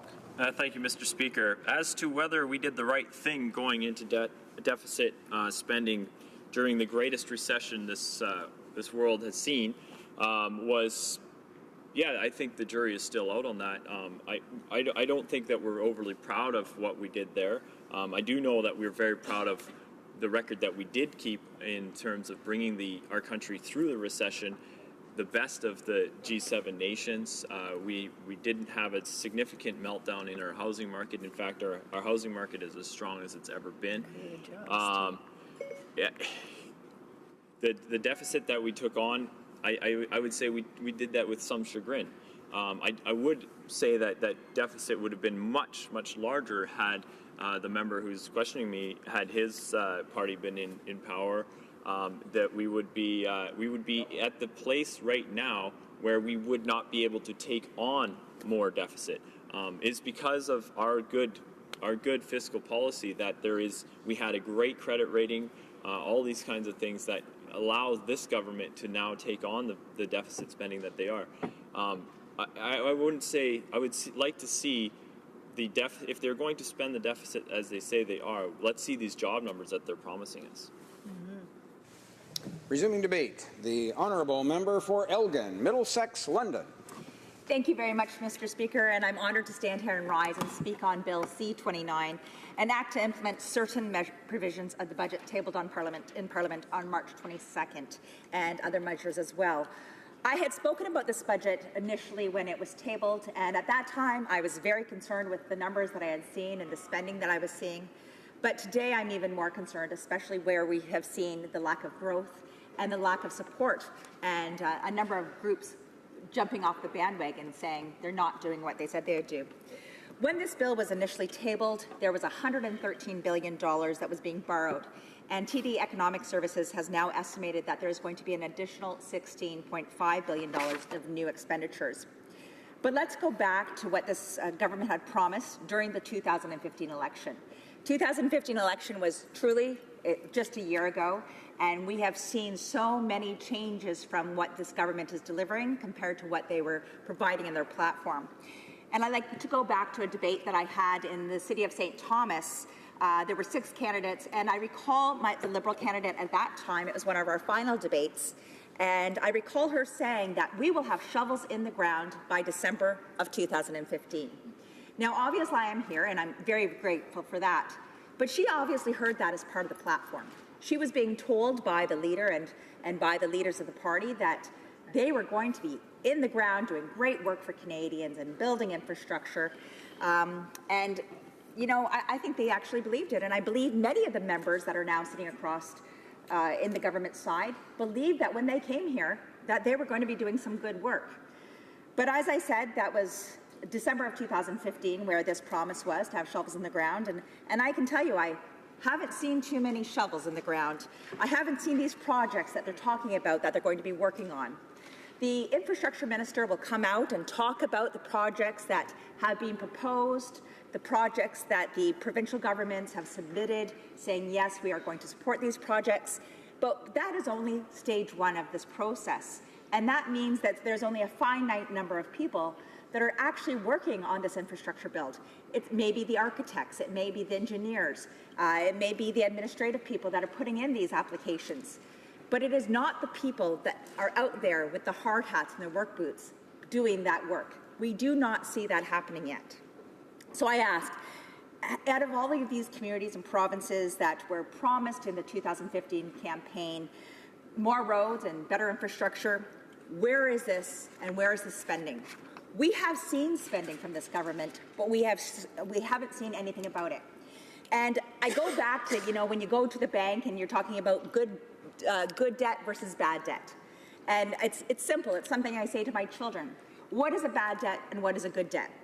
A good debt is when you go and buy a washing machine because it's something that you need. And that washing machine is going to stay with you not just 1 day or 2 days. It's going to stay with you hopefully for 20 years, the way I like to buy my washing machines at least. And so that is a good debt. That's when we're investing into our home and into the things in our home. Going out and buying a gourmet dinner that might cost $200 or $300, that's good for 1 day, if that. It might be good for 3 hours. But there's the difference between good debt and bad debt. And I'm very concerned that this government doesn't know the difference between the two. That we're spending a lot of money for things that are there and are hot topics, but we're not spending on things, long-time prosperity. The Bank of Canada has actually lowered the forecast for the GDP down to 1.1%. And that hasn't even been within a year. That was 1.4% was forecasted in January prior to this budget. And unfortunately, the Bank of Canada is seeing the light as well and seeing that it's going to be 1.1%. And when this budget was tabled, it wasn't just organizations like C.D. Howe Institute or the Fraser Institute, but also the Canadian Federation of Independent Businesses, along with the members of the Conservative Party, that were very concerned with what was in that budget. But like I said at the beginning of the speech, we are seeing more groups, more organizations, and more individuals jumping on board saying, this budget is not delivering the stimulus that we thought it was going to. This is not what they have promised. This government is not promising what they said. And I think that's one thing is people are saying, yes, we cast out our vote in 2015. And like I say, we talk about 7 million compared to 6 million. Some of those people, 39%, casted a vote for the Liberal Party. And they're not, many of those people are sitting there with voters' remorse, saying they're not getting what they thought they had voted for. We now see the Federation of Canadian Municipalities, the Canadian Chamber of Commerce, and the Business Council of Canada all being much more skeptical of this spending being done by this government. But we're also seeing other groups, and this is one thing that I was really quite surprised with.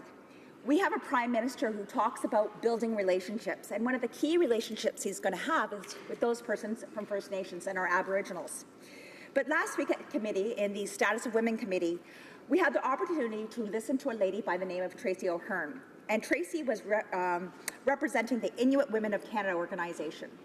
She talked about the work that they had done regarding violence against women, and they talked about their Phase 1, a program that was done through Phase 1 under the Conservative government. Now, Phase 1 had some fantastic results, but they are ready to initiate Phase 2. And in the last year, this government that is trying to build relationships with our First Nations people have not been there, not been part of this negotiations, and have truly in the last year not been at the table to communicate with them. So we're not seeing the progression where we've seen some great things started, but they're all halted because this government has not been acting. So this building of relationships with First Nations is what we've seen as another broken promise. And I think we're going to see that our NDP, the NDP opposition has also had to put forward some of these concerns because we have a government that is not listening. They're promising but not listening. There was also confirmation by the Parliamentary Budget Officer confirming that the Conservative government left a $2.9 billion surplus for the 2015-2016 fiscal year. The government proposed to spend their way out of prosperity. We saw that if we're just taking the numbers out and not looking at what the Liberals were spending, that we did very, very well as a government. And what we're seeing is when this budget was proposed, we had a lot of economists saying deficits can be good. And in the previous session with the question that came from one of the NDP asking my colleague, was it right to have a deficit? Well, in 2008, 9, and 10, when we did go through the worst economic downturn that you could see, we actually spent wisely. We had shovels in the ground. We created retraining programs. We did everything we possibly could to get people back to work. And that is why we were one of the first countries that recovered from the economic downturn. But what we're seeing here is a government that's saying that they will spend their way to prosperity, something that seems to be okay because other economists have said, yes, you can go into deficit as long as you're spending it well. But we have not seen that spending well.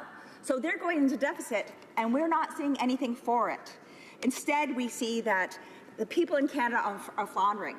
We're looking at making employment insurance reforms and things of that sort, rather than trying to create jobs. Now, one thing I'm very proud of is actually being the critic for families, children, and social development. So in this last 2 minutes, I'm just going to touch on the changes to the child care, or the Canada Child Benefit. Once again, in the election, it was all about 9 out of 10 kids will do better under their program. And you know something? I've done the numbers. There is lots more money being spent. I'm not going to say that there's not. But once again, we had a party that was out there selling something who had never took a pen to paper to see what the actual numbers were. There weren't true estimates done. And now what we're doing today is we continue to debate this bill C-29, where we're now indexing the CCB, because that was not done when they initially did it. And back in June or July, when these payments started, that was the first thing that the media caught on, was that the money was not being indexed, and the programs put through by the Conservative government were actually better programs than that we currently have by the Liberal government today. But now with the indexing, we are going to be having double the spending just for the child benefit. So double. So we're taking a program that's already very, very, very large and questionably sustainable, and we're going to be doubling that in the next 5 years. So that is what I think is just absolutely poor fiscal management. So we look at a variety of things, And I think this government, yes, there are going to be hiccups and there's going to be difficult things first year taking over a government. We understand that. But there seems to be no focus. It's about spending, spending, spending, but not creating prosperity, not creating opportunities for Canadians. If a family has a problem, we'll give them more money. We're not going to give them opportunities to build, to educate, to have new roads. We're not going to do those things. We'll just throw money at the problem. And that is not what we're supposed to be doing here.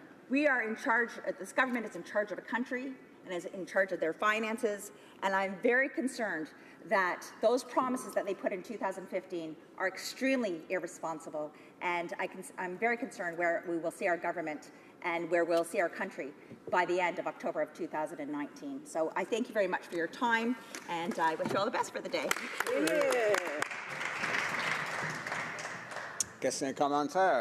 Questions and comments? The Honourable Member for Sherbrooke. Thank you, Mr. Speaker, and I'd like to thank my colleague for her speech. I'd like to ask her a question about something that's been raised a couple of times now in the House, the question of infrastructure. And does she have the same fear as we do that the $120 billion that was promised, and she mentioned in her speech, that was discussed in the election campaign, that the $120 billion in infrastructure, is she worried that because the public finances aren't what the government was hoping, that the government is heading towards announcing that they'll spend the $120 billion of that, but a large portion of that will be public or private financing through an infrastructure investment bank? Is she worried that we could see here a smokescreen that will help them keep that promise, but with a lot of private money? For Elgin, Middlesex, London. Well, I thank you very much for the question, and I do believe in some sorts of infrastructure that there needs to be partnerships. When it comes to private businesses, if we're helping out there needs to sometimes be partnerships. But in this situation that you're referring to, the public infrastructure, the roads, the hospitals, the things that we see in Canada, where we have the provincial and territorial governments as well as the municipal governments, I am very concerned that they're going to back out of some of those. And like I said, I compare it to a washing machine. There's good and there's bad debt. If a road is built, we have that road for decades and decades, few repairs. I don't see that may be the spending that's ahead of ourselves, because we see that they have put themselves into a new position where we're expecting lower growth and not the revenues that this government thought they would have. So thank you very much for the question. Questions and comments? The Honourable Parliamentary Secretary to the Government House Leader. Yes, thank you, Mr. Speaker. I'd like to continue on the line of infrastructure.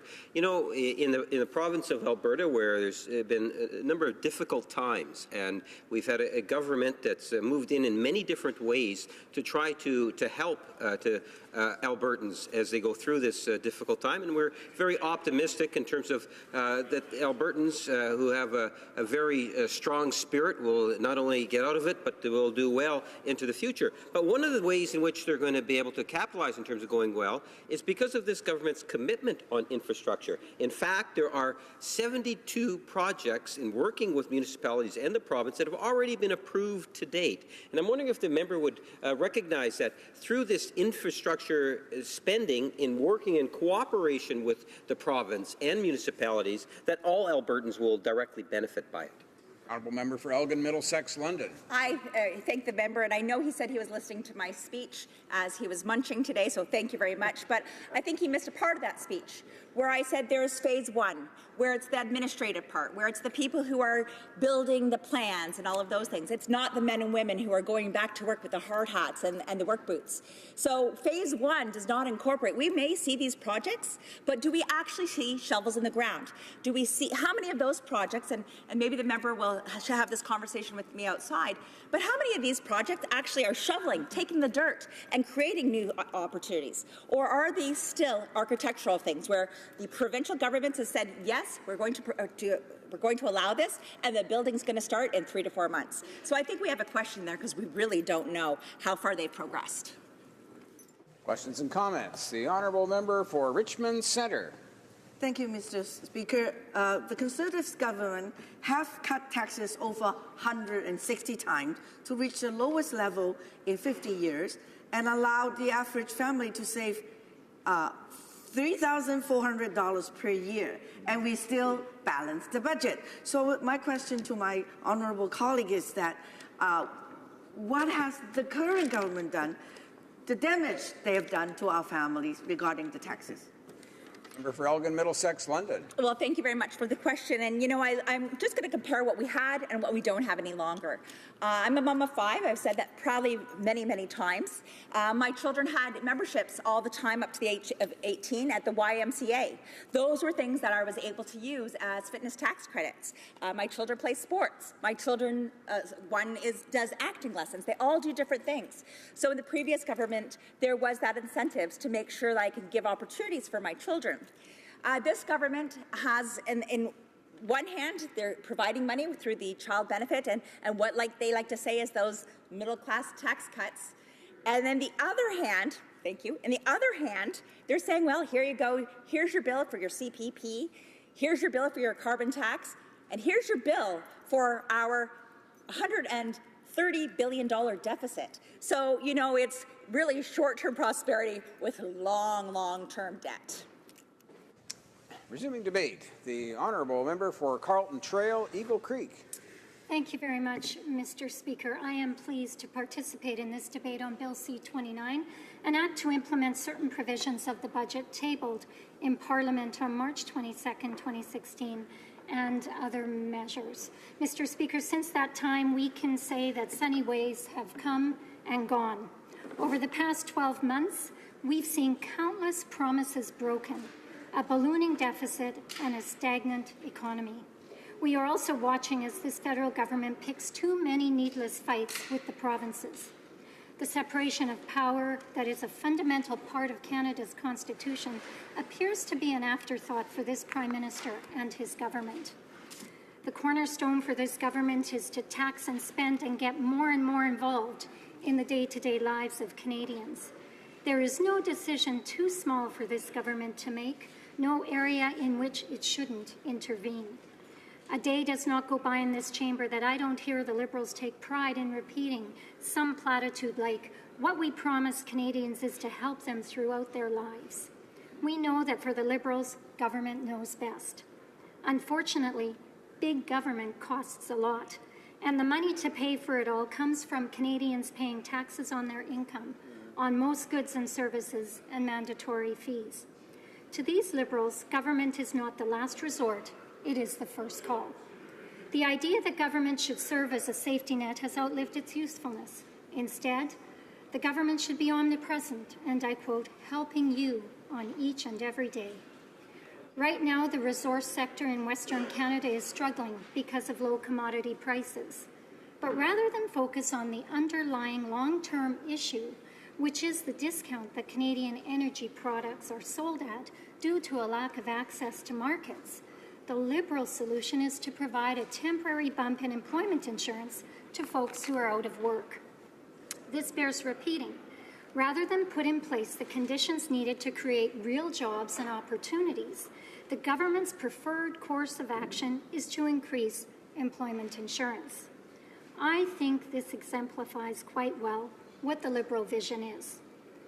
I also find the ideological elastics demonstrated by this government on the childcare benefit astounding. It wasn't long ago that the Liberal Party's official position on allowing families to make their own decisions when it came to childcare was that parents couldn't be trusted, that they would spend more on beer and popcorn than their own children. And now we learn the new Liberal program for childcare is fraught with problems. This bill will index the Canada Child Benefit to inflation beginning in 2020. The Parliamentary Budget Officer has estimated that this will cost $42.5 billion over the next 5 years. That is double what the Liberals budgeted when they originally introduced the program. I have spoken to many young families who wonder where the money for this is going to come from. How much debt will be incurred, and how much are their taxes going to have to go up in the medium and long term to pay for it? They don't want to trade short-term gain, if there is any, for long-term pain. And then there are those families who are receiving much less than they were in 2015. Furthermore, this budget has cut the child fitness tax credit, the Children's Art Tax Credit, and tax credits for post-secondary education and textbooks. To the Liberal member from Newmarket Aurora, who stated on Friday that, and I quote, tax credits do not work, can he honestly tell this House that the post-secondary students in his riding did not utilize the tuition tax credit? The big government knows best is a broken model. European countries that have tried to spend their way to long-term prosperity have more often than not failed. This debate is about whether we believe as a country that the individual financial choices that Canadians make are better or worse than those made by government. Last week I noted that according to the 2016 Index for Economic Freedom, government expenditures presently represent 40.7% of GDP here in Canada. Australia, for comparison, sits at 35.7%, and the United States at 38.9%. Are we better off in Canada than in Australia, for example, because more of our economy flows through Ottawa? I don't think so. Is Canada a better place to live because this bill will compel banks to publish a description of the consultations undertaken with the public on their existing products and the development of their new products and services? That's right. One particular measure in this bill will require financial institutions to provide a description of the consultations they have taken to identify trends and emerging issues that may have an impact on their customers or the public. Now, this shouldn't surprise us, given how much the Liberals love consultations. In other words, government is asking banks to make publicly available consumer and societal trends that would normally be considered commercial proprietary data. Furthermore, major banks will also have to provide to their regulator the description of their consultations on matters that the bank has received complaints. Why the federal government needs a description of the consultations a bank holds on each and every complaint they receive is beyond me. While these legislative requirements will apply only to Canada's largest banks for now, is the next step asking smaller institutions like credit unions that are owned by their members to do the same thing? The compliance costs for smaller institutions could drive them out of business. This would have a devastating effect on small communities all across the prairies.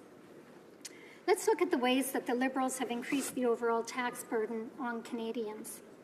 They have given Canadians a carbon tax that will cost approximately $1,200 per person, and they haven't even bothered to figure out how interprovincial emissions will be regulated or priced.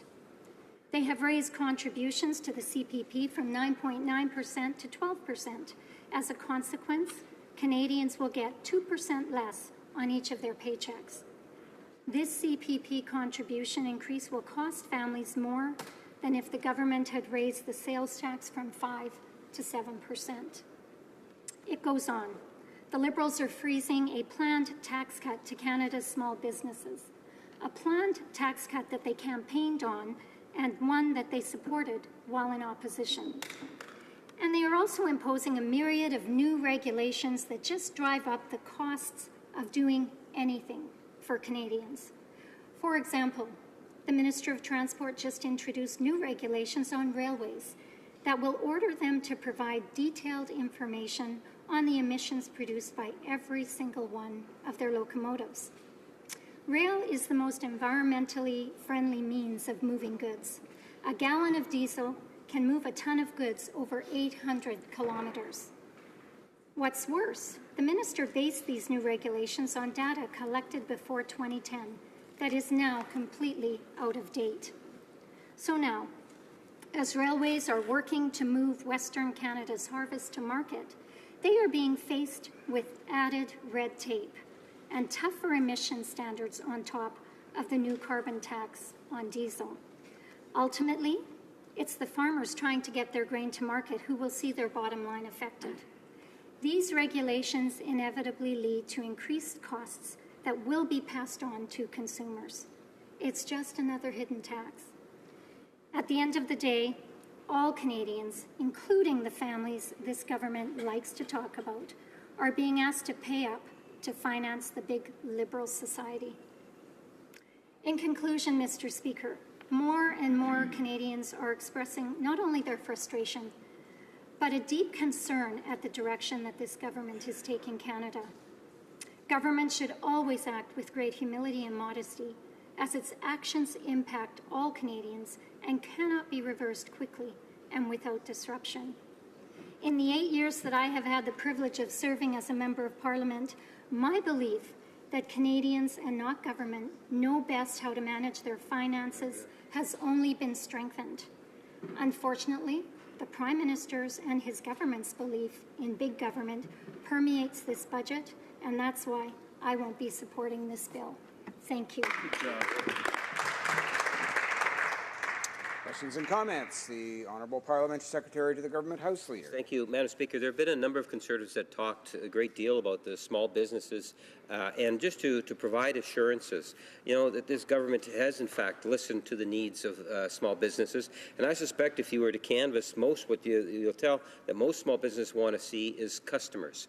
And one of the things that we talk a great deal about is that the best way to create more customers is to put more disposable income in the pockets of Canadians. And this particular budget, Mr. Speaker, what we're seeing is literally 9 million plus more Canadians that are going to have more money in their pockets as a direct result of a tax break that the Conservative Party unfortunately voted against.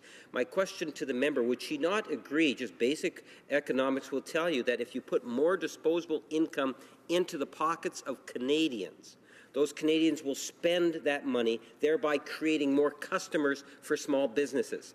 And small businesses' first priority is to see more customers coming through the doors. Would she not agree with that?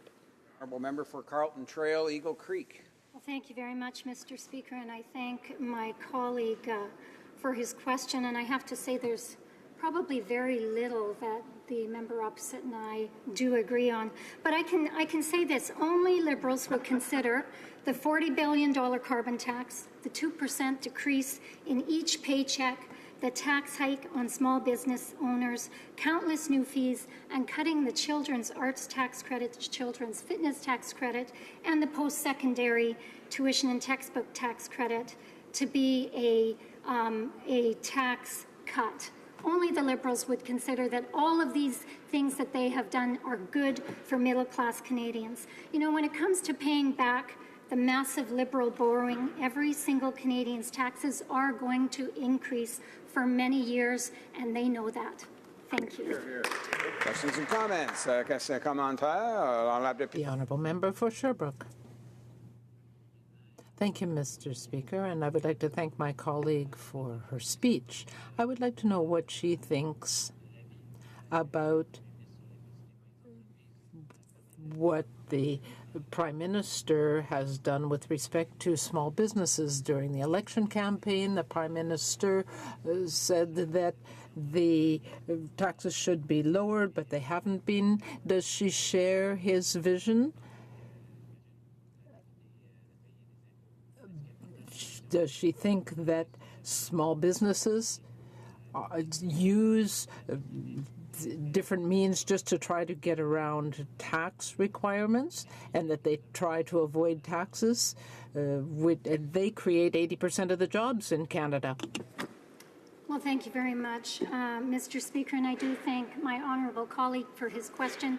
I can tell you that I absolutely do not share the vision of the Prime Minister when it comes to small businesses. And as I said in my comments, we know that they campaigned on lowering the small business tax. They supported it when they were in opposition, and then they did.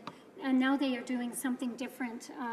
Mr. Speaker, we know that they have made many, many promises that they have been more than willing to break. I come from a rural community, over 60 small communities whose economies are supported by small businesses, and there is great concern out there in regards to some of the measures that this government has implemented that are going to have an impact on their bottom line. Thank you. Questions and comments. The Honourable Member for Haliburton, Kawartha Lakes, Brock. Thank you very much, Madam Speaker, and I appreciate the words from my colleague. The member from Winnipeg North talked about disposable income and giving Canadians more of their own money back to spend as they so choose. But I would argue, Speaker, that they're actually doing the exact opposite. They're actually taking more money out of people's pockets, giving them less to spend with government knows best solutions. Now, I'd also like to comment on the businesses, the wealth creators in our communities. Their policies are taking them out of business. Here in Ontario, the hydro prices are out of control. And by putting policies in place that shut down businesses, how, and my friend, I'd like her to answer, how do you expect people to have that disposable income if the people that put the help wanted signs in the window are going out of business? What do you have left? You have blight. And maybe my friend can comment on that. The honourable member for Carleton Trail, Eagle Creek. Well, Mr. Speaker, I thank my colleague for his question. And first off, I would have to say, I don't have an answer for that question. It doesn't make sense to me either in terms of what they say will happen as a result of the measures that they've put in. But, you know, for the purposes of today's conversation, I want to talk about what the previous government did that made tremendous sense when it comes to the prosperity of Canadians and businesses here in this country. We brought in approximately $35 billion a year in tax relief, which the parliamentary budget officer said was overwhelmingly directed at low and modest income people. We brought in the working income tax credit, a benefit that helped people get over the welfare wall. We raised the personal exemption to take hundreds of thousands of people off tax rolls. They were people who literally had their federal income tax burden lowered by 100%. We lowered the small business tax, we lowered the corporate tax, and these were things that made a tremendous difference while we were in government. Resuming debate, the honourable member for Belleuil-Chambly. Thank you, Mr. Speaker.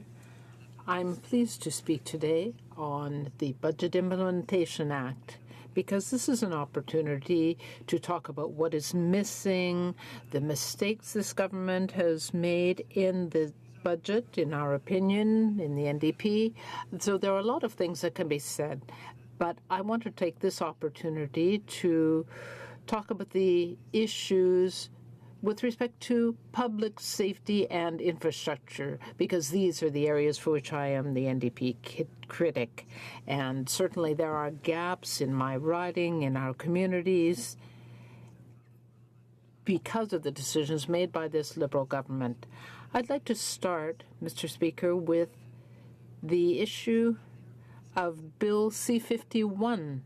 It's not a budget measure in itself, but we know that the government has introduced legislation on the HoC committee on the need for oversight of our public safety agencies. So there are other bodies as well, but HoC is the main one. HoC has always been a little bit troubling in terms of its design, operations, and budget. In the 2015-16 budget, the Conservatives, who were in government at that time, reacted to public criticism of Bill C-51, and there was a lot of opposition to that bill before it was passed. They increased the budget for the HoC, that oversight committee, but in the new budget introduced by the Liberals in 2016, we actually see a reduction of $2.2 million in their budget. So instead of doing what they said they would do, which was to correct the problems in Bill C-51, they've created more problems. That budget decrease may not seem very significant, but I will tell you a bit about the effects. 11 full-time positions, or the equivalent, have had to be eliminated. And we're not talking about receptionists or people who go and fetch coffee, but rather people who analyze the cases So it's a very serious mistake by this government that says that it wants to increase transparency. It's one thing to talk about that, but then if you turn around and you cut the budgets of the people that are supposed to provide oversight, well, that's a problem. These cuts come at a time when when these agencies are using the powers that they got under Bill C-51. There's a lot of opposition to that legislation, but then the government cut the budget of the only existing committee that monitors the CSIS and the other agencies. The government response is the same one the government gave, the minister gave, in fact, at committee. Don't worry, we're going to be standing up a committee, a parliamentary committee. Well, that's fine and well. That's why we supported the bill at second reading without, of course, talking about the amendments we're going to be proposing to solve and remedy some of the problems in the legislation.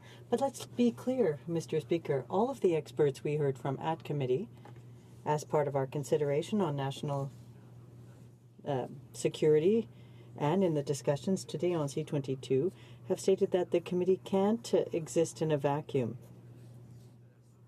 There must be oversight, expert oversight in partnership with the Committee of Parliamentarians. What is the government doing? Well, it's cutting the budget for the independent body that already exists, and that's something completely unacceptable, Mr. Speaker. Now let's talk about public safety a bit more, because there's also the issue of the police force's capacity, the RCMP, to do their jobs. Now, with the focus that's being placed on CSIS, on terrorist attacks, etc., other aspects are being neglected. In the past Parliament, we saw cuts for the Eclipse Squad, for example, and we can see the impact that's had in Montreal with the street gangs and radicalization. Mr. Speaker, radicalization isn't just something affecting a single community. It's groups of young people. Sometimes they're street gangs, sometimes they're extreme right-wing groups. But those other aspects aren't being taken seriously when we focus exclusively on one threat. And I'm not alone in saying that, Mr. Speaker. The Commissioner of the RCMP also made those remarks when he was asked at committee about spending as much time on or too much time on the terrorist threat, and that other aspects were being neglected. He said it was true. Organized crime, for example, is not being focused on by the RCMP. This is not the fault of the RCMP members themselves. It's because of a lack of resources. And this is a bad trend we're seeing under the Liberal government that started under the previous government. Let's talk a little bit about infrastructure now, Mr. Speaker, because there are some other aspects that are very worrisome there. Aspects raised in the past few weeks. We're really seeing the true face of this government when it comes to investment in infrastructure. During the last campaign, they said, don't worry, we're going to be putting in place a progressive plan for infrastructure. We'll work with the provinces and the municipalities. We'll work together by running a little deficit, Mr. Speaker, and that's fine, except that what we're realizing is that what they're focusing on is privatization. And the example we've seen is Credit Suisse involvement with the Minister of Finance, because we know, Mr. Speaker, that their specialization is privatization of airports.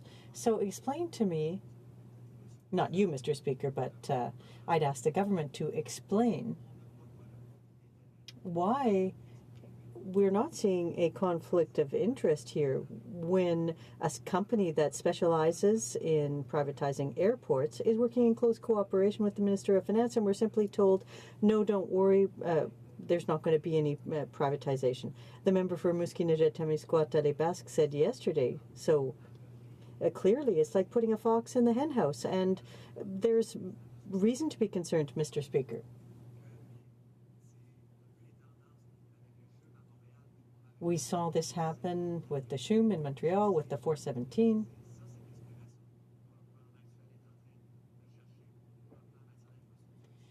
That's what the government is focusing on in terms of infrastructure, and is completely unacceptable. So, Mr. Speaker, we have to take a stand against this privatization. It's not just the coming in of foreign investors and the impact on our public infrastructure. It's the fact that taxpayers will be held accountable, will be bearing all of the risk, while private sector companies are raking in all the profits. Now, as taxpayers, we're going to be paying tolls, too, that will benefit private companies. Now, Mr. Speaker, my colleagues and I, the member for Brossard-la-Prairie, Longueuil-Saint-Hubert, and other colleagues on the South Shore, the member for Saint-Bruno-Saint-Hubert, Saint-Lambert, we took a stand against the previous government, and it's in the honor of the current government that they honored the commitment not to put a toll on the Champlain Bridge, but if it's privatized or sold off, and that company decides, oh, well, we're going to put a toll booth up there, but it's not even something that'll be beneficial for Canadian citizens or taxpayers. It'll simply benefit the private sector, and that's completely unacceptable. I'll wrap up my speech, Mr. Speaker, on the local issues in Chambly. The issue of payments and you have taxes that's been dragging on. It's something that I raised following the Lac election. There's a $500,000 shortfall every year for Chambly, for example, because the government doesn't honor its commitments to the municipality. And this is, in fact, a good opportunity for, the Liberal candidate defended that issue that I've been talking about since 2011. But there's just another broken promise, Mr. Speaker. Now, there are many other things that I could say, but I'll try to expand on some of these issues during the questions and comments phase. Thank you, Mr. Speaker. The Honourable Member for Laurentides-Labelle. Well, thank you very much, Mr. Speaker. I'm trying to understand something here. At the start of his speech, my colleague talked about CSIS and issues facing the Standing Committee.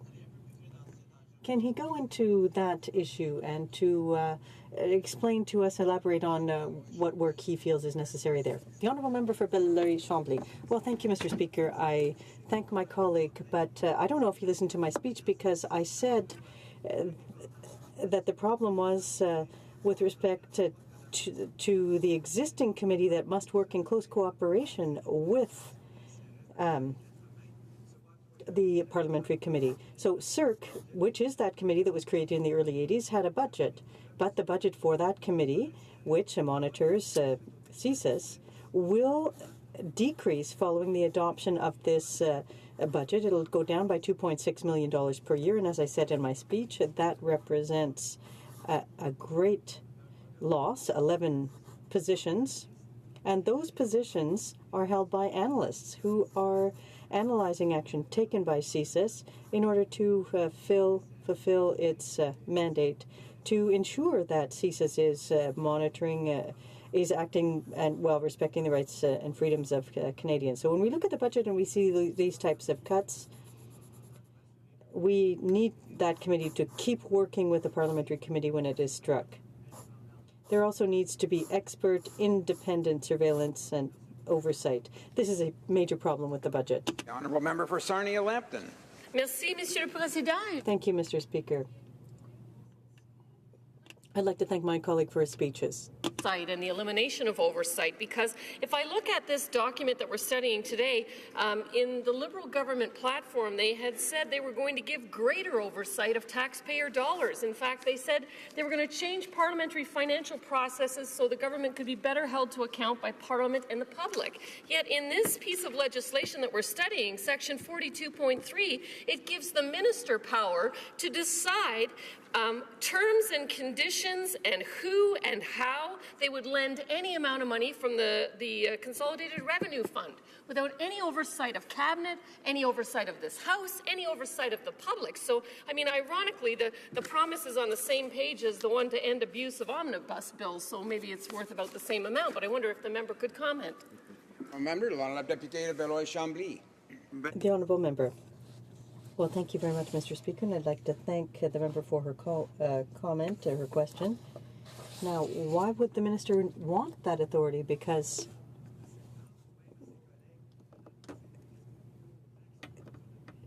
the minister would be accountable to people who pay to have access to him and not to his cabinet colleagues. That is a trend that we're seeing develop with this government. And it's worrisome, Mr. Speaker, when we talk about the budget, when we debate it, when we look at all the consultations that were held. But each time, or every day, we seem to be in a position where we identify another minister who's sitting down to special meet and greets with people for a very high cost. And the same people are attending those cocktails. So that's not transparency, Mr. Speaker. That's not a real change that was promised. Any comments? Question, commentaire? L'honorable député de... The Honourable Member for Sherbrooke. Well, thank you, Mr. Speaker, and I'd like to thank my colleague for his excellent speech. I'd like to ask him a question.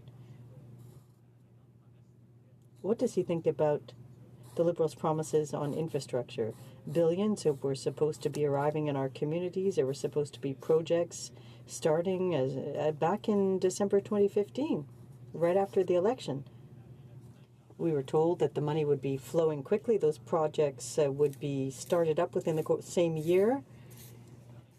I think that Canadians and municipalities are disappointed in the way that the Liberal government is managing these large infrastructure projects and sites, because they were supposed to be starting shortly after the Liberal government was elected. They talked so much about these big infrastructure projects. The Honourable Member for Chambly-Belleuil. Well, thank you, Mr. Speaker, and despite what we hear them saying opposite, projects were announced, none of them were completed, and there's a very important distinction to be made there. My colleague is absolutely right. Funding can be promised, but if the work doesn't get started, if these projects don't get underway, well, then it's better off not to even have invented them. In my remarks, I said it's fine to promise all of these things, money and projects, but if we're sacrificing public infrastructure, if we're planning to sell this infrastructure to private interests, foreign private interests, well, then that's a cause for concern, Mr. Speaker, and that's something that we will stand up against.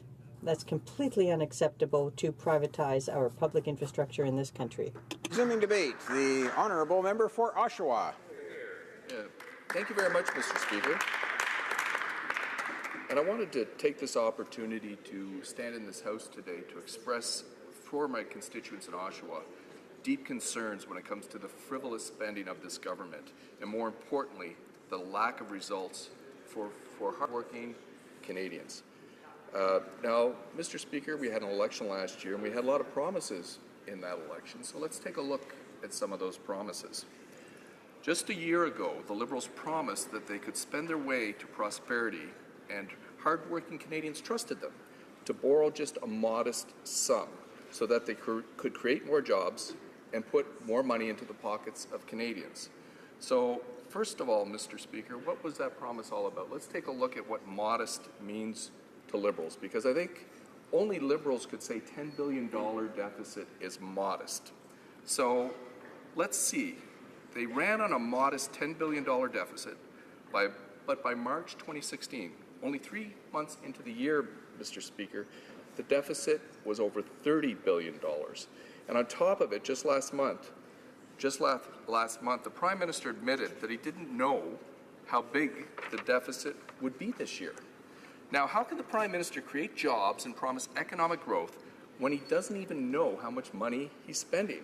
And if the PM doesn't know, how much confidence can Canadians have in regards to the Liberal record and the Liberal stewardship for our economy? Well, Mr. Speaker, this is what we do know. Despite all the money borrowed, the economy is stagnant, and there's no economic prosperity for Canadians. The Bank of Canada, the IMF, and the OECD have all downgraded their forecast for Canada this year and the next. But it didn't have to be the case, Mr. Speaker. The Parliamentary Budget Officer has confirmed that Canada would have experienced a $2.9 billion surplus in 2015-2016 if the Liberals had stayed on the path to prosperity created by our previous Conservative government. And basically, the proof is in the pudding. Despite all their expensive policies, unemployment remains at 7%, which is exactly the same amount when they took office a year ago. Now, let's contrast that with how our government approached the economy. And the reality is, Mr. Speaker, you were here. You know we were faced with an unprecedented downturn in the global economy, a global meltdown. And over that period of time, our previous Conservative government created 1.2 million net new jobs. And let's look at the Liberal record. In a very short period of time, the Liberals have killed 20,000 manufacturing jobs and 39,000 mining, oil, and gas jobs. And I'm going to address that a little bit later in my speech, Mr. Speaker, because basically decisions they've made, we're seeing the results of those foolish decisions. Full-time employment has been non-existent under this government. The only jobs they did manage to create were entirely part-time jobs, meaning no benefits and very little security. And Mr. Speaker, it seems that this government is entirely out of touch with the concept of competitiveness. Because we know, Mr. Speaker, that Canada plays on the world stage. There is nobody playing in the world today in a little box like they pretend to be, the Liberals pretend that we're in. So when you create policies that decrease the competitiveness of our country, even Brian Mulroney on the weekend mentioned how foolish that is. Even if you can debate the policies, and maybe some of these policies might be good ideas, but if you're the first one to jump off the cliff, Mr. Speaker, it doesn't make any sense. So let's take a look at these. They put in a carbon tax, and the Prime Minister has demanded a carbon tax across this country, which we know is going to cost about $1,200 per person in Canada. But it's also going to cost business billions of dollars. So how does that contribute to our lack of competitiveness, Mr. Speaker? And in Ontario, in my community, hugely. They put in a new payroll tax, which is going to be 2% less per paycheck for my constituents, but also now businesses are going to have to add that extra 2%. And of course, in Ontario, we're stuck with the highest electrical rates in North America based on, again, irresponsible Liberal energy policies, but that's a whole other story. Even as it relates to Oshawa, Mr. Speaker, we know that Oshawa and Ontario are industry towns. So what did the Liberals do? One of the first things they did, Mr. Speaker, they eliminated the Minister of Industry. I don't think there was a time in Canadian history that the Government of Canada did not have a Minister of Industry. What kind of message does that give to industry, Mr. Speaker? I would say they don't want industry. That's the message that they're giving out. Now, what's really concerning to my constituents is despite the depreciation of the Canadian dollar, and many people think it's going to depreciate even further under this Liberal government, normally what happens, manufacturing employment increases in Canada because we trade mostly with the United States, so as the dollar goes down, we become much more competitive, and jobs increase. But this is the first time in history, Mr. Speaker, that manufacturing employment has fallen 20,000 jobs. The PBO noted that this is a marked reversal from the gains that averaged 1,000 each year between 2011 and 2015. This is the difference between what happens when government works with manufacturers rather than, like this Liberal government, that's working against them. In my community, we rely on manufacturing to provide good-paying middle-class jobs, and unfortunately, the Liberals have seemingly abandoned the entire sector. And you remember, Mr. Speaker, because you heard this, the Prime Minister during the election campaign went so far as to say that we should shift away from manufacturing. What message is he giving companies that want to invest in our communities? Well, Mr. Speaker, the reality is to shift away from manufacturing, that's not possible in Oshawa. I've been meeting with manufacturers and businesses throughout my riding to discuss how this House can help support them, and I hear continuously that the planned increase in CPP premiums are going to be hurting businesses. I think we hear that across the country. But here's the sad part. During the election, and you heard it, the Liberals said, we're going to increase CPP for seniors. And they were telling seniors that was going to happen right away. Well, guess what, Mr. Speaker? The increase in CPP will take 40 years to be fully implemented. So none of these new benefits will go to seniors in Oshawa who need it today. And because, Mr. Speaker, as you know, some seniors didn't work in the past, and they won't be working, people that don't work, even increasing CPP is not going to help Canadians who are really needy and really are looking at their retirement and how they're going to make it by. So this policy doesn't even make sense. They didn't even consult properly with business on it. But again, they put it in and it decreased our competitiveness. According to the CFIB, a full 70% of small business owners disagree with the notion that the proposed CPP increase is modest and it would have a limited impact on their businesses. That's what they're saying, and this government ignores them. Piling on a combined $2,200 per year on the average Canadian and their employer is not going to result in more money staying in my constituents' pockets. So, Mr. Speaker, Dan Kelly of the Canadian Federation of Independent Business said 2/3 of small firms say they'll have to freeze or cut salaries over a third, and they'll have to reduce hours or jobs in their businesses in response to the CPP hike. Yet the Liberals are recklessly moving forward with this increase, despite the fact that 70% of employed Canadians oppose a CPP expansion if it means a wage freeze. The math simply doesn't add up, Mr. Speaker.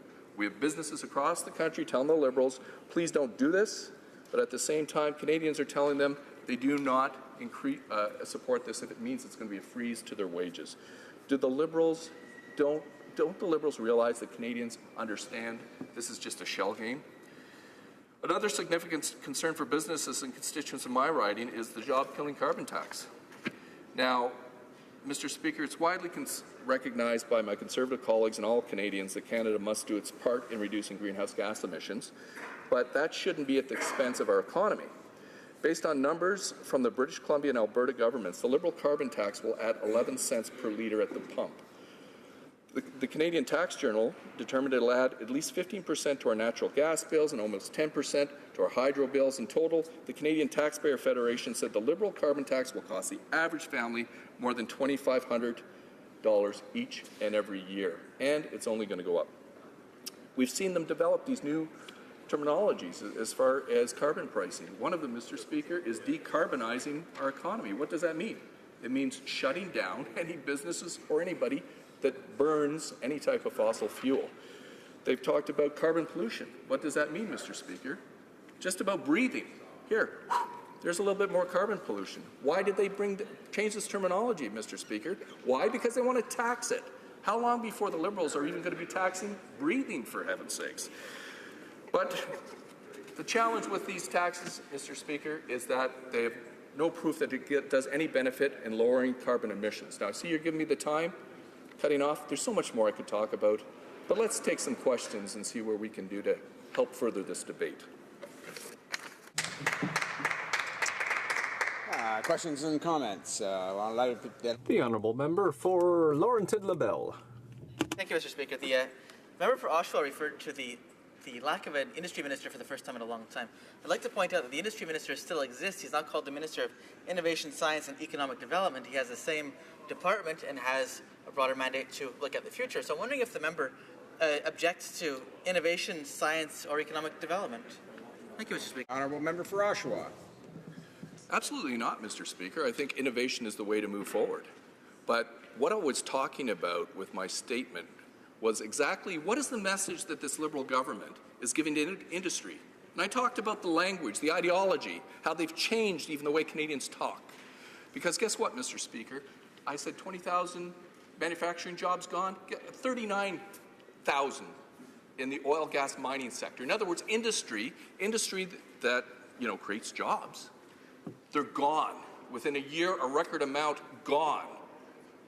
And I get upset when I hear colleagues like this say about innovation. Well, guess what? There'll be nothing left to innovate if we don't start concentrating on Canada's strengths. And one of the things that brought our country into the forefront in the world is our strength in our manufacturing and our natural resource sectors.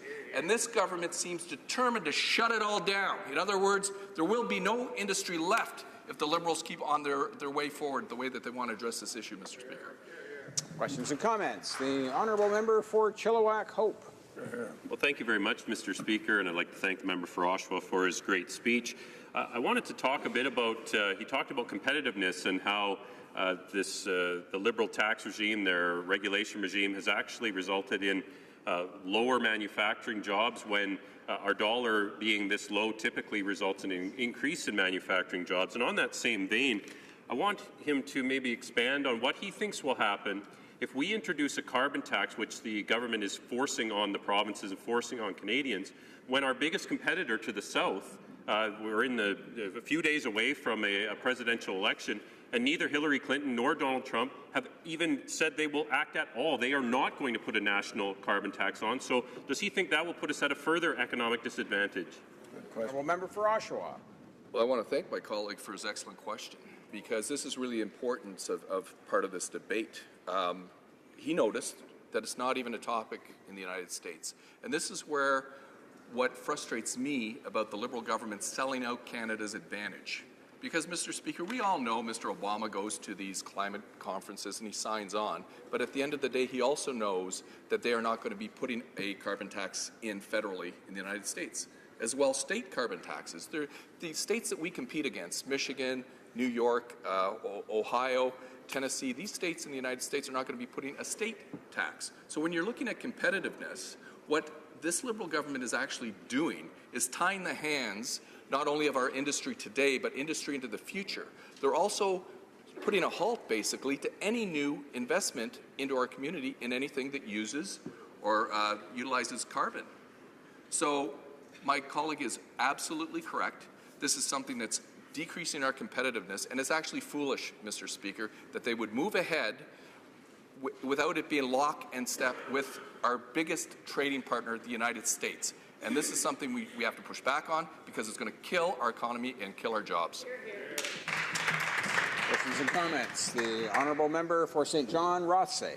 Mr. Speaker, thank you, and I thank my member opposite for his very interesting presentation. But, Mr. Speaker, I felt compelled, I had to get up when he started talking about shell games, because this is a government that played the ultimate shell game with Canadians, balancing their last budget on Mr. Speaker, on throwing in money from the rainy day fund. EI surplus, let's throw that in. GM stock sale, let's throw that in. That's the ultimate shell game, Mr. Speaker, that this government was playing with Canadians, and obviously the results are well documented what happened last year. But, Mr. Speaker, under regressive policies and trickle-down economics, the manufacturing sector in Canada was ravaged over the past 10 years.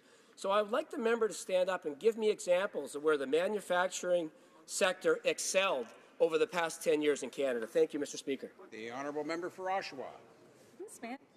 The first part of his question about the shell game part, Mr. Speaker, I just hope that the House recognizes what this member actually said, because I think at the end of the fiscal year, he may be eating some of those words, because we know that the Liberals have a little bit of an opportunity. I think it's $6 billion that they may be playing with. But as far as the second part of the question, where the manufacturing has really excelled in Canada the last few years, well, it certainly hasn't been in Ontario, because we've lost 300,000 manufacturing jobs because the exact same policies that the Liberals want to put in federally, the provincial government in Ontario has already done it. The proof is there. Why would they replicate these job-killing policies for Ontario and the entire country? Resuming debate, the honourable member for Chilliwack Hope. Thank you very much, Mr. Speaker, and it's a pleasure to once again rise on behalf of my constituents to talk about Bill C-29 on this occasion. And Mr. Speaker, the first thing I have to note about Bill C-29, an act to implement certain provisions of the budget tabled in Parliament, Mr. Speaker, this is an omnibus bill. When you look at the size of it, Mr. Speaker, 230 pages of omnibus legislation here. I remember well when the member for Beausejour was the House leader for the Liberals when they were the third party in the House, and how he used to rail against bills of this size. Didn't matter what was in them, Mr. Speaker. It was the fact it was an omnibus bill that created so much angst. The member for Winnipeg North, Mr. Speaker, made a career in the last Parliament out of railing against omnibus legislation, and boy, it was just a dastardly thing that a government would choose to implement their budget with a Budget Implementation Act, Mr. Speaker. And that's what we're doing here today. We're talking about an omnibus budget bill, Mr. Speaker. So I guess the principles and the policies that they had when they used to sit down in the third-party seats, it changes a little when you cross over to that government side. And boy, now they're just a big fan of omnibus bills, Mr. Speaker. So that's the first thing I'd like to mention. Mr. Speaker, the other part of this is that this is supposed to be the plan to implement the budget. Mr. Speaker, this government clearly has no plan when it comes to budgeting. We saw during the campaign they promised that there would be a $10 billion deficit and that it would be paid back within the mandate of a majority government. Mr. Speaker, how long did it take them to abandon that promise? 10 minutes? Mr. Speaker, I remember Prime Minister Stephen Harper at the time saying to trust us, it'll just be a modest little deficit. And how right he was, Mr. Speaker. We're going to hear today at 4 o'clock just how far past $10 billion this government has blown in less than a year. The fiscal update, Mr. Speaker, will give an update that they are by a magnitude of at least 3 times past their initial deficit targets. They misled Canadians during the election. They have blown through that. And what do they have to show for it, Mr. Speaker? I would argue they have nothing to show for it. There's no increased growth. There's 0 net new jobs. The Parliamentary Budget Officer has confirmed there are 0 net new jobs as a result of $30 billion or so of borrowed money being spent. So this was supposed to be this was supposed to stimulate the economy and take us to untold heights, Mr. Speaker. They've done nothing that they promised, and they've blown through those deficit targets, so they have no budget plan. The plan is just to borrow more money and spend it. And, Mr. Speaker, Canadians know that debt has to be repaid, that money you borrow has to be paid back. And if we don't repay it, Mr. Speaker, if our generation doesn't repay it, it'll be our children and our grandchildren that get this bill, because eventually it does come due. And Mr. Speaker, I've had one of my constituents, a small businessman who's certainly seen that this government is no friend of his. He's told me, Mr. Speaker, it's like the teenager who has one parent who gives them the credit card with no limit on it. That parent is very popular. But the other parent who says, you know what, here's the bill and it's yours. You pay it back now. That's the less popular parent, Mr. Speaker. So the Liberals right now are playing the role of the sugar daddy who just hands out the cash. But what these people, what Canadians will soon realize is that the bill actually will be paid by them, Mr. Speaker. And that is clearly what is happening here. What have they done in less than a year? They borrowed $30 billion, as I said, and they've also misled small businesses. They told small businesses during the election, all parties agreed, that the small business tax rate would come down from 11% to 9%. And how long did it take them to break that promise, Mr. Speaker? Just to their first budget. They broke that promise to small businesses, and I think we know why. During the election, the Prime Minister made it clear that small businesses, there's just an awful lot of people that were just using small businesses to avoid paying their fair share of taxes. That's what the Prime Minister said about the industry that creates the most jobs in this country. He said, you know, this is just a tax avoidance scheme. Mr. Speaker, I guess we found out during the election that he'd set up some of those companies himself to avoid paying a lot of taxes. So perhaps he knew of what he spoke, Mr. Speaker. But that's not what was promised to small businesses. And now we've seen, I spoke earlier this month in this House on C-26, a bill to deal with CPP rates. Again, it will do nothing for seniors. It will do nothing for people approaching retirement. In fact, the finance ministers admitted it will do nothing for anyone for over 40 years. But what it will do is reduce the incomes of Canadian families by up to $2,200. $2,200 taken from the paychecks of Canadians to go into a fund that they likely will never be able to access. And that's in addition, Mr. Speaker, to the $1,100 that comes out of the pocket of a small business to be able to pay their portion of that tax. So they are increasing taxes on small businesses. They're also increasing taxes on Canadians through a carbon tax. Speaker, I was honoured to be given the role of being critic for natural resources. And since this government's taken office, over 100,000 energy workers have lost their jobs. And what do we see from this government? We see no jobs plan. We see no lifeline to families in the energy sector. What we see instead is them being thrown an anchor of a carbon tax. And what will that do? We've heard the member for Oshawa talked about what it will do for manufacturing. I'll tell you what it will do for the energy sector.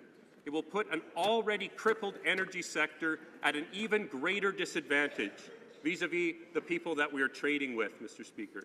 The U.S. has no intention of implementing a federal carbon tax anytime soon.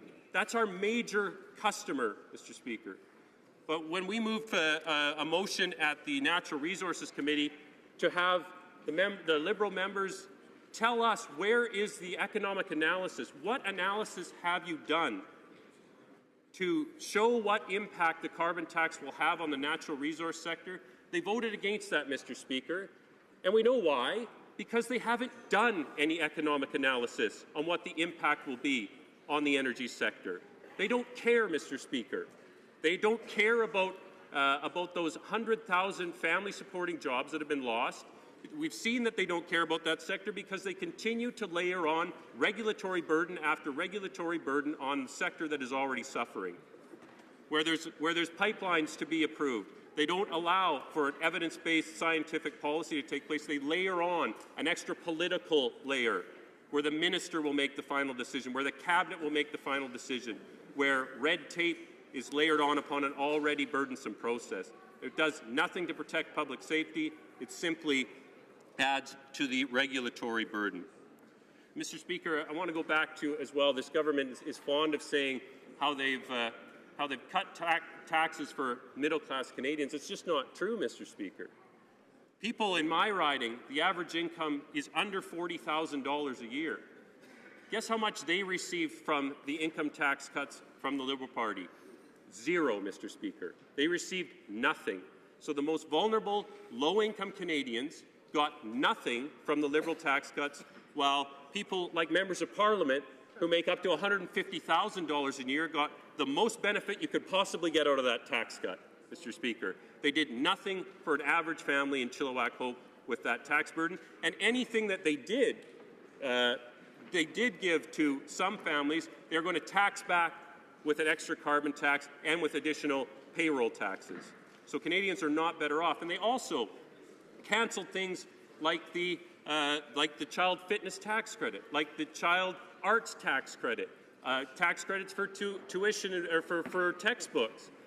But, Mr. Speaker, they said it's because they don't like to complicate the Income Tax Act. They don't like those boutique tax credits, they said, that help families, that help mom and dads put kids in sports and in dance lessons. But what they do like, Mr. Speaker, they do like boutique tax credits for talk show hosts, Mr. Speaker, for Canadian talk shows. That's who needs it. Or if you're taking first aid, Mr. Speaker, if you need a first aid course, they're all for those tax cuts. If you're it doesn't seem to matter. As long as you're not a family, as long as you're not supporting your children, we don't want to support people like that. But if you are a creator of content, then you need a tax break from the Government of Canada. Mr. Speaker, their priorities are wrong. They are not looking after Canadian families. They're looking after special interests. We've seen that certainly over the last little while with revelations on their fundraising practices, Mr. Speaker, where they're meeting with well-heeled insiders who they need to who they regulate, who are giving them money for access, Mr. Speaker. It's not the right way to go. This is not a budget plan, and we can't support it. The honourable member for Chilliwack Hope will have 5 minutes remaining for questions and comments when the House next returns to business on this question. But we're pretty close to 2 o'clock, so I think we'll get started with members' statements. Déclaration de député. The honourable member for Burlington North, Oakville North Burlington. October was Women in History Month, and I am inspired by women in my riding of Oakville, North Burlington, who are voices for change. Young sisters Emma and Julia Mogus founded Books with No Bounds, providing books to remote Indigenous communities. Barb Ferroni worked tirelessly to improve the lives of children and families with Big Brothers Big Sisters. Halton Deputy Police Chief Carol Crow has dedicated her career to serving the community through her work and volunteer efforts. Oakville Community Foundation's Wendy Ranella works to invest in a better future for our community. Canadian Caribbean Association of Halton's Veronica Tyrell has tirelessly promoted diversity and inclusion through outreach and programming. Miriam Manna has advanced interfaith dialogue and cooperation throughout Halton. I am proud of these women who are shaping Canada's future and will be featured in discussions on women's history for decades to come. The honourable member for Brandon Souris. Speaker, I rise today to pay tribute to Bob Gordon, a great Canadian cattleman and neighbour who passed away earlier this year. His passion for cattle started in 4-H near Souris, Manitoba, and he became a North American recognized registered livestock breeder, his childhood dream. With his brother Wayne, he formed Kinnabar Cattle Company and was named builder of the Shorthorn breed. He also helped form Bar 5 Semitals with the Mitchell, Draper, and Thomas families. Bob was known far and wide in the industry and showed the Grand Champion female at the Denver National Western Stock Show and at the Chicago International Show in the 69 to 71 period.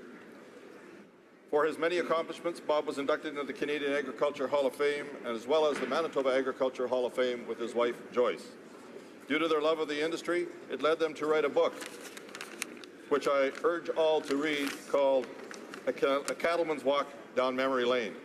Mr. Speaker, Bob was a trailblazer, and his contributions to the cattle industry will always be remembered, and that's no bull. The honourable member for Madawaska-Restigouche. Mr. Speaker, as we prepare to return to our ridings next week, I'd like to take this opportunity to talk about Remembrance Day. Remembrance Day represents an all too brief moment to reflect upon the sacrifices courageous men and women had to make for our liberty.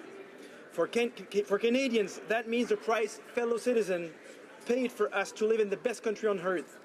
Mr. Speaker, our pace of life and our daily obligations often prevent us from thinking about patriotic things. Most of us have never smelled cannon powder, heard bombs, or seen landscapes devastated by war. The suffering, the pain, the tears, and heartbreak of families torn apart by brutal world conflicts over the years.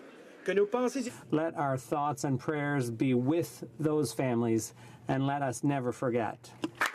The honourable member for Essex. Mr. Speaker, Canada's population is rapidly aging, and by 2050, 1/3 of Canadians will be over 60, facing a broken pension and healthcare system. In my riding of Essex, I hear every day from seniors who struggle to make ends meet. They're worried about the high cost of living, inadequate pensions, and future housing needs, and the availability of quality, affordable healthcare. My heart breaks when I meet people who tell me about the tough choices they regularly make, like choosing between buying expensive prescription drugs or paying their sky-high hydro bills.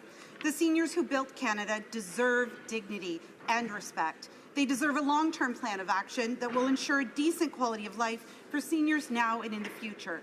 As the number of Canadian seniors increases, we need to make sure that our institutions and vital public services are strong and ready to meet the challenge of providing necessary services effectively and efficiently. I urge the federal government to adopt a national seniors strategy and take practical steps to strengthen pensions, increase access to affordable medication. The member for Brampton North.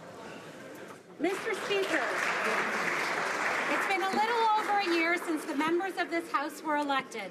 Having this extremely fulfilling role as the Member of Parliament for Brampton North, I am proud to serve my constituents. However, like many members of this House and hardworking Canadians, I have another very extremely important and fulfilling role. That is being a mother to my son, Nihal. He is my pride and joy. As many Canadians can relate, it's tough balancing both roles, but the rewards motivate us to keep going and to make the lives of our children better. Mr. Speaker, I encourage the members of this House to rise and recognize each other and all Canadians who balance the lives of their family and profession together. I encourage all members across party lines to work together to make our Parliament and the workplaces across this country more family-friendly. Thank you, Mr. Speaker. The honourable member for Bruce Grey, Owen Sound. Well, thank you, Mr. Speaker. I rise in the House today to recognize Markdale's own Chapman's Ice Cream. For decades, the people of Bruce Grey, Owen Sound have known that Chapman's Ice Cream is the best in the world, and now they've got the awards to prove it. Chapman's brought home 3 trophies at this year's International Ice Cream Consortium Awards in Barcelona, Spain. Their premium caramel saucy spots ice cream won the Best Ice Cream Award. Chapman's also repeated as winners of the Most Innovative Ice Cream Award with its Super Saucy Spot Sandwich and its Ripple Injection System. Chapman's Ripple Injection System does not exist anywhere else in the world.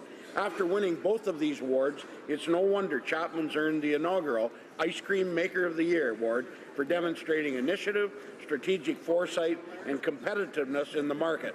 Mr. Speaker, I extend my congratulations to Chapman's and their over 350 employees and wish them continued success in making the world's best ice cream.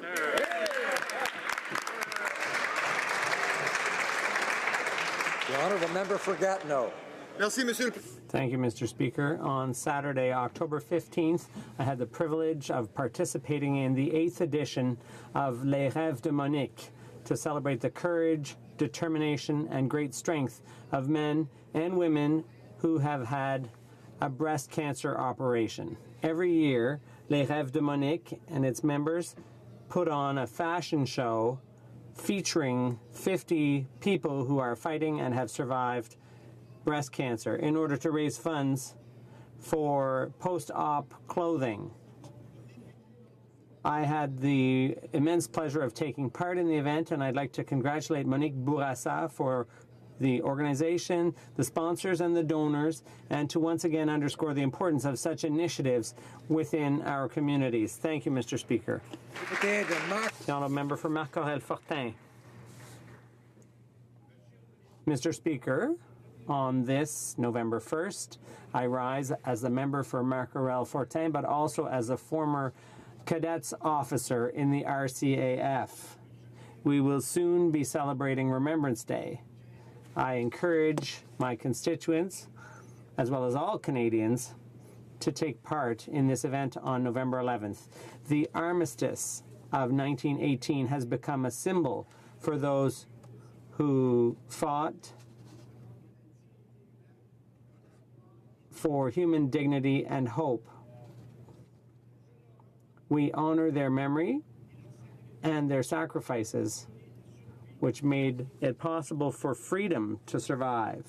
We also pay tribute to those who are not deployed, but who enlist with the same desire to outdo themselves. To our veterans and current members of the armed forces, we say thank you. In Norfolk.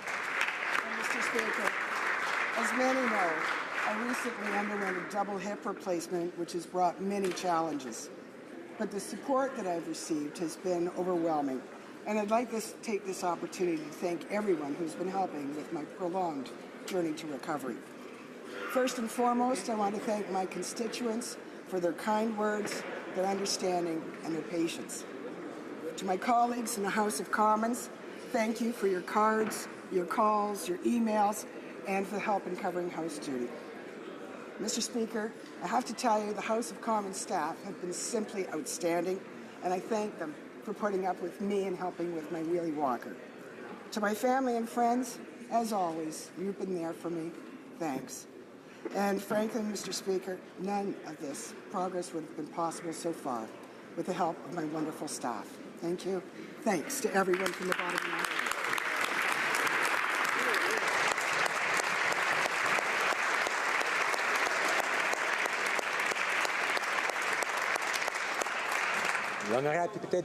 The honourable member for Avignon-La-Métis-Matane-Matapédia.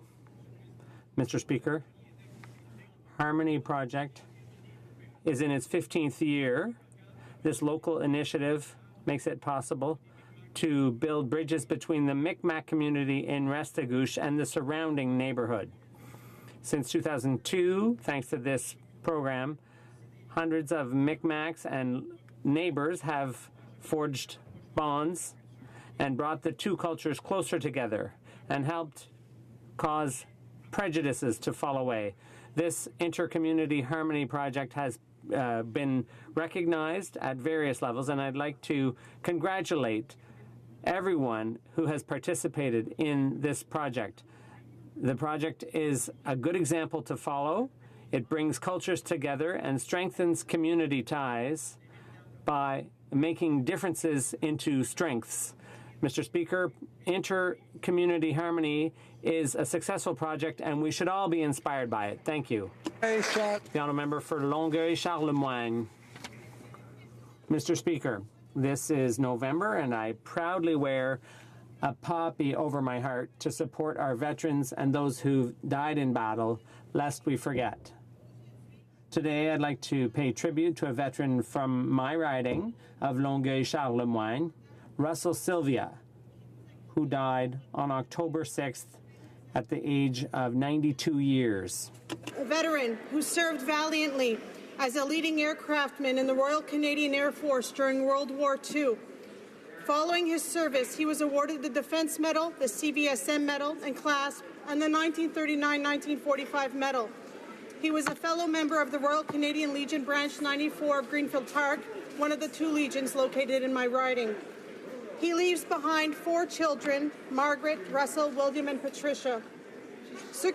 Those who dedicated their lives to defending our country justly deserve our recognition. Let us remember his sacrifice on behalf of all Canadians. We forget.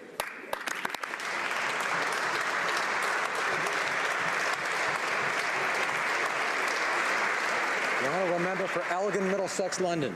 Mr. Speaker, the Liberal sponsorship scandal was a dark period in Canadian history. And while the money is still missing, a jury has found a Liberal fundraiser guilty of fraud charges. But that's not all, Mr. Speaker. 2 senior advisors to Premier Kathleen Wynne are being charged with bribery, including the CEO of the Ontario Liberal Party and a fundraiser for the Prime Minister. You would think that with all these criminal charges, the Liberal government may be trying to avoid a similar fate. But you'd be wrong. The Natural Resource Minister is headlining Cash for Access events with firms that are actively lobbying his own department. The Finance Minister is attending Cash for Access events across the country as he consults with the wealthiest donors. And the Prime Minister, he's fine with breaking his own rules. But breaking the rules is nothing new to Liberals. Well, it was a brown paper envelopes that led to criminal charges in the sponsorship scandal. You have to wonder if today's Liberals would also prefer their $1,500 donations to be delivered in brown paper envelopes. Member for St. John's South Mount Pearl. Monsieur le Président.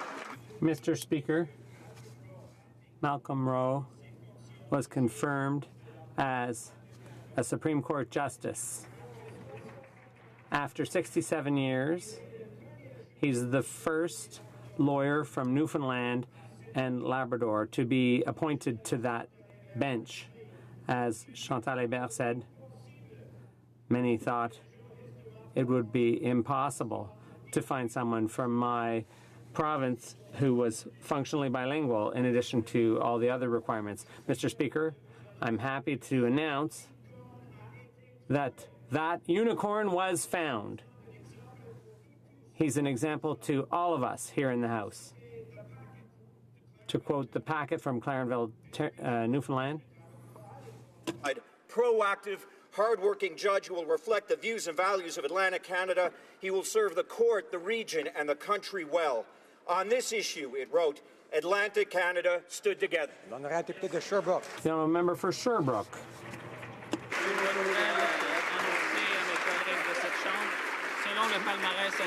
On the CFIB's list of the top entrepreneurial cities in Canada, Sherbrooke came 5th and top in Quebec.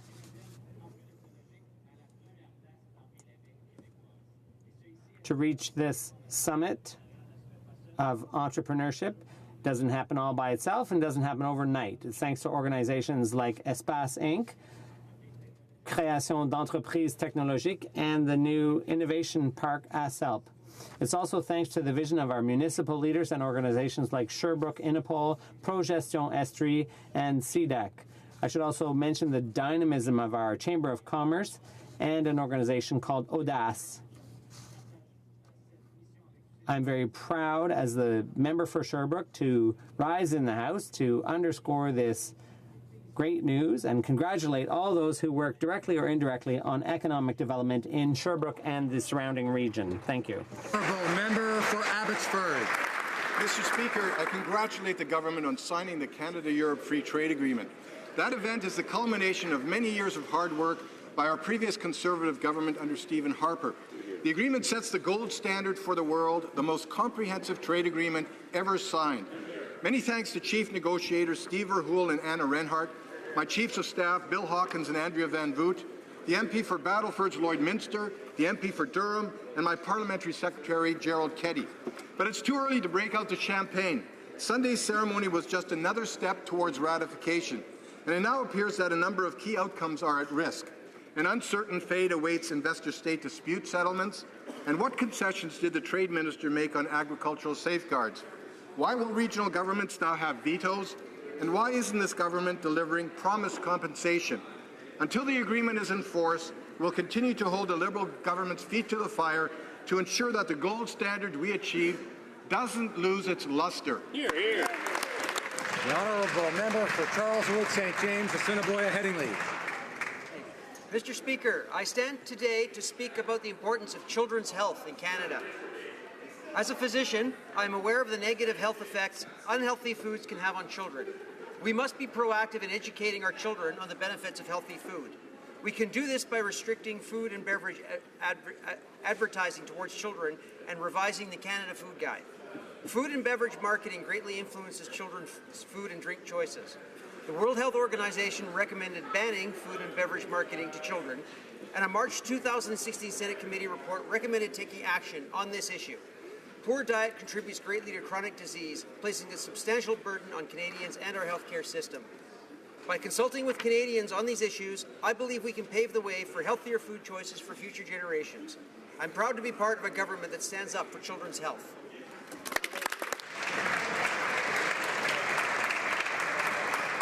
Questions orales, oral questions. The Honourable Leader of the Opposition.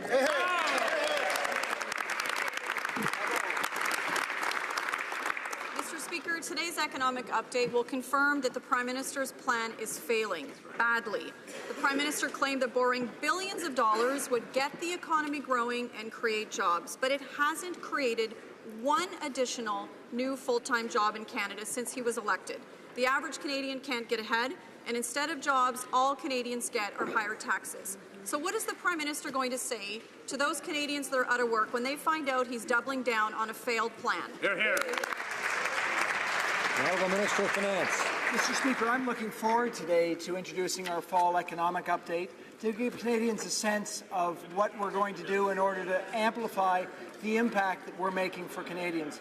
We made a very big impact on Canadian families in Budget 2016. We lowered taxes on Canadians. We introduced the Canada Child Benefit, actions that are having a real and measurable impact on Canadian families today. I'm looking forward to talking about the long-term impact that we're going to have very shortly in this very House. Thank you, Mr. Speaker. Honourable Leader of the Opposition. Well, Mr. Speaker, we know the impact, not one new additional full-time job in Canada.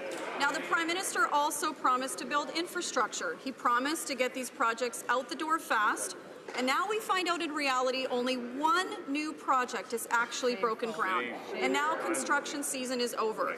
His infrastructure plan failed just like his jobs plan. So before the Prime Minister announces billions in more infrastructure spending, why doesn't he actually just get something built? Honourable Minister of Infrastructure.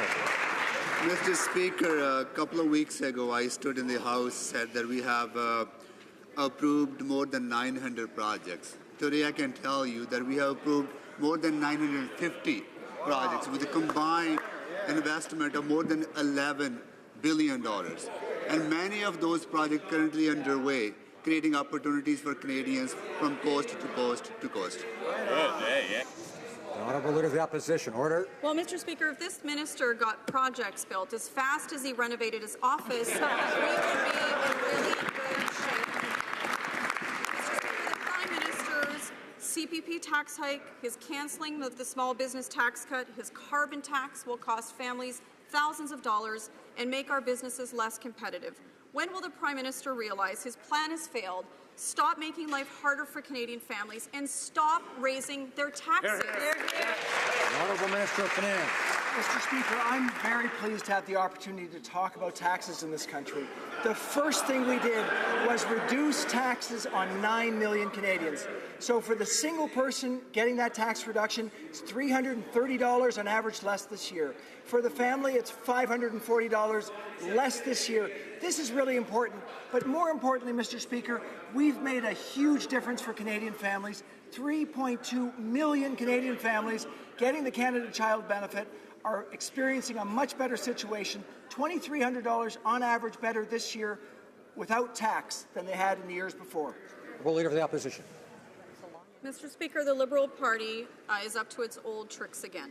Today we have bribery charges against one of Kathleen Wynne's top advisors and also against an Ontario Liberal bagman who once held a fundraiser for our Prime Minister. And now we have our Liberal Prime Minister and his cabinet refusing to acknowledge their own ethical violations with the Cash for Access scheme. Mr. Speaker, this is a lesson for the Prime Minister. He can take action immediately and enforce his own ethical standards, or he can end up like Kathleen Wynne. What's he going to do? Honourable Leader of the Government in the House. Mr. Speaker, the member very well knows that the federal rules are some of the strongest in the country. Some provinces accept donations from unions, trade associations, corporations. That is not the case in the federal system. In fact, in some provinces, individuals can donate in the tens of thousands. Order, order, order. I remind members that we have rules that don't allow us to interrupt. And so we remember that one side asks a question, the other side gets their turn, and this side gets their turn. And we wait and we listen to each other, okay? So let's let the Honourable Government House Leader finish her answer. Order. Thank you, Mr. Speaker. So, as I've said, the federal rules are some of the strictest in the countries, and I'm sure all members follow the same rules because the rules are open and transparent. Exactly. Thank you, Mr. Speaker. Honourable Leader of the Opposition. Mr. Speaker, this morning, Jacques Corriveau, the former bagman for the Liberal Party, was found guilty of corruption. Now, the Prime Minister and his cabinet refuse to acknowledge that they are violating their own ethical rules with their fundraising activities. Mr. Speaker, the Prime Minister must learn from the past. He must take immediate actions to implement his own ethical rules, or else he will become like the Liberal Party of the past with the sponsorship scandal. The Honourable Government House Leader. As I said, Mr. Speaker, the federal rules are among the strictest in the country. Some provinces also allow also accept donations from unions, corporations, or business organizations. The federal system does not allow for such donations to be accepted. All members and all parties conduct fundraising activities, and they must all abide by the same rules. Thank you. The Honourable Member for Outremont. Mr. Speaker, journalist Patrick Lagacé was spied upon by the police for months. A total of 24 warrants were granted, and that is absolutely unacceptable. It's disgusting, as one of my colleagues said. When we learned that the RCMP spied on journalist Joël Denis Bellavance here in Ottawa, the Prime Minister refused to launch an investigation. The Minister of Public Safety, can the Minister of Public Safety tell us whether other journalists are being spied upon either by the police or the RCMP or CSIS? Mr. Speaker, while this current issue is entirely within the jurisdiction of the province of Quebec, and this morning the Premier of Quebec has made a very important pronouncement in that regard, we all, I'm sure, in this House believe profoundly in the freedom of the press. It is a value that is enshrined in the Canadian Charter of Rights and Freedoms. A Supreme Court judgment has laid out the rules that must be clearly followed, and those high standards are reflected in a ministerial directive that guides the operations of police federally. Police forces need to be assiduous in following. Honourable member for Outremont. This is not something that a government can just claim to support because, as the minister just himself pointed out, it is enshrined in the Charter of Rights and Freedoms. But yesterday he said that, quote, special care must be taken by police when investigations and journalism intersect. We're not talking about police stumbling into journalists. We're talking about police surveillance of the media in Canada in the 21st century. How can we believe this government respects press freedom when the minister refuses to say whether or not other journalists are currently under surveillance? The Honourable Minister of Public Safety. Mr. Speaker, the point is very clear. The Supreme Court of Canada has ruled on this very issue. The Supreme Court has laid out explicitly the 5-part test that needs to be satisfied when these issues arise. Those same values are embodied in the ministerial directive that applies to police operations at the federal level. It is very clear that freedom of the press is something that matters to all Canadians, and this government, and I expect every member of this House, will defend that freedom vigorously. The Honourable Member for Outremont. Defending that freedom means doing something when we learn that a journalist here in Ottawa, like Joël Denis Bellavance, is under police surveillance, and that minister did nothing in the Joël Denis Bellavance case. That's the reality. There was recently another Cash for Access fundraiser involving the Minister of Finance. It was a Liberal Party appreciation night in an elite law firm. The Prime Minister said that they have to uphold the highest standards, and this is an obligation that is not fully discharged by simply acting within law. Does the Finance Minister honestly believe that he's in compliance with what the Prime Minister put in his letter? Honourable Minister, Government House Leader. Thank you, Mr. Speaker. The federal rules are some of the strongest in the country. Our government spends a tremendous amount of time working hard for Canadians across the country, whether that is meeting with crowds, meeting with individuals, listening to consumers, engaging with small and medium enterprises and entrepreneurs and the like. We are engaged so that we can deliver for Canadians, and Canadians know that. Thank you, Mr. Speaker. The Honourable Member for Outremont. Are really unaware that the Prime Minister put in the Finance Minister's mandate letter that he has obligations that go beyond the law? Or is she now admitting that when the Prime Minister put that in the mandate letter, it was a fraud on the Canadian public because they were not going to follow it?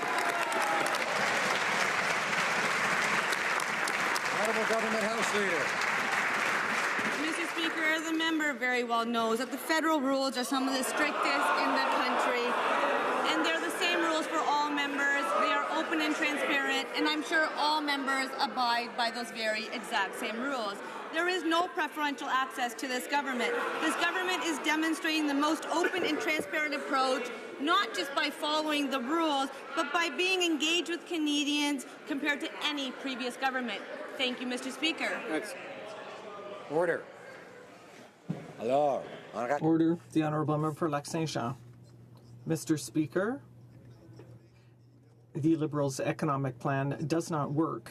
Last week, the Parliamentary Budget Officer told us that no full-time job has been created in the past year in Canada, and worse, the number of jobs created last year is 50% of what has been created on average over the past 5 years, whereas they were criticizing us for our plan, which worked. And now the Minister of Finance is probably going to tell us the same story, but spend even more money to have a different result. Their plan doesn't work, Mr. Speaker. What are they going to do? The Honourable Minister of Finance. Mr. Speaker, we began with our measures for the middle class in Canada with Budget 2016. We began with very important steps for Canadian families, for the middle class. For example, a tax break, the Canada Child Benefit. We have already made a great difference for Canadian families.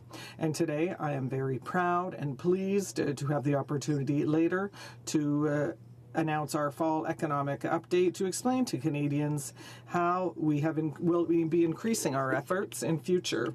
The Honourable Member for Lac-Saint-Jean. Mr. Speaker, the Prime Minister had promised to borrow billions of dollars and to create many jobs. He certainly kept his promise with regard to spending and borrowing billions of dollars, but not with regard to creating jobs. Statistics Canada is not trying to please politicians. They're simply telling us what the facts are. I imagine that the Minister of Finance is going to tell us that he is going to spend even more money to leave a debt to our future generations, to our grandchildren, because of this government. I'd be ashamed in their shoes, Mr. Speaker. What are they going to do? The Honourable Minister of Finance. Mr. Speaker, on the contrary, I am proud of our plan. We know that it is important to grow the economy. After 10 years of a very bad economy for the Canadian families, we are going to invest in the future. Investments that will make things better for our children, for our grandchildren, and with a more productive economy in the future for our country. That is what we're going to do for Canadians, Mr. Speaker. Water Oro-Medonte. Mr. Speaker, according to the PBO, Canada has seen a net loss in jobs since the Liberals took office. Kathleen Wynne and this Prime Minister are now working together to implement a carbon tax that will raise hydro rates and kill even more manufacturing jobs. We know the Prime Minister doesn't have a plan to create jobs in Canada, but is he purposely trying to create manufacturing jobs in Ohio, New York, and Michigan? Well, Honourable Minister of Environment. Thank you, Mr. Speaker. Unlike the party opposite, we understand the environment and the economy go together. It was the Conservatives in their 2008 platform and speech from the throne who committed to implement a price on carbon pollution. The Conservatives' subsequent Turning the Corner plan committed the Conservative government, and I'm quoting here, Mr. Speaker, forcing industry to reduce its greenhouse gas emissions, setting up a carbon emissions trading market, and establishing a market with a price on carbon. It seems that rather than turning the corner, the Conservatives instead chose to hide their plan. I encourage members to listen, including the member for Prince Albert, if he would. The Honourable Member for Lethbridge. Mr. Speaker, I recently took some time to sit down with student leaders in my local riding. They're absolutely terrified of their job prospects with this failing Liberal economy. They didn't expect to be written off by the Finance Minister, who left them with a lifetime of job churn, as he says. This generation is actually looking to the Finance Minister to provide them with even a morsel of hope. My question then is, how can young workers trust the Liberals' economic update when the Finance Minister has already written them off? The Honourable Parliamentary Secretary to the Minister of Employment. Well, Mr. Speaker, I know if she spoke to students in her riding, the students would say that they were very pleased with the investments this government has been making in students. The student grant program has just been increased by $1.5 billion. Low-income students now, they've seen their grant potential raised from $2,000 to $3,000 annually. Mr. Speaker, Canadian students deserve to be invested in. That's exactly what this government's doing. The Honourable Member for Carleton. The government said that there would be a little deficit that would create lots of jobs. Instead, we got lots of deficit and no jobs. In fact, there are 6,000 fewer people working today than a year ago when the government took office, 20,000 fewer manufacturing jobs, and the deficit is spiraling out of control. When will the Finance Minister learn that when you're in a hole, quit digging? Honourable Minister of Finance. Mr. Speaker, as I've said to this House, I'm looking forward to giving this House an update of our economic situation. I've already given Canadians real hope. We've changed their situation by lowering their taxes. We've improved the lives of 9 out of 10 families in this country. In 2017, 40% fewer children will live in poverty in this country than in 2013. Enormous steps that are starting down the path of prosperity. We're going to amplify our efforts to make a huge impact in the future with more growth for future generations of Canadians. Honourable Member for Carleton. All the Finance Minister has done is load down Canadian taxpayers with more debt and higher taxes. In fact, the Canadian economy is like an increasingly skinny man carrying an increasingly fat government up an increasingly steep hill. Mr. Speaker, when will this finance minister and his tax and spend plan get off the backs of hard-working Canadians? Honourable Minister of Finance. I can say that Canadians of all shapes and sizes are better off with this government. I will tell you that what we've done is we have lowered taxes on Canadians, we have improved child benefits for Canadians, and we are setting about to make the investments that Canadians know are going to make their lives better in the future. We're going to create jobs, Mr. Speaker. We are going to improve the economy for Canadians, and we're going to do it through an investment plan that will make a real difference for Canadians. That's what we intend on doing. We will all see the results in the days, months, and years to come. The Honourable Member for Abitibi Bay James Nunavut. Mr. Speaker, the Minister of Indigenous Affairs says that she will vote for our motion today, and that's a good thing. But in the same breath, she declared yesterday in an interview that the $155 million that we are calling for to reduce chronic underfunding could cause really bad results. Is the minister truly committing to implement our motion, or is she just voting in favor of it to get herself out of trouble? The Honourable Minister of Indigenous Affairs. Mr. Speaker, we welcomed favorably the decision by the court taking measures to follow up on this. We have invested $635 million for funding in child assistance and provided services to 900 more children since July, thanks to a supplementary investment of $342 million in order to broaden the definition of the Jordan Principle. Timmins James Bay. Mr. Speaker, the vote this afternoon is to order this government to comply with the Human Rights Tribunal and order the immediate $155 million shortfall to child welfare. And the Finance Minister's advisor said that money must flow. But I'm concerned the government's floating the idea that actually spending more money on First Nation children will somehow harm them. And the documents they were forced to put in court yesterday directly undermine this vote. After 150 years of broken promises, this is about the credibility of this Prime Minister's words. So I ask him, will he stand up and vote yes? And will he ensure that money flows today as ordered by Parliament? Hear, hear. Honourable Minister of Indigenous and Northern Affairs. Mr. Speaker, as you know, the government accepted the tribunal's ruling and are taking concrete steps to address its orders. We've committed the $635 million to address the child funding gap, as well as, since July, 900 more kids have received care because of the $382 million in additional funding and the expanded definition. I've appointed this ministerial special representative to fix the broken system, and as the member knows, we are beginning conversations with the Human Rights Commission to get this thing done. Member for Chilliwack, Hope. Mr. Speaker, big money donors continue to buy private time with Liberal ministers.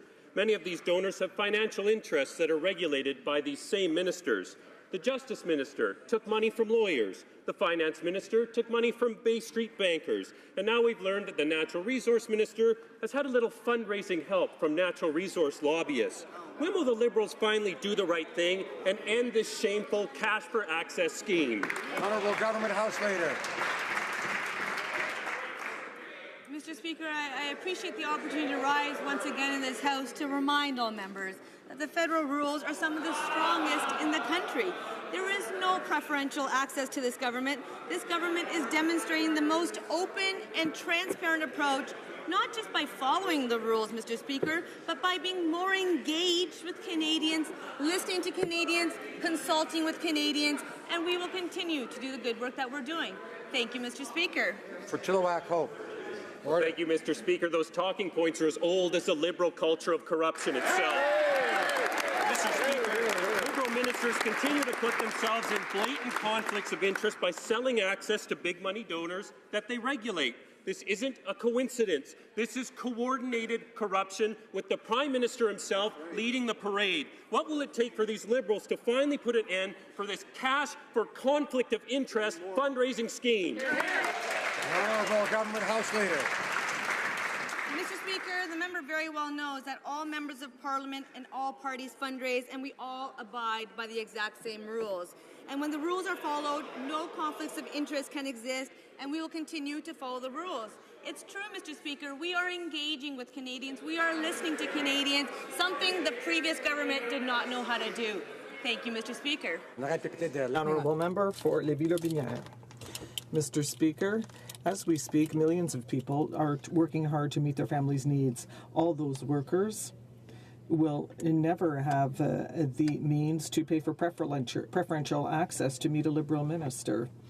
The fundraising rules might be the most strict, but this did not prevent the Minister of Natural Resources to hold a fundraiser with people with interests in the same sector.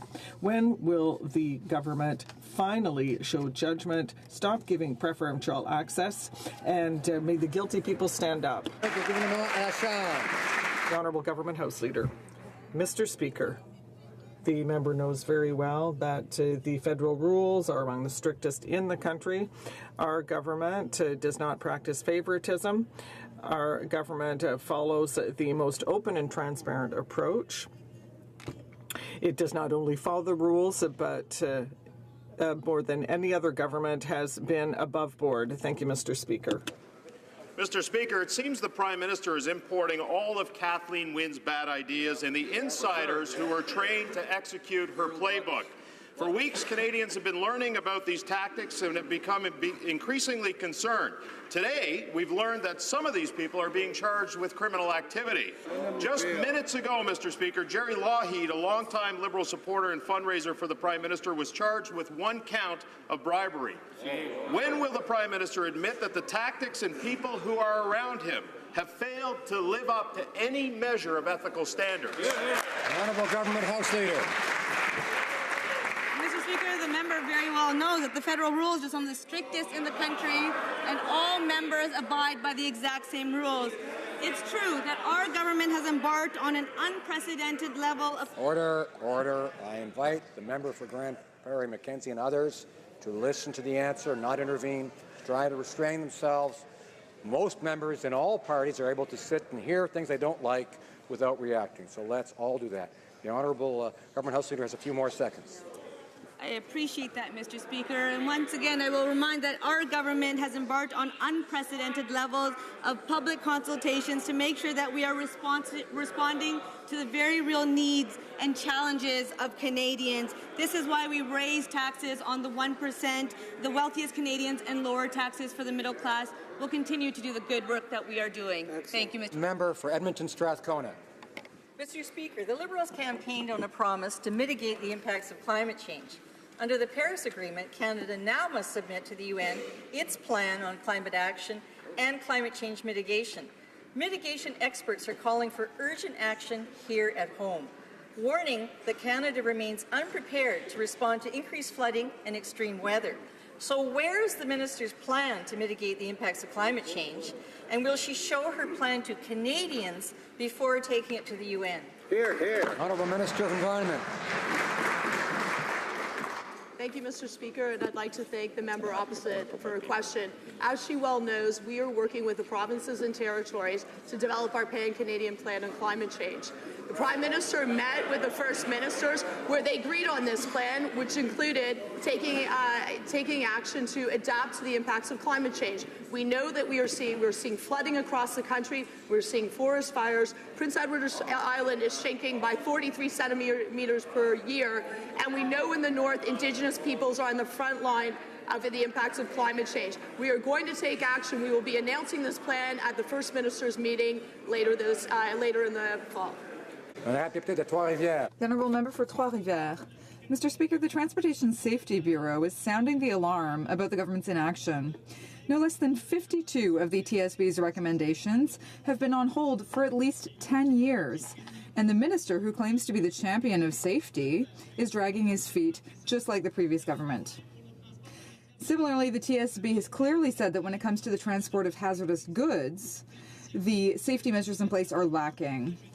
Is the minister waiting for a new tragedy before enforcing the TSB's recommendations?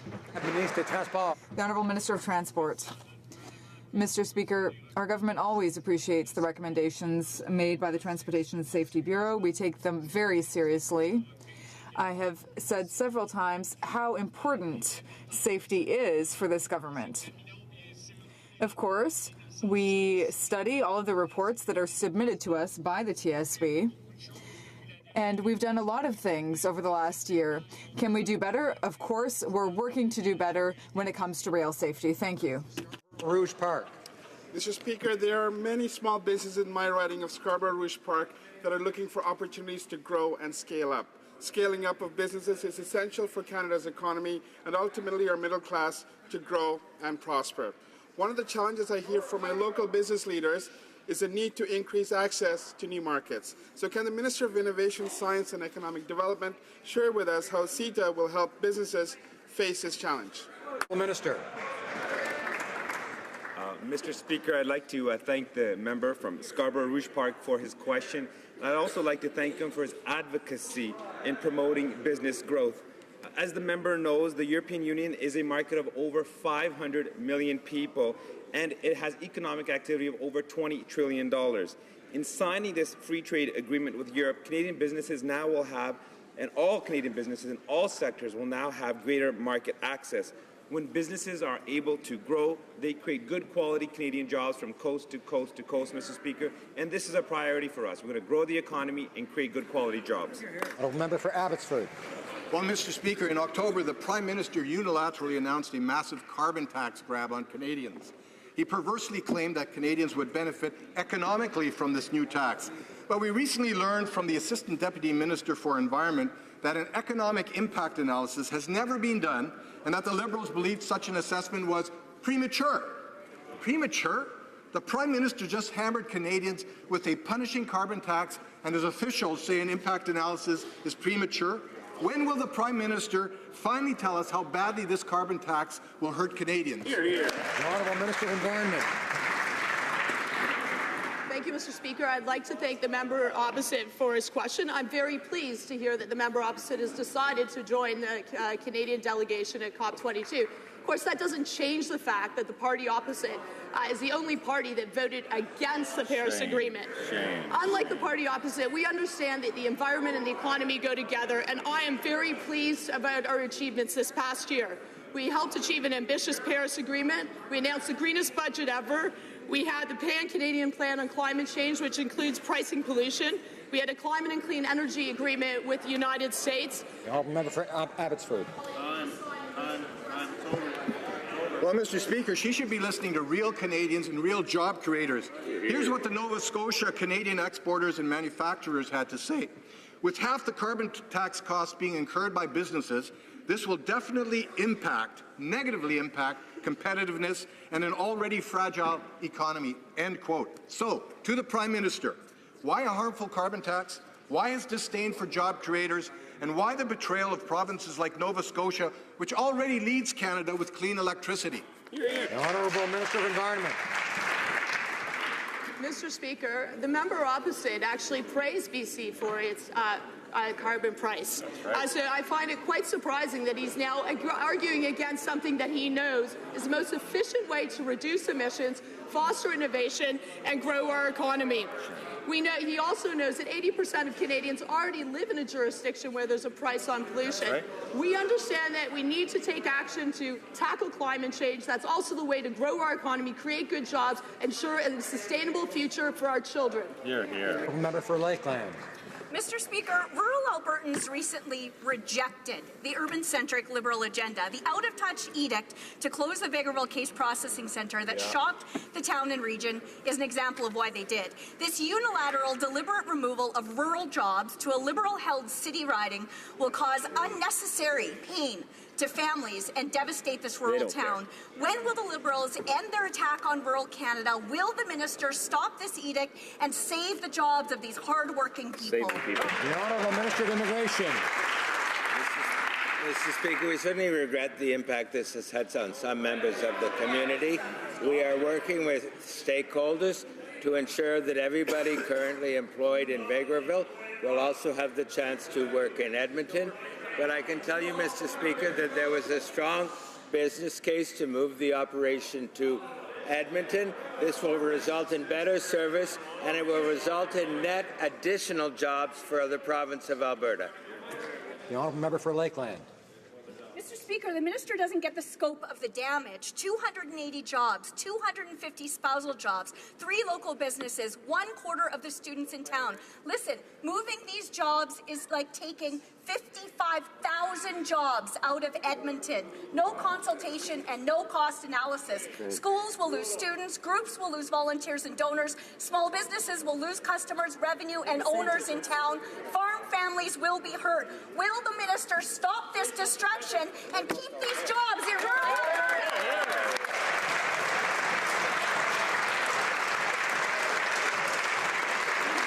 Honourable Minister of Immigration. Mr. Speaker, as I said, we do regret the dislocation. We are working with staff to ensure that everybody who wishes to work in Edmonton has a job. And the fundamental responsibility of the Immigration Department is to get good value for taxpayers' money, to offer good service to customers, to improve efficiency, to reduce processing times, to create more jobs in Alberta, and that is what we are doing. The honourable member for Abitibi-Témiscamingue. Mr. Speaker, up until 1992, thousands of members of our armed forces were given a dishonourable discharge, and the only reason was that they were members of the LGBTQ community. Last week, in committee, steps were taken to erase this dishonourable mention from their record. But since then, we've heard nothing from the government. Does the minister understand the consequences of a dishonourable mention? And if so, will he commit to take immediate steps to rectify this injustice? Honourable Minister of National Defence. Mr. Speaker, it is unacceptable that members of the Canadian Armed Forces were treated in this manner. Discrimination based on sexual orientation is simply unacceptable. We believe strongly that LGBTQ2 people should be treated like any other Canadian. Our government is engaged on a wide departmental basis to address this very important concern. Thank you, Mr. Speaker. Honourable member for Esquimalt Saanich Sioux. Well, thank you very much, Mr. Speaker. What we're asking for is action on this now. Until 1992, lesbian, gay, bisexual, and transgender Canadians were systematically driven out of the military. More than 1,200 Canadians were dishonourably discharged because of their sexual orientation or gender identity. Last week, the Defence Committee unanimously adopted my motion urging the minister to take action to revise these service records. Will the minister take this first step now and begin righting the injustice done to these Canadians who served their country honourably? Honourable Minister of Defence. Mr. Speaker, as I spoke with the member opposite, that discrimination in any manner is completely unacceptable. Our diversity in the Canadian Armed Forces is an operational necessity, and as stated, our government is engaged on a wider departmental basis to address this very important concern. Thank you, Mr. Speaker. Member for Niagara Falls.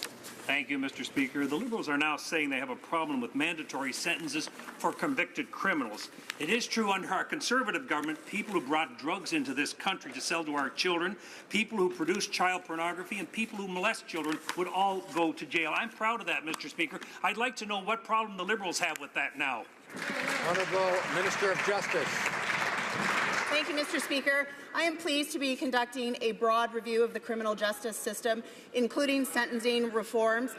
And this broad review will include a comprehensive review of the mandatory minimum penalties in the criminal code with an eye to reform. And the purpose of this review is to ensure that all of our laws, including mandatory minimums, are effective in meeting their objectives, promoting public security, and providing value to Canadians to ensure that the laws that we have are in compliance with the Charter of Rights and Freedoms. Member for Niagara Falls. Thank you, Mr. Speaker. Last week it was the victim surcharge, the law where if you attempted to murder someone, you had to pay $200 to victims. Now, this week, the Liberals have a problem with mandatory sentences. Where are they going to start? Are they going to start with the most serious crime? For decades, people who have committed premeditated murder get a life sentence with no chance of parole for 25 years. Is this one of the areas that the Liberals have a problem with? We want to know. The Honourable Minister of Justice. Thank you, Mr. Speaker, and I appreciate the opportunity to talk about the comprehensive criminal justice system review that we are undertaking. Our government supports mandatory minimum penalties for the most serious of offences, but we are going to conduct a comprehensive review of mandatory minimums with an eye to ensuring that we inject the necessary discretion where appropriate to judges. This is the reason for C-28, to ensure that judges have the ability, with respect to the victim fine surcharge, to take into account the financial hardships of the individuals that appear before them. Honourable Member for St. Albert, Edmonton. Mr. Speaker, while the Minister of Justice says that legislation to roll back mandatory sentences is coming soon, the Minister has yet to say which mandatory sentences she has a problem with. So is it the mandatory jail term for selling drugs near a school or for child pornography? Is it the mandatory jail term for drive-by shootings? Or perhaps it's the mandatory jail term for murder. Right. Mr. Speaker, can the minister stand in her place and explain just which of these mandatory sentences she has a problem with? The Honourable Minister of Justice. Well, thank you for the question again, and I certainly would reiterate that we are taking a comprehensive review of the criminal justice system, including sentencing reforms that occurred across the last 10 years. As I stated, we are not against mandatory minimum penalties for the most serious of crimes, but what we are seeking to do is comprehensively reviewing all the mandatory minimums in the criminal code with an eye to ensure that the necessary discretion is provided to judges in terms of the individuals that are presented to them, to ensure, one, that we are in compliance with the Charter of Rights and Freedoms and that we have a fair, efficient and responsive justice system. The Honourable Member for Vancouver Centre. Thank you. Mr. Speaker, Canada has a thriving pre- and post-production movie industry.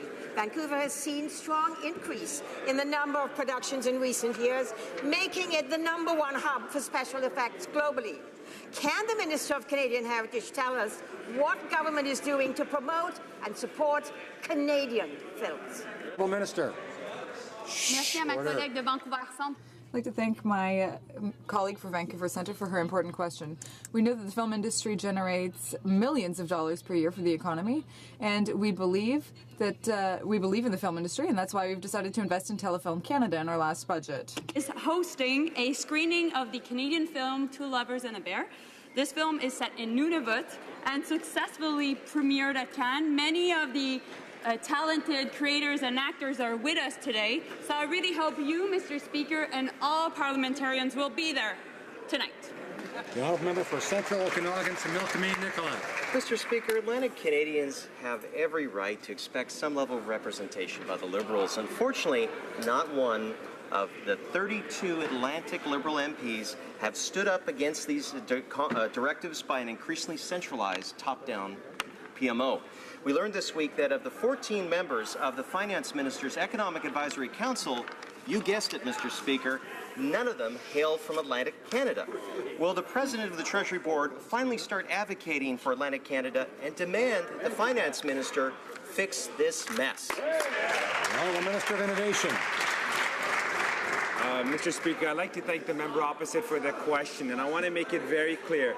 We have a whole-of-government approach when it comes to developing economic policy in this country, and we have 4 outstanding ministers from Atlantic Canada who not only represent Atlantic Canada, but represent all Canadians. And we're working to make sure we put forward economic policies that not only benefit Atlantic Canada, but all of Canada, and make us the envy of the world. And we're going to continue to do that, Mr. Speaker. We're going to continue to grow the economy, and we're going to invest in people and create jobs. Jonquière. The Honourable Member for Jonquière. Mr. Speaker, now that the free trade agreement with Europe has been signed, our cheese and dairy producers are concerned. The opening up of the Canadian market makes our supply management system more vulnerable. Farmers will lose millions with the arrival of European products. We're still waiting for details about the assistance that will be given to farmers, and particularly since in Quebec they don't receive the same advantages and subsidies as European farmers. How much money will the government put on the table to compensate farmers so that they don't suffer because of this agreement? The Honourable Parliamentary Secretary for Agriculture. Mr. Speaker, we've said it several times, our position is clear. We support our dairy farmers and our supply management system. We're happy to have signed this progressive agreement, which will increase our exports to Europe. which has a huge market. We are aware of the needs of the dairy industry, and that is exactly why we have always said that the government will help the Canadian dairy sector with transitional programs. We are currently finalizing these programs, and we will ensure that they are implemented before CETA comes into force. The Honourable Member for Glengarry Prescott Russell. Mr. Speaker, I'm a member of the Interparliamentary Association for la Francophonie, and since we'll be participating in the Francophonie Summit in Madagascar in less than a month, can the Minister explain to this House what Canada is doing to fight poverty and to promote inclusive growth in Francophone countries? The Honourable Minister for International Development. Mr. Speaker, I thank the member for Glengarry Prescott Russell for his question. Canada is already contributing to many projects in Africa, including health, educational, and agricultural programs. Young Africans, and particularly teenagers, need more opportunities to develop their full potential and to contribute to economic growth and the stability of their country and the world. At the Sommet de la Francophonie, which will be held in Madagascar, I will make a series of announcements that will mark Canada's return in French Africa. The Honourable Member for Mégantic-l'Érable. Thank you, Mr. Speaker. The Transportation Safety Bureau says that the government has been too slow in addressing shortcomings in the rail system. This explains why, despite the minister's reassuring words, municipal unions in Quebec and New Brunswick held a meeting this Friday on rail security in Edmundston. Given the growing number of railway incidents and the fact that 3 years later trains are still rolling through Lac-Mégantic, does the minister think it's normal that the TSB has to lobby the government to improve the safety of our communities? The Honourable Minister of Transport. Well, of course, Mr. Speaker, we very much appreciate the Transportation Safety Bureau's work. They are there to remind us of what we need to do when it comes to rail safety, and they're doing excellent work. For our part, we are continually trying to improve rail safety in our country. And as I've said many times, rail safety is at the top of the list of transportation safety. I've done many things since I became minister, and there will be more steps taken in coming years. Thank you, Mr. Speaker. The Honourable Member for Manicouagan. Mr. Speaker, on the softwood lumber file, the federal government has put the interests of BC before those of Quebec. When it comes to the shipyards, the NDP said it was a great day for Canada, but they put the interests of the Maritimes above those of Quebec. On the question of Energy East, Alberta came before Quebec. Muskrat Falls, it's Newfoundland before Quebec. That's enough. Will the minister once and for all finally commit to not increasing the loan guarantee to Newfoundland for the Muskrat Falls project? The Honourable Minister of Natural Resources. Mr. Speaker, providing a reliable source of clean energy and responding to the province's energy needs is important. We will continue to work on these projects and to work very closely with the provinces. Under the existing agreement, it is the responsibility of the provinces to cover any cost increases. No decision has yet been made on this file. The Honourable Member for Manicouagan. Mr. Speaker, last week we were given an argument about Canadian values to justify a loan that could go up to $15 billion. Is unfair competition a Canadian value? Or putting Quebec values last, is that a Canadian value? How can the government justify its involvement in an operation whose main goal is to allow Newfoundland to enter into direct competition with Hydro-Quebec on an external market? The Honourable Minister of Natural Resources. To provide provinces in Canada with clean, renewable sources of energy is absolutely consistent with the goals of this government. And we understand that it's very important that provinces have the opportunity to make sure that their electrical systems are intact so that we can, as the Minister of the Environment says almost every day in this House, find sustainable ways to reduce greenhouse gas emissions in Canada. I would like to draw to the attention of honourable members the presence in the gallery of the Honourable Joanne Bernard, Minister of Community Services and of the Voluntary Sector, Minister responsible for the Advisory Council on the Status of Women Act and for the Disabled Persons Commission Act for the province of Nova Scotia.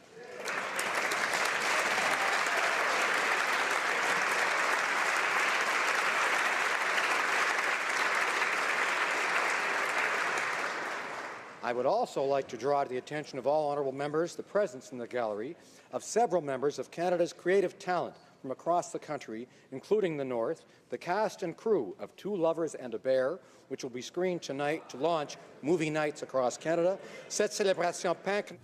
This nationwide celebration of our film industry is part of the activities to commemorate Canada's 150th.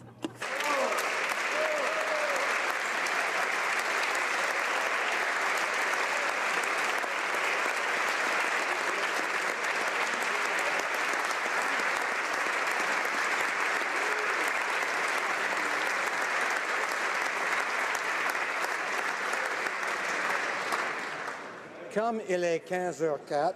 It being 3:04, pursuant to order made on Thursday, October 27th, 2016, the House will now proceed to the taking of the deferred recorded division on the motion of Mr. Angus relating to the business of supply. Call in the members.